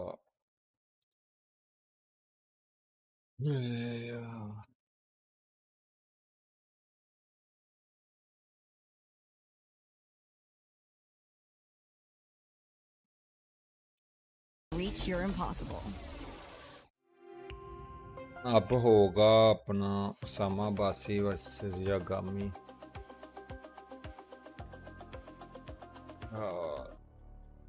Esports World Cup. किस Tekken 8 moment action. More matches on the way. We're trying to find out who will be qualifying. And that's all we got left is qualification matches. Markman and MYK here to walk you guys through these upcoming matchups. We have one of the greatest Tekken players of all time, Mr. Arson Ash, going up against CBM to get out into our top 8. Ooh, what a bracket it has Are been. you all right? Dude, that last set that was with great. Yagami versus the John, that went back and forth way too many times. Dude, oh my god, it was literally a seesaw back and forth. सामने भी चौक किया उससे also one away, man. This is the furthest he's made it. Also Arson Ash as well. This is the only one that's been eluding him. He's got everything else. CBM versus Ash. TWT final. He just hasn't had a chance to get that EWC title yet. I mean, all he needs is a chance. He has to go through CBM. They played against each other in Group 1, where Arson Ash was able to squeeze that out quite convincingly, I would say. Yeah. But again, Boys, क्या लगता है कौन जीतेगा? victories come after a loss. And if CBM is able to make some adjustments here, he can turn things around. And he says he believes that he has the momentum on his side. So let's see if that could edge him out in this matchup. Arson Ash, though, we saw the Kunimitsu, but then once you get past the Kuni, you gotta fight his final form. Yeah, and Nina. I gotta ask too, can Arson Ash even bounce back from what happened in that earlier upper bracket match? Because he got beat up pretty hard by Zubair. Yeah, like Zubair was stepping everything. It almost, I'm sure. विवेक के लिए अभी I think Zubair गया और हमारा Numan Chaudhary top 8 में गया He was walking a lot of stuff around और अरसलान ऐश रह गया और अपना ओसामा बासी ये दो जा सकते हैं ये दो चले जाएंगे तो वेल एंड गुड हो जाएगी Arson Ash, he approached this with Nina last time. He won quite convincingly. I will not be surprised if he stuck to Nina again. Yeah, straight off the rip. Yeah, I agree. Boys क्या लगता है Go with the strong क्या character, लगता especially if it was a है dominance at the first time. He tried the Kunimitsu twice on Zubair earlier. The second one was क्या like, लगता है I भाई don't know if he should have, maybe should have Arslan brought Ash Nina earlier. He seemed like he was starting to get the Nina निकाल going too जाएगा in that third game, but not quite enough. ये bracket बहुत ज़्यादा important है Maybe he had some time to warm up in the back in the players' lounge. Nina, it is with the Jin from CBM. Jin versus Nina होने जा रहा We है expected to see here.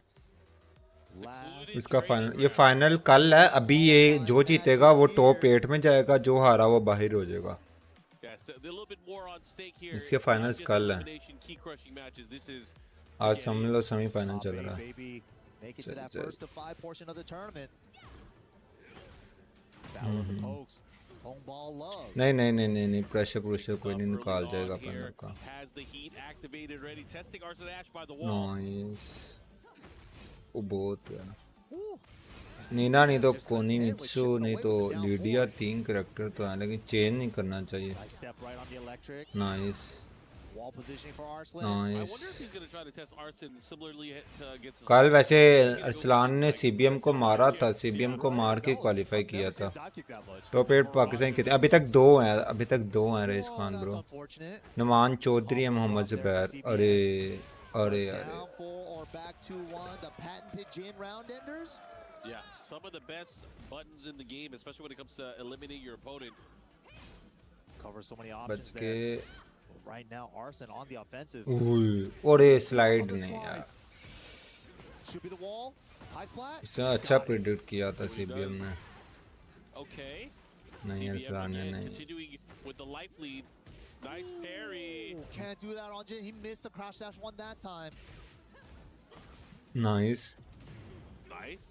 So, step burst. अरे Whoa, he stepped the burst. Wait how did that miss? Combo miss कर गया। अरसलान के बाद chance है। अरे क्या कर रहा है शहजादे। नाइस चल इसमें से गलत है, इसके बाद रेजार्ड भी है अभी। How can you slap? How can she नहीं slap? She can't. Two strong नहीं, rounds for नहीं। CBM on game number 1. Already different from the first time they played. Oh yeah. Again, I was talking about just Jazakallah Fizan bro for the super chat, doing great job on his red. Thank you bro, thank you so much. Oh, big combo drops. Hold on, the nerves. Yeah, there's spaghetti. ये आधे आधे पैसे portal भाई के हो जाएंगे, आधे मेरे हो जाएंगे, ठीक है ना? Damn, running 1+2. The pressure, the lows. Portal भाई कहते हैं पोर्टल भैया आपके नाम की सुपर चैट आई है। I love when players do that running stuff to make it look like they're going to do their running move and then they do a low. It's just so visually confusing. Yep. Here we go, the pressure with the down forward ones. They love to see it. Second part finds the counter hit. Yeah, Arslan trying not to take too many risks here because you know CBM has those lock-loaded sidestep god fists. Yeah, Arsenal's kind of playing that super. Nice on लड़के आया है। Gray sidestep blocks on a dime. Look at that, not getting clipped by anything other than lows. Yeah, but right now CBM's counter active nice one बहुत प्यारा। does risk getting knocked down or even just turning around the momentum. He has to be careful. They shoot. One hit एक tornado था नहीं ठीक है। Nice slide again ना लगाइए, again slide ना लगाइए, बहुत प्यारा लड़के। Looking good. Nice down forward to open things up here. Final round here for both of these players. Game number 1. Battle of the low pokes. Nice. Battle of the low pokes right now. Lows and mids. Try to find a way to open them up. Jab keep out is good for CBM. First activation from Arslan.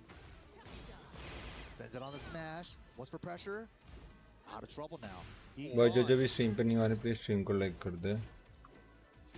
Safely navigating around the wall from CBM. Try to catch it within that big side step 4 low. Follow up. Nice प्यारा ले जाएगा ले जाएगा ले जाएगा वो ले जाएगा। स्लाइड ना मारी नहीं तो उसने उठा लेना। रेज भी एक्टिव बहुत प्यारा लड़के।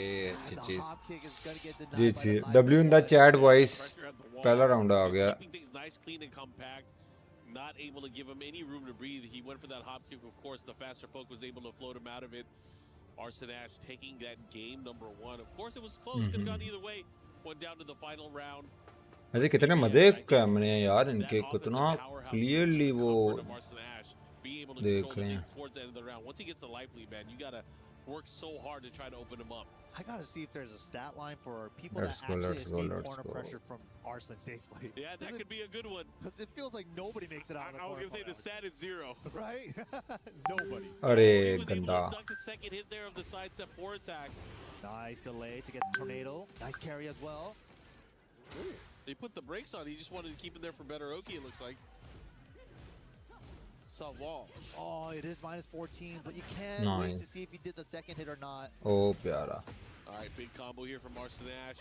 He's gonna go ahead and get the other wall as well. Nice. Heat भी है, wall भी है। Step, stop. Ow.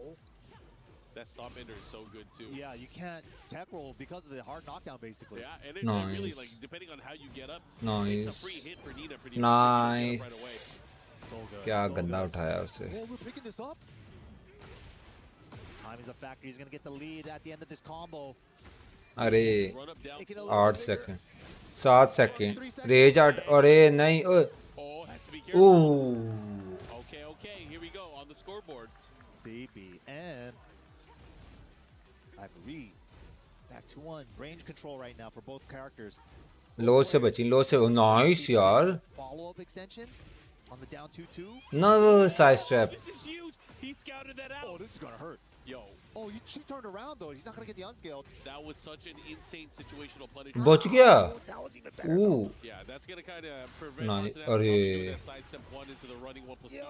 नहीं लोस से बचना पड़ेगा जिन की Getting somebody's back with Jin, you take a lot of life. nice Oh, raw slide counter hit follow up here. Arson Ash gonna get big damage here. Okay, takes the stomp ender again. What are we doing with this? Side roll away. Good stuff from CBM for safely getting off the floor there. हो nice Oh, just sent it. oh nice side step how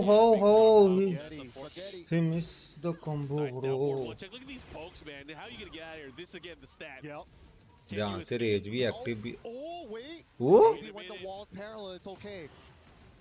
ये क्या था भाई nice oh nice Put the brakes on. Oh my god. Corner pressure. CBM fighting off the wall. Nice one बहुत प्यारा ले गया जी क्या ही प्यारा हमारा That was an even better defensive play from Arson Ash. That was insane. Crazy. Everyone at home got hit by that. Yeah, I got hit. Let's see what he does here But right now. nice. What? The online special down forward 2 into duck while standing 2. Yep. वाग लगा के रख लगा दोबारा pressure तो होगा wall का उसको ओए क्या गंदा ही attack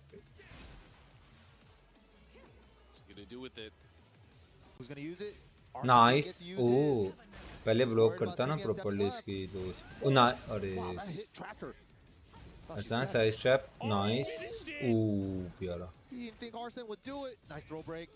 Deep corpse thrust. Not able to land. नहीं He believes. इसकी लो से बच निकाल जाएगा और यार वो सेम चीज 10 दफा हो गया इसने बाद में नो प्रेशर हो गया भाई प्रेशर हो गया Can he do it all the way? So tense. Arslan gotta be feeling it. Maybe taking a breather now, collecting his thoughts. Arslan's so close to making it to top 8 now. One apiece. This is it. Here we go in the Paris stage. How proper.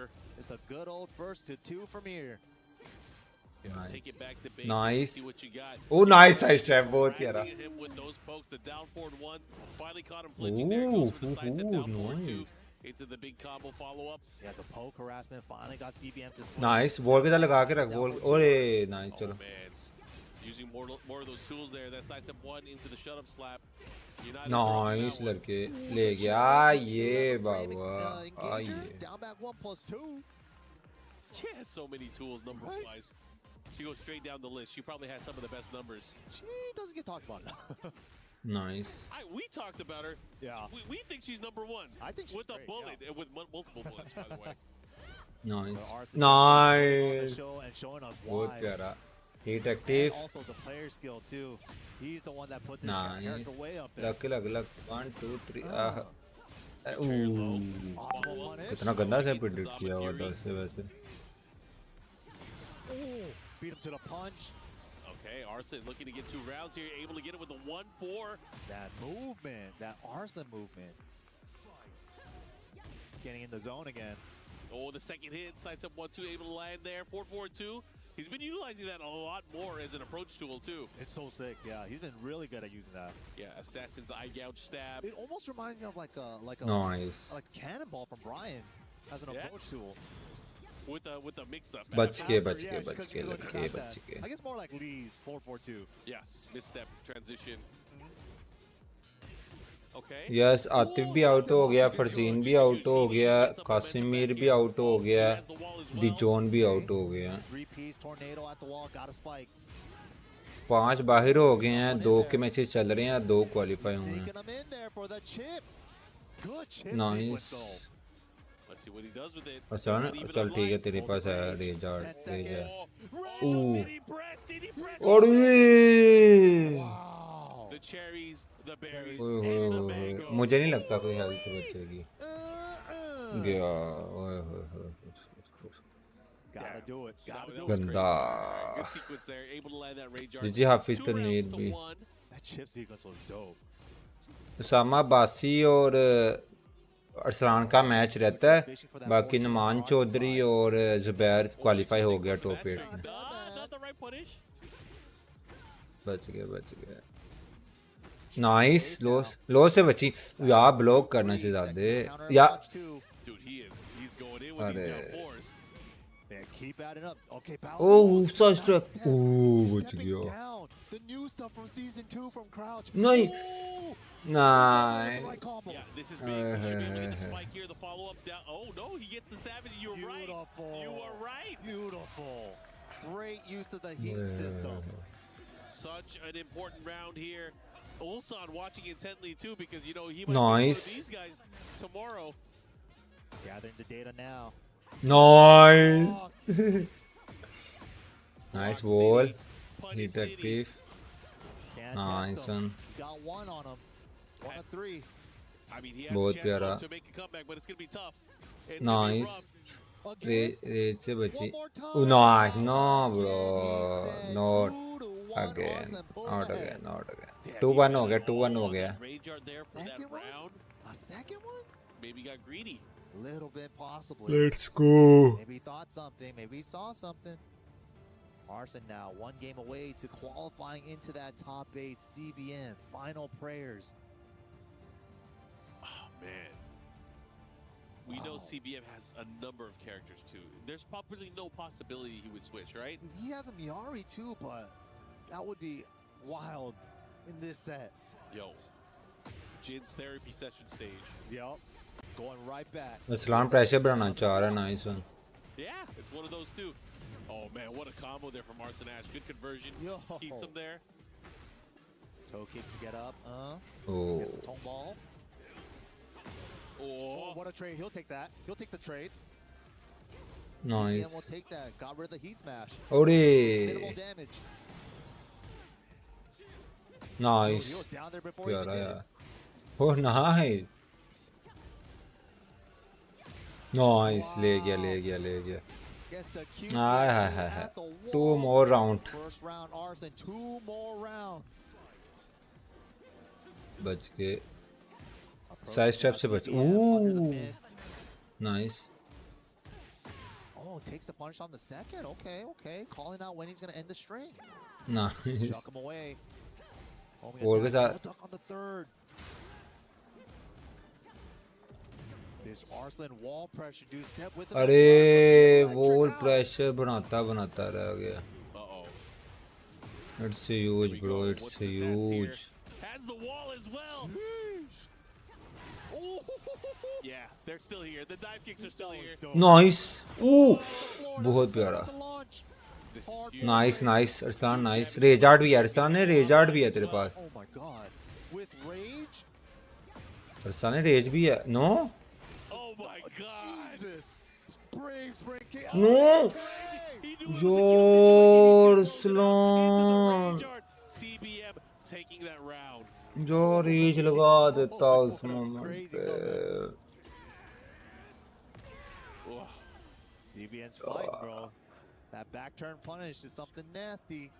Don't let him step you. चल अरसान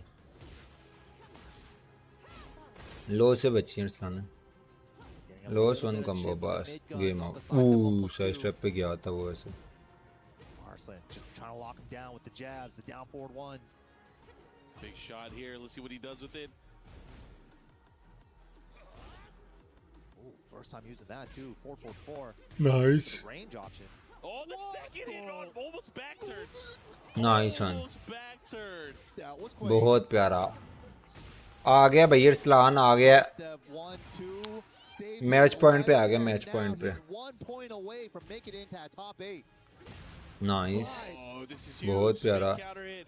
nice heat भी है Wake up here. Okay. Oh, nice. Yeah. Inshallah. Nice. Le ja. All right, here we go. What's he got? Nice. Bachi. No. He has range 2. He's trying to find an engager? Who? Oh, nice. Hi. Arslan Ash in top 8. Hoy. Alhamdulillah. Wow, he can't believe it. Third time is the charm. He made it, bro. Yeah, I got to give it up to CBM, though. He definitely brought the fight, changed things up from their earlier interaction from day number 1. And it wasn't enough, though. Arslan Ash, especially towards the very end, he was like, I feel like he's not going to block low, and he didn't. He opened him up, and he was able to come out on top. But again, Arslan put him into the blender with all those mix-ups as well. With he the is moving on. As well, showing us the respect. Showing the respect to the crowd. Can't believe it. He finally made it here. Now he's one step closer to that title. You guys can see how this all ended as well. Arslan putting it on. Nice punish there from CBM, but again, it wasn't enough. Bomb, boom, one more to go. Triple it up with the low, but of course, we got to take it to the stage and see. क्या ही खेला लड़का. अब उसामा बासी रह गया है. उसामा बासी वसी या गामी.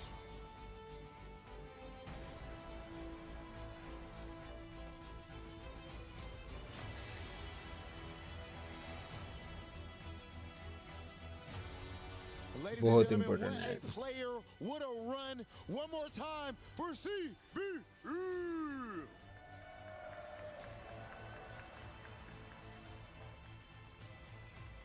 Arslan Ash. That's what I'm talking about. That is arguably the greatest Tekken player of all time. Arslan, go here and crush this key, brother. Don't worry. We're gonna talk to you in a second. Absolutely phenomenal. Officially qualified for top 8 here at EWC. Seeking the one trophy that the legend is missing as CBM gets his key crushed right before top 8. Arslan, congratulations. That energy that we just saw, the pop-off, explain it to us. I think this is for Twist Minds. Because I have won multiple titles. This for me as well, but 2 years in a row, I didn't get any point for Twisted Mind, my team. And they have believed me for like 3 years. So I really wanted to qualify for at least top 8, so I can give at least some points to Twist Minds. I promised them last year. But yeah, that was it. I just wanted to qualify for top 8 for my team. It's amazing that even in a moment like this, how selfless you can be, caring about making sure you get championship points for your squad.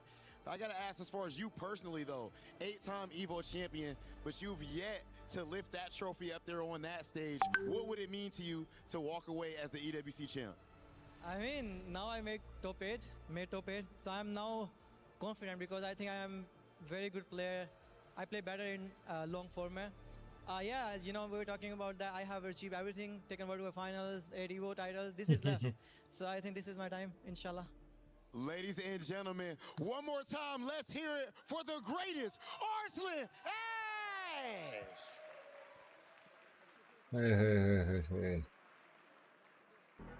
अब आ गई उसामा बासी वसी यगामी. क्या होगा बबुआ. 3 तो पाकिस्तानी आ चुके हैं. क्या लगता है भाई 3 और आएंगे? 3 तो पाकिस्तानी आ चुके हैं.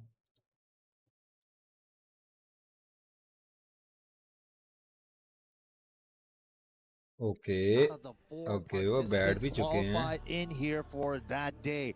But we got Why जो भी फटाफट स्ट्रीम पर आ रहे हैं, काइंडली स्ट्रीम को लाइक करो यार. Usama Abbasi from Falcons from Pakistan going up against Australia's very Pakistan own. 3 हो गए, चौथा भी हो जाएगा. चस आ जाएगा. This one should चस be आ fun, जाएगी. Mike. चस. I am excited to see because Yagami's last set was a nail biter. इसमें Not कौन only कौन was it a हुआ nail है? biter, it अरसलान was ऐश हो गया है और नमान चौधरी एंड मोहम्मद जुबैर. टॉप 8 में 3 चले गए हैं. आखिरी Pakistani elimination brings it all the way back. Yeah. And Usama Abbasi, we know he's going to probably pick that Eddie Gordo. We have Yagami locking in with that Reina. Sama, A matchup that we all eyes expect. on you, But again, bro. both of these players do have multiple characters that they can utilize Yugami at की the high हर level. दफा comeback को This is it, secluded जी, training मैंने बताया, ground मैंने where बताया, Reina was bro. training in secret with Heihachi.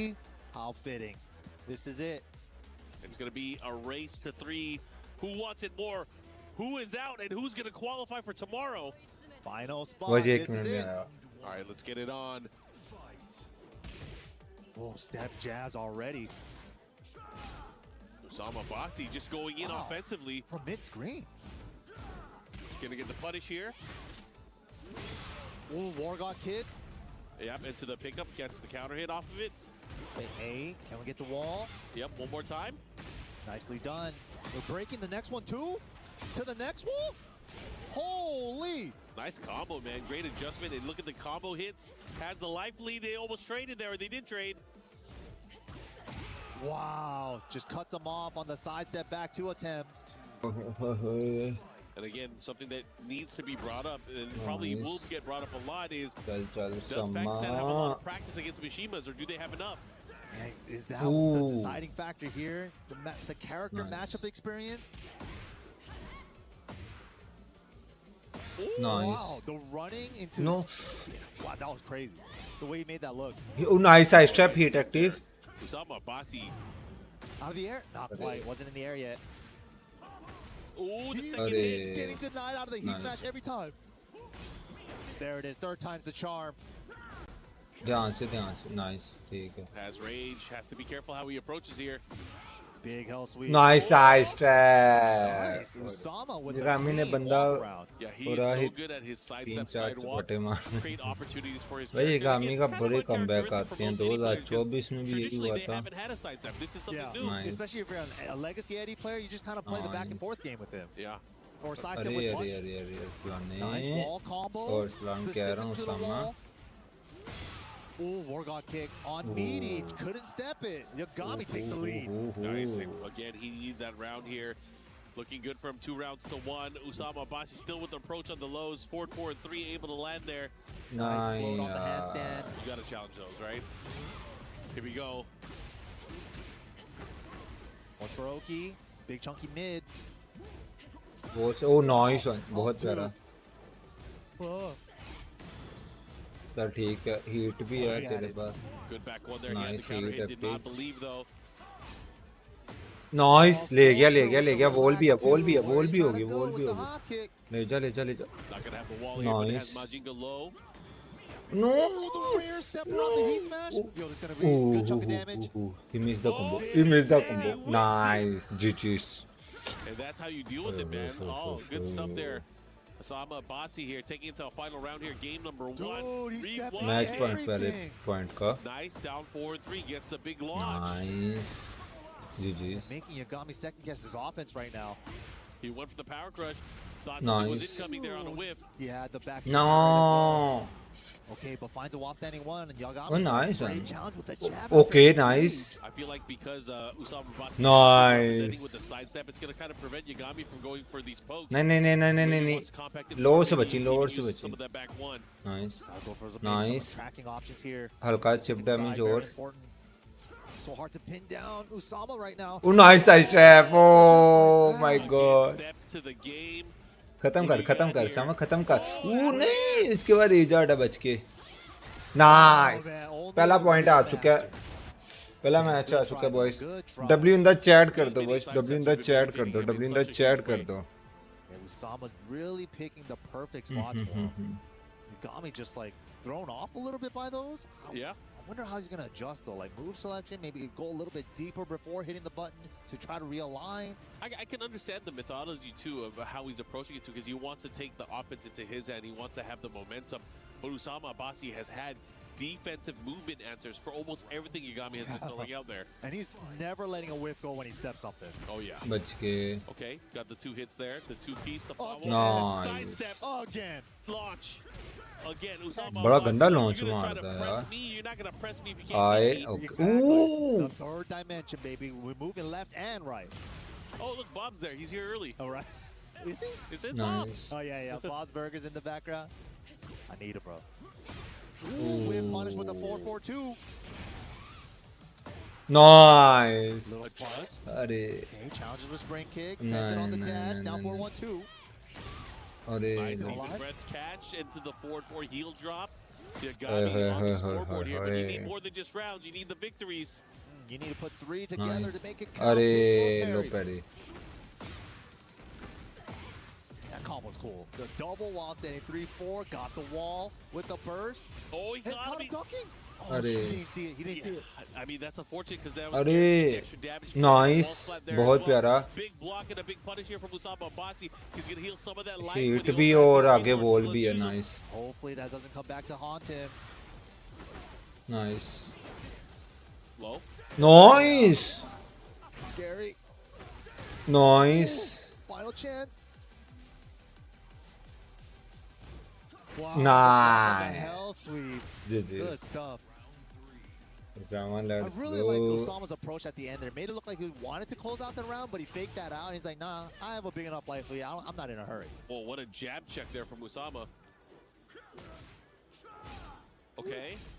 Good pressure. Ooh, God, nice. you know, this is going to hurt. This is going to hurt. अरे he missed the combo No, that's unfortunate. nice Well, okay. Roll plus frames. Went for the mid follow-up. Handstand low. Uh-oh, double up on the low. Oh, that could have been bad. So hard to whip punish that अरे 3+4. He's trying to nice with the 4-4-2. Top 8 में 3 पाकिस्तान है अभी तक जीजी अभी तक 3 है ये चौथा जा सकता है ये चौथा जा सकता है अगर उसामा क्वालीफाई होता है तो I think Usama recognizes this too. He knows that he's getting frustrated not getting the whip punish on it. Oh, big follow-up, no. Oh, while standing 3+4. 4 Pakistani है What's for pressure? Oh, the brakes are put on. Ow. Yo, he's done so. Yagami, you know what time it is. You need to take that headset off and listen to your heart. Yep. This is 3 it, है man. 3 है Hopefully he could do it before being down 2 चल rounds चल again. चल I mean, no, let's नहीं push अब him to the edge. नहीं अब नहीं That is the only time अब evil Yagami comes out. Does he have it again? Can he tap into it again? That's his skill. That's his skill. He's done it more than once. So scary, man. So scary. He's gonna take it off. Oh, it's on and cracking. You're right. Gather that energy. You're watching from home. He needs it now. The only thing he wants to hear are those cheers. Gami, he's known for some character switches here and there, but I think he's gonna lock in the rain up. Not sure though. It's been so hard for him to like whip punch that size to 3+4. last चाहिए last Back to the secluded training grounds. Oh, the stop side. He had the counter hit again. nice Wow. प्यारा यार Let's go, Usama baby. The Heavens Wrath 1, bro? Okay, couldn't see where the wall was. It was really ambiguous. nice ooh ना अरे Gonna get a nice damage. He's gonna activate, go the other way. Got a chance to recover a lot of his own life too. तेरी है Nice carry. Going for the break. He wants more? no He's cooking up with something. He was going for the guard break. nice That's Sama gonna be a guaranteed follow-up. Has to be careful how he approaches here. Heat smash. ध्यान से उसके बाद as है चल तेरे पास भी है nice हाय बहुत प्यारा Rare block on his L sweep too. GG's 2 points away now to make it into top 8. Actually, we're 1 round away from Yagami turning Dark up. Yagami. ना जी ना आज नहीं It has to be done this way. Unfortunately, it has to be done this way. Destiny. Make it as hard as अरे possible. Wait a minute. Yeah. You know how Heihachi has Warrior's Instinct? Yeah. This is Yagami's अरे instinct. Yup. nice Can he do अरे it? He's doing it. Or God. Follow up here. Gotta watch. अरे यार 2 दफे ऐसे हुआ 2 दफे ऐसे हुआ है वो स्किल मारता है उसके सर के ऊपर से चले जाती है Kudos activated before the final round. Yep. Bro इसने ऑलमोस्ट डिफीटेड जाना था अगर हारा देता है इससे पहले Yagami wake up. 4-4-3 plus 4 from downtown. Nice approach here. Look at the pokes here. Nice, Yo, let's yo, go. yo, yo, this is big. Peel off the side, he is. Holy. Nice. Big Ooh, sub goes for the ooh, side step, bro. How? Damage here, but he has positioning. He has बहुत लंबी health जानी है ओहो Oh, caught him ducking. अरे Usama nice side step Late on the punish off the step. Yagami getting some rounds on the यार ये क्या कर दिया नहीं उसामा राउंड नहीं देना चाहिए ज़्यादा राउंड नहीं देना 3 plus 4 from downtown to round नहीं देना forward 3 plus 4 engage. Yup, and look at this pressure pushing towards the wall here. Gets up with the low. That was clean at range? I didn't think it was either. Uh-oh. Off the side. Big opportunity. Mix up into the low, and just like that, you know what's happening. We got Dark Yagami set point for Usama Abbasi. This is it. Life is on the line for Yagami. Strong start though this round. Bro, counter confirm. Nice. Nice confirm. Like I said, he ain't losing that easy. Nice, perfect. Confirm as Nice. well. D9 on the power crush. Chal, I chal, thought it was chal. countered. There was no duck on the last Nice. Should have ducked. The round was over already, but Arre, the challenge arre, with arre, heat arre. mode behind it in Heaven's Wrath. Nicely done. Yagami staying alive. 2-1. Yagami, Reina, put into a corner is not a good combination for his opponent. Yagami cheers, the cheers from the crowd. Yagami, yup. They know who they want to see make it to that final. Evil Arena, Arena Underground. Where the bad guys play. Dark Yagami activated. Yeah, it's still in Nice. play. It is still in play until the very end. अरे Ooh, Sentai 4 for the Nice. advantage. And Look. gonna hit grounded too. Covering a couple of options Nice. there. Oh, nice counter वैसे Detective Okay, activation from Usama. Setting up for Nice. the blast wall.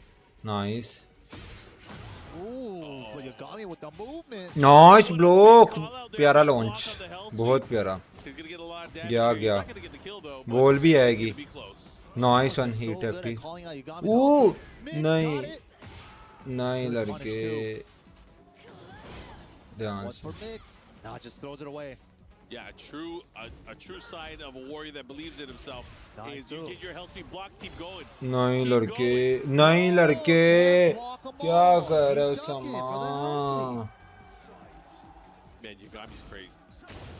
यार लो Man, Pairi man, low parry. Yagami, can he get this wall? With the burst? Yes. You're gonna blast it? Nah, keep him there. Tried it again, just off a delay. Yeah, this time got punished for it. Let's see what he does. Oh, he got caught. I'm trying to sidestep. अरे Fighting back with the heat dash. Triple War God kick. Get up. I like here the good sidestep option here from Usama Abbasi. Whoa, he chased him down. He caught him. He caught him. बड़ा गंदा बहुत ही Is it ज़्यादा up? गंदा With the blast? No, with the stop, not enough. Yo, the patience. Yagami, 2 quick rounds in this game. Crowd is coming alive. समा इधर से come back कर नहीं यार क्या कितना गंदा लॉन्च था यार Taking it into his toolbox. Doing it. Nice बहुत प्यारा The call-outs from Usama, throw and hell sweeps.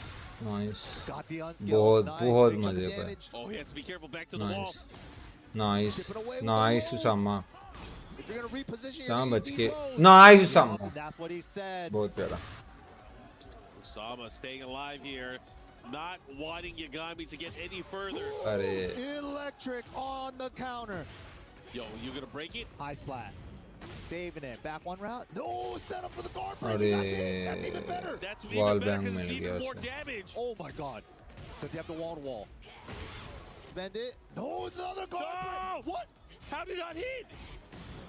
That was crazy. That was nice wild. ले जाओ सामा यहीं से ले जा कसम से side step nice okay nice no Weird no angles. Weird angles. Oh, he's gonna finish it up. 2 apiece. Yagami is doing it. Crowd is going nuts. Can Yagami pull it off here? How does he do this? How does he Oh my keep God. doing this? Oh my God. Look at Dark Yagami activated. He's doing it, man. But Usama can still play spoiler here. Young man Usama, he still wants चल it just चल as bad too. समा Final game. Nice Trade समा on the jab round start. Both want to establish their turn. मजे की stage है उसामा के लिए बहुत मजे की स्टेज है ये Okay, burst to keep his turn. Wow, starting it off early with the Nice, headset Usama. mixing. Okay. Nice. Nice और बच्चे ध्यान से nice Usama Didn't get it. Smash. नहीं नहीं नहीं नहीं नहीं यार Steps to नाइस उसामा बहुत प्यारा from Usama. The side steps are coming back. Very important fact. अरे गंदा launch Huge start of this round for Yagami. नहीं नहीं नहीं नहीं What the? Ooh. Just went right through him. अरे यार उसामा बच गए बच गए He's gonna clean it up here. God, He's gonna यार clean it up here. That was scary. You लड़के gotta delay that second hit of that wall combo. He delayed it too much. Oh, didn't spin behind it. Didn't put the spin behind nice it. Wow. Nice challenge. This guy is playing his heart out. I can't believe he's still in contention here. He नहीं was on the verge of losing again and again. Down two with the heat extension. Pressure Come at on, the wall. nahi. It's building. Unbreakable thrower mid, and that's the 50-50. Yagami now on set point. How did we Usama get here, Mike? How? और यहाँ से नहीं लड़के Usama यहाँ has से to नहीं lock easy in. Easy He easy has to- he बिस्मिल्लाह can't nice avoid one it like Usama that. That's a huge counter hit there on the down 4-3. Big Nice. launch. Was stuck in stance and didn't have the heat behind it.